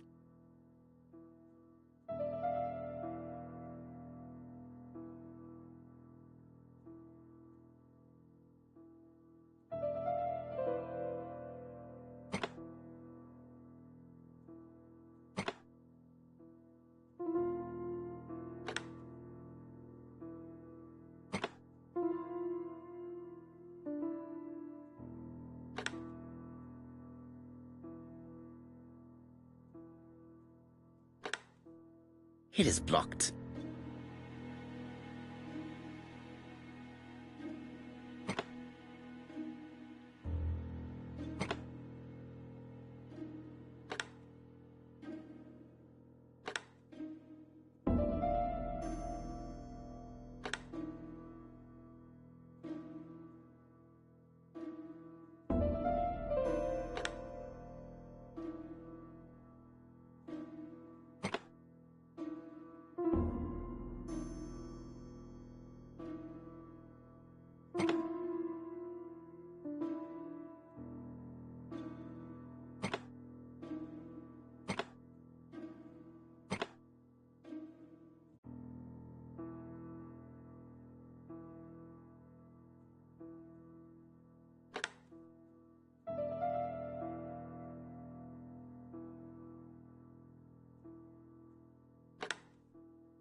It is blocked.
Franklin must really love his country to have an engraving in his trunk.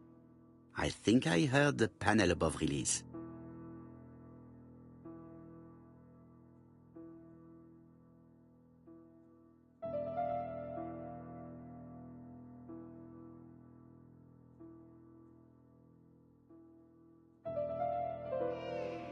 A signet ring? A signet ring with a code written on it. 1587. It may be useful to me.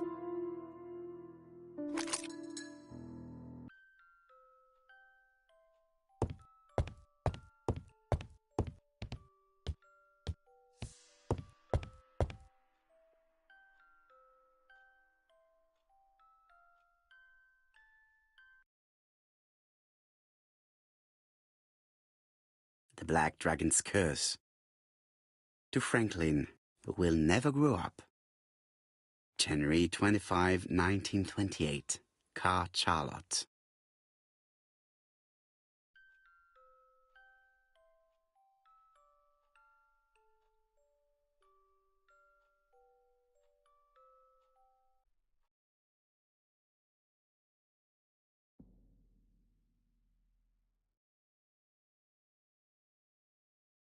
Miss Thoroughgrey, Comside, Chuston, Devon.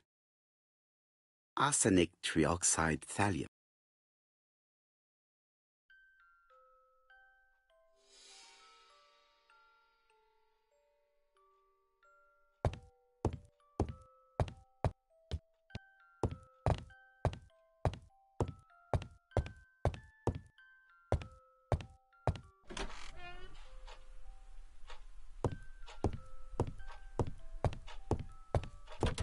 The door is locked.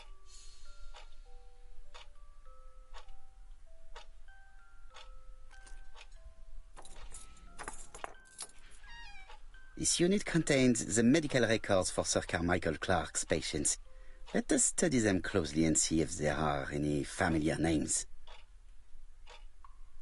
No dust on the records from A to D. They've been handled recently. No known names. Disappointing. Lots of dust. The records from E to Z have not been touched for years. No known names. Disappointing.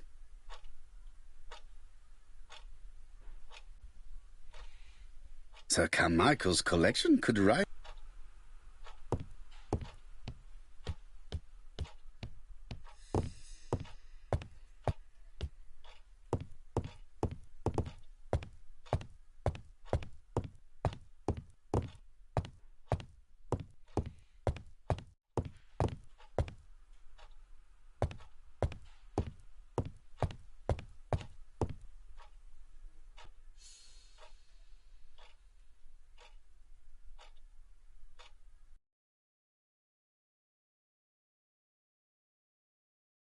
Attention, Franklin. Task list. A. Ordering Lady Clark remedies. Done. B. Tidying up real estate property files. Done. C. Calling the lawyer about inventory. Done. D. Update the tenant farmer list. Done. E. Update land rent accounting. Done. F. Ordering a restock of arsenic. Done. P.S. I have left on the living room table some of my things I don't want to keep. The locket and the dagger. I am sure you know why. Thora.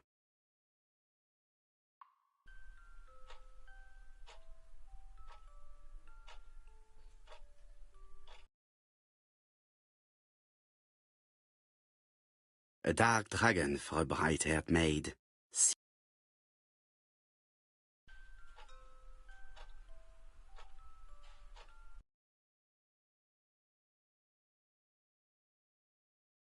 I've already seen similar daggers.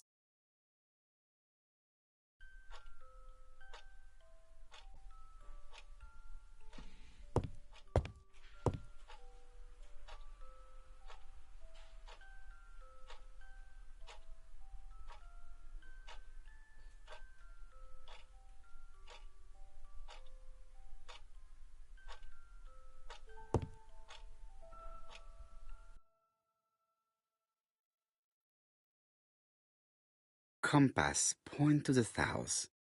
Bronze and magnetite, Han Dynasty, circa 210 BC, purchased in Hong Kong 1935.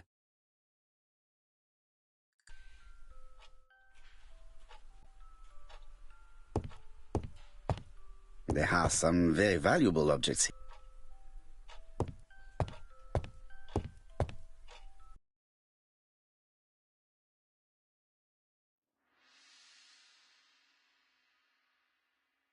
Comside's private collection, purchases since 1920. The catalogue for Sir Carmichael Clark's collection.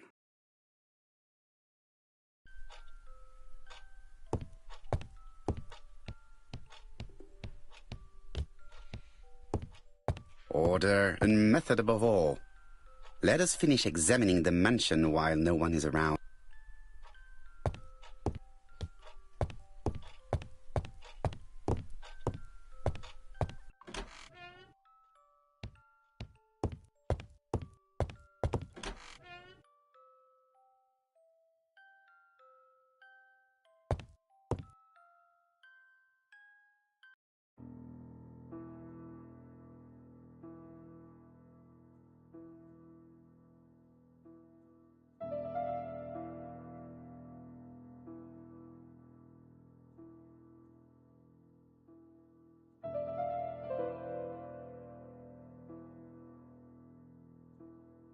A Chinese symbol is engraved on this metal disc.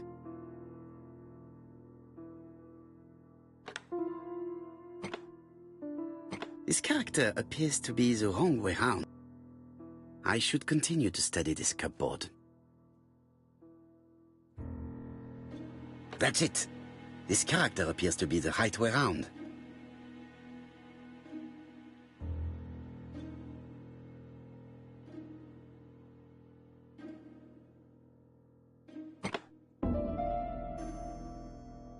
That's it. This character...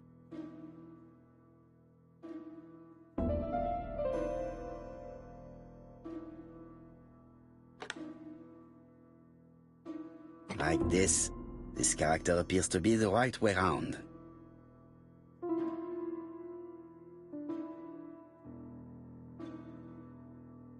Like this character... Very good. All the circles are facing the right way. What are they showing me? Well, well. The characters engraved on this padlock resemble those engraved on the metal discs.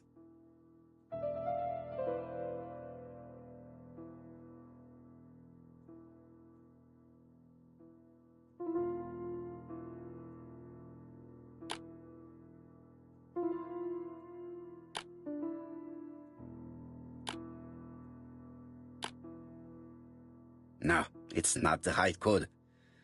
Let us check the Chinese characters again.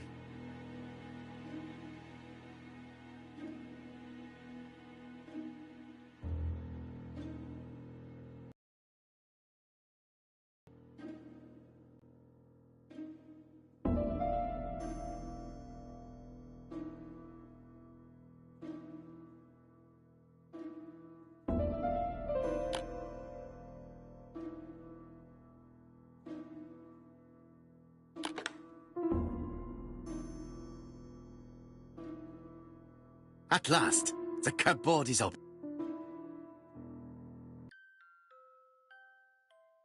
Helmet, flask, and rifles. Franklin is very well equipped.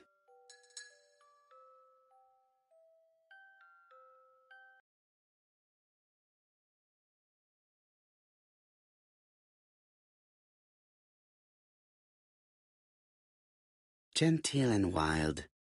English countryside revisited.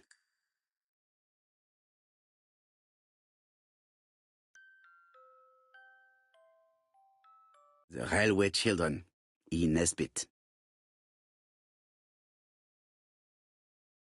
For Franklin, Und Effie's Christmas, 1910.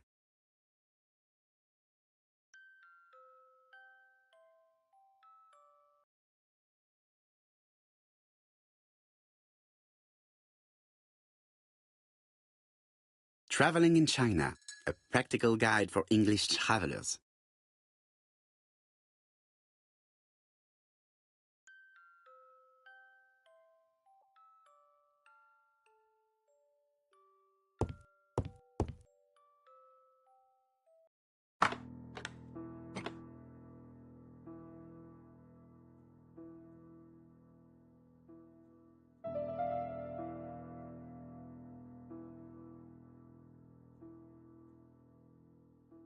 This plate appears to be able to move, but something is blocking it.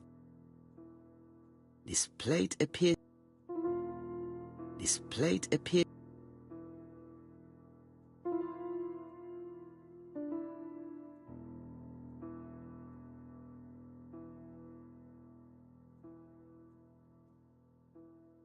This plate appears to be able to... This plate appears...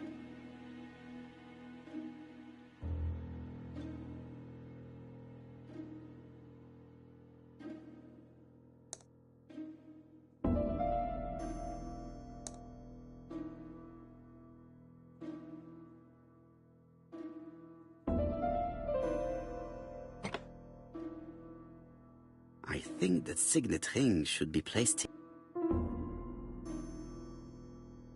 I think that signet ring should be placed here. The plates around the picture appear to have unlocked. I think I've already seen these symbols on Franklin's trophies.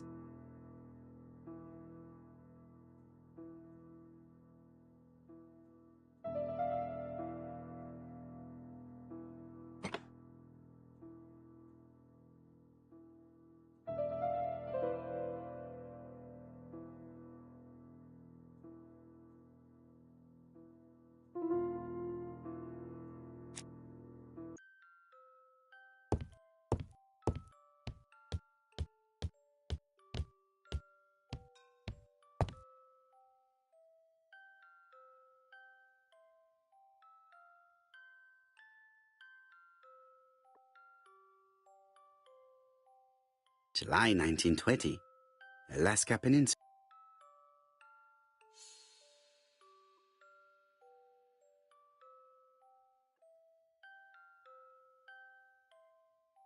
February 1922, South Africa.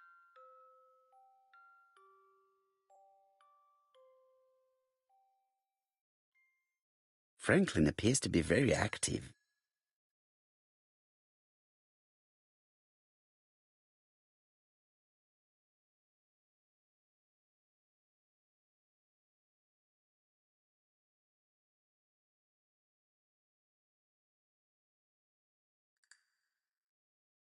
Franklin Clark appears to be a typical British gentleman, a good sportsman, a hunter, a traveler.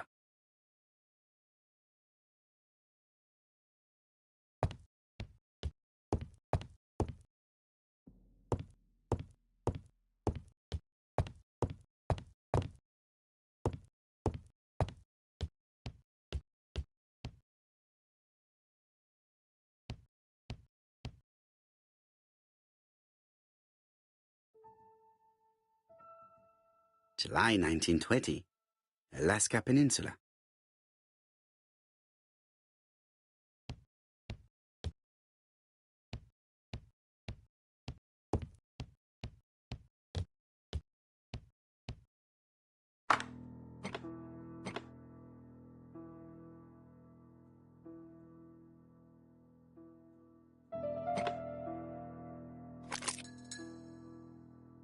The plates around the picture appear to have unlocked. I think I've already seen these symbols on Franklin's trophies.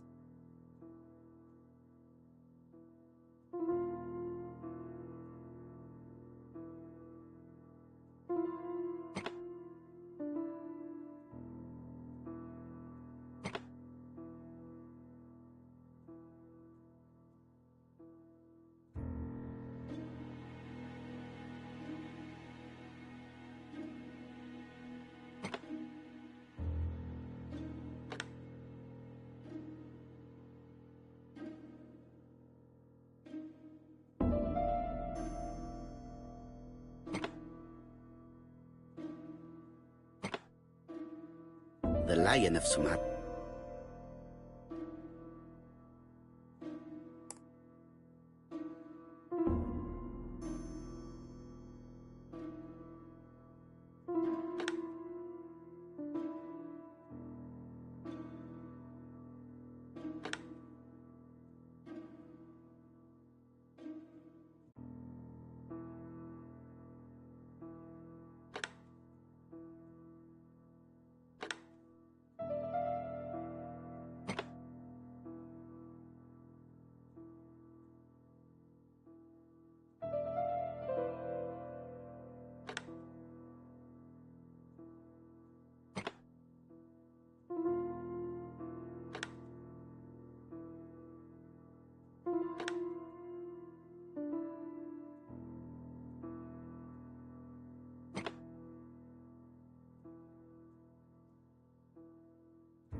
The Alaskan Kodiak bear.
The African could. I heard the sound of a mechanism. Strange way of protecting one's safe. Triangulating one's hunting sites on a map.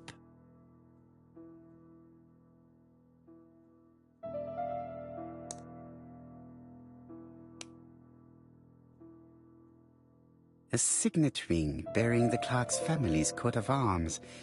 A number is written on it.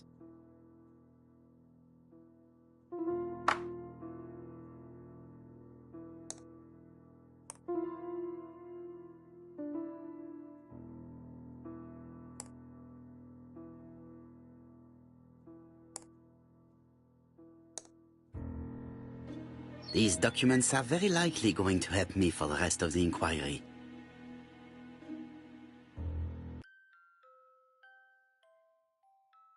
A dozen gold sovereigns, some shares for the Southern Railway and some treasury bills. This is not worth much, hardly enough to justify a robbery. Eton College School year 1912-1913. Franklin Clark. School report for Franklin Clark. According to his teachers, Franklin was a good student, but lacked discipline. Sir Carmichael Clark, Campside, Churston, Devon, to Mr. Franklin Clark, Peninsula Hotel, Salisbury Road, Tsimsha Kowloon, Hong Kong. Campside, 1935, January the 12th. Dear Franklin, first, I wish you a good start to a successful new year. I have received your letter dated December 10th. Thanks for defending my interest against Wang, this robber. Things could have got pretty bad if you weren't a real cold-blooded guy. I envy you for that. Things go on here much as usual. Charlotte is moderately free from pain. I wish one could say more. You may remember Thora Gray. She is a dear girl and a greater comfort to me that I can tell you. I should not have known what to do through this bad time but for her. She has an exquisite taste and shares my passion for Chinese art. No daughter could be a closer or more sympathetic companion. Life has been difficult, but I am glad to feel that here she has a home and true affection. You wrote me you want to stay in China for 1 more year or even longer. I don't object. The longer you stay, the more opportunities you will have to increase our collection. Nonetheless, you should know that we miss you here, and that Charlotte will be gone by the time you come back. I am, dear Franklin, your truly affectionate brother. Charlotte Clark, Campside, Churston, Devon, to Mr. Franklin Clark, Peninsula Hotel, Salisbury Road, Tsim Sha Tsui, Kowloon, Hong Kong, Campside, 1935, January 1st. I wish you with all my heart a happy year 1935. Writing my greeting cards, I have affectionate thoughts for you. Always smiling as a child, sailing to distant countries and bringing back to us trunks full of wonder. At home, everything annoys me, starting with this young Thora Sir Carmichael is so fond of. I have nobody to share my feelings with, so I write to you. How can I tell you what happens to me? The simplest way the better. I am doomed. I still have 1 year to live, no more. How do I know? I opened the secret drawer of Carmichael and read a letter not addressed to me. In this letter, Dr. Logan tells my husband in the most direct way the truth he conceals from me. So, I know. But my husband doesn't know I know. Please don't tell him. And if he shares the truth with you, act as you are surprised. Carl will probably speak in his usual convoluted way, but I wanted to be the first to announce it to you. It does matter to me that you are aware of what happens in Campside. Warm regards, Charlotte.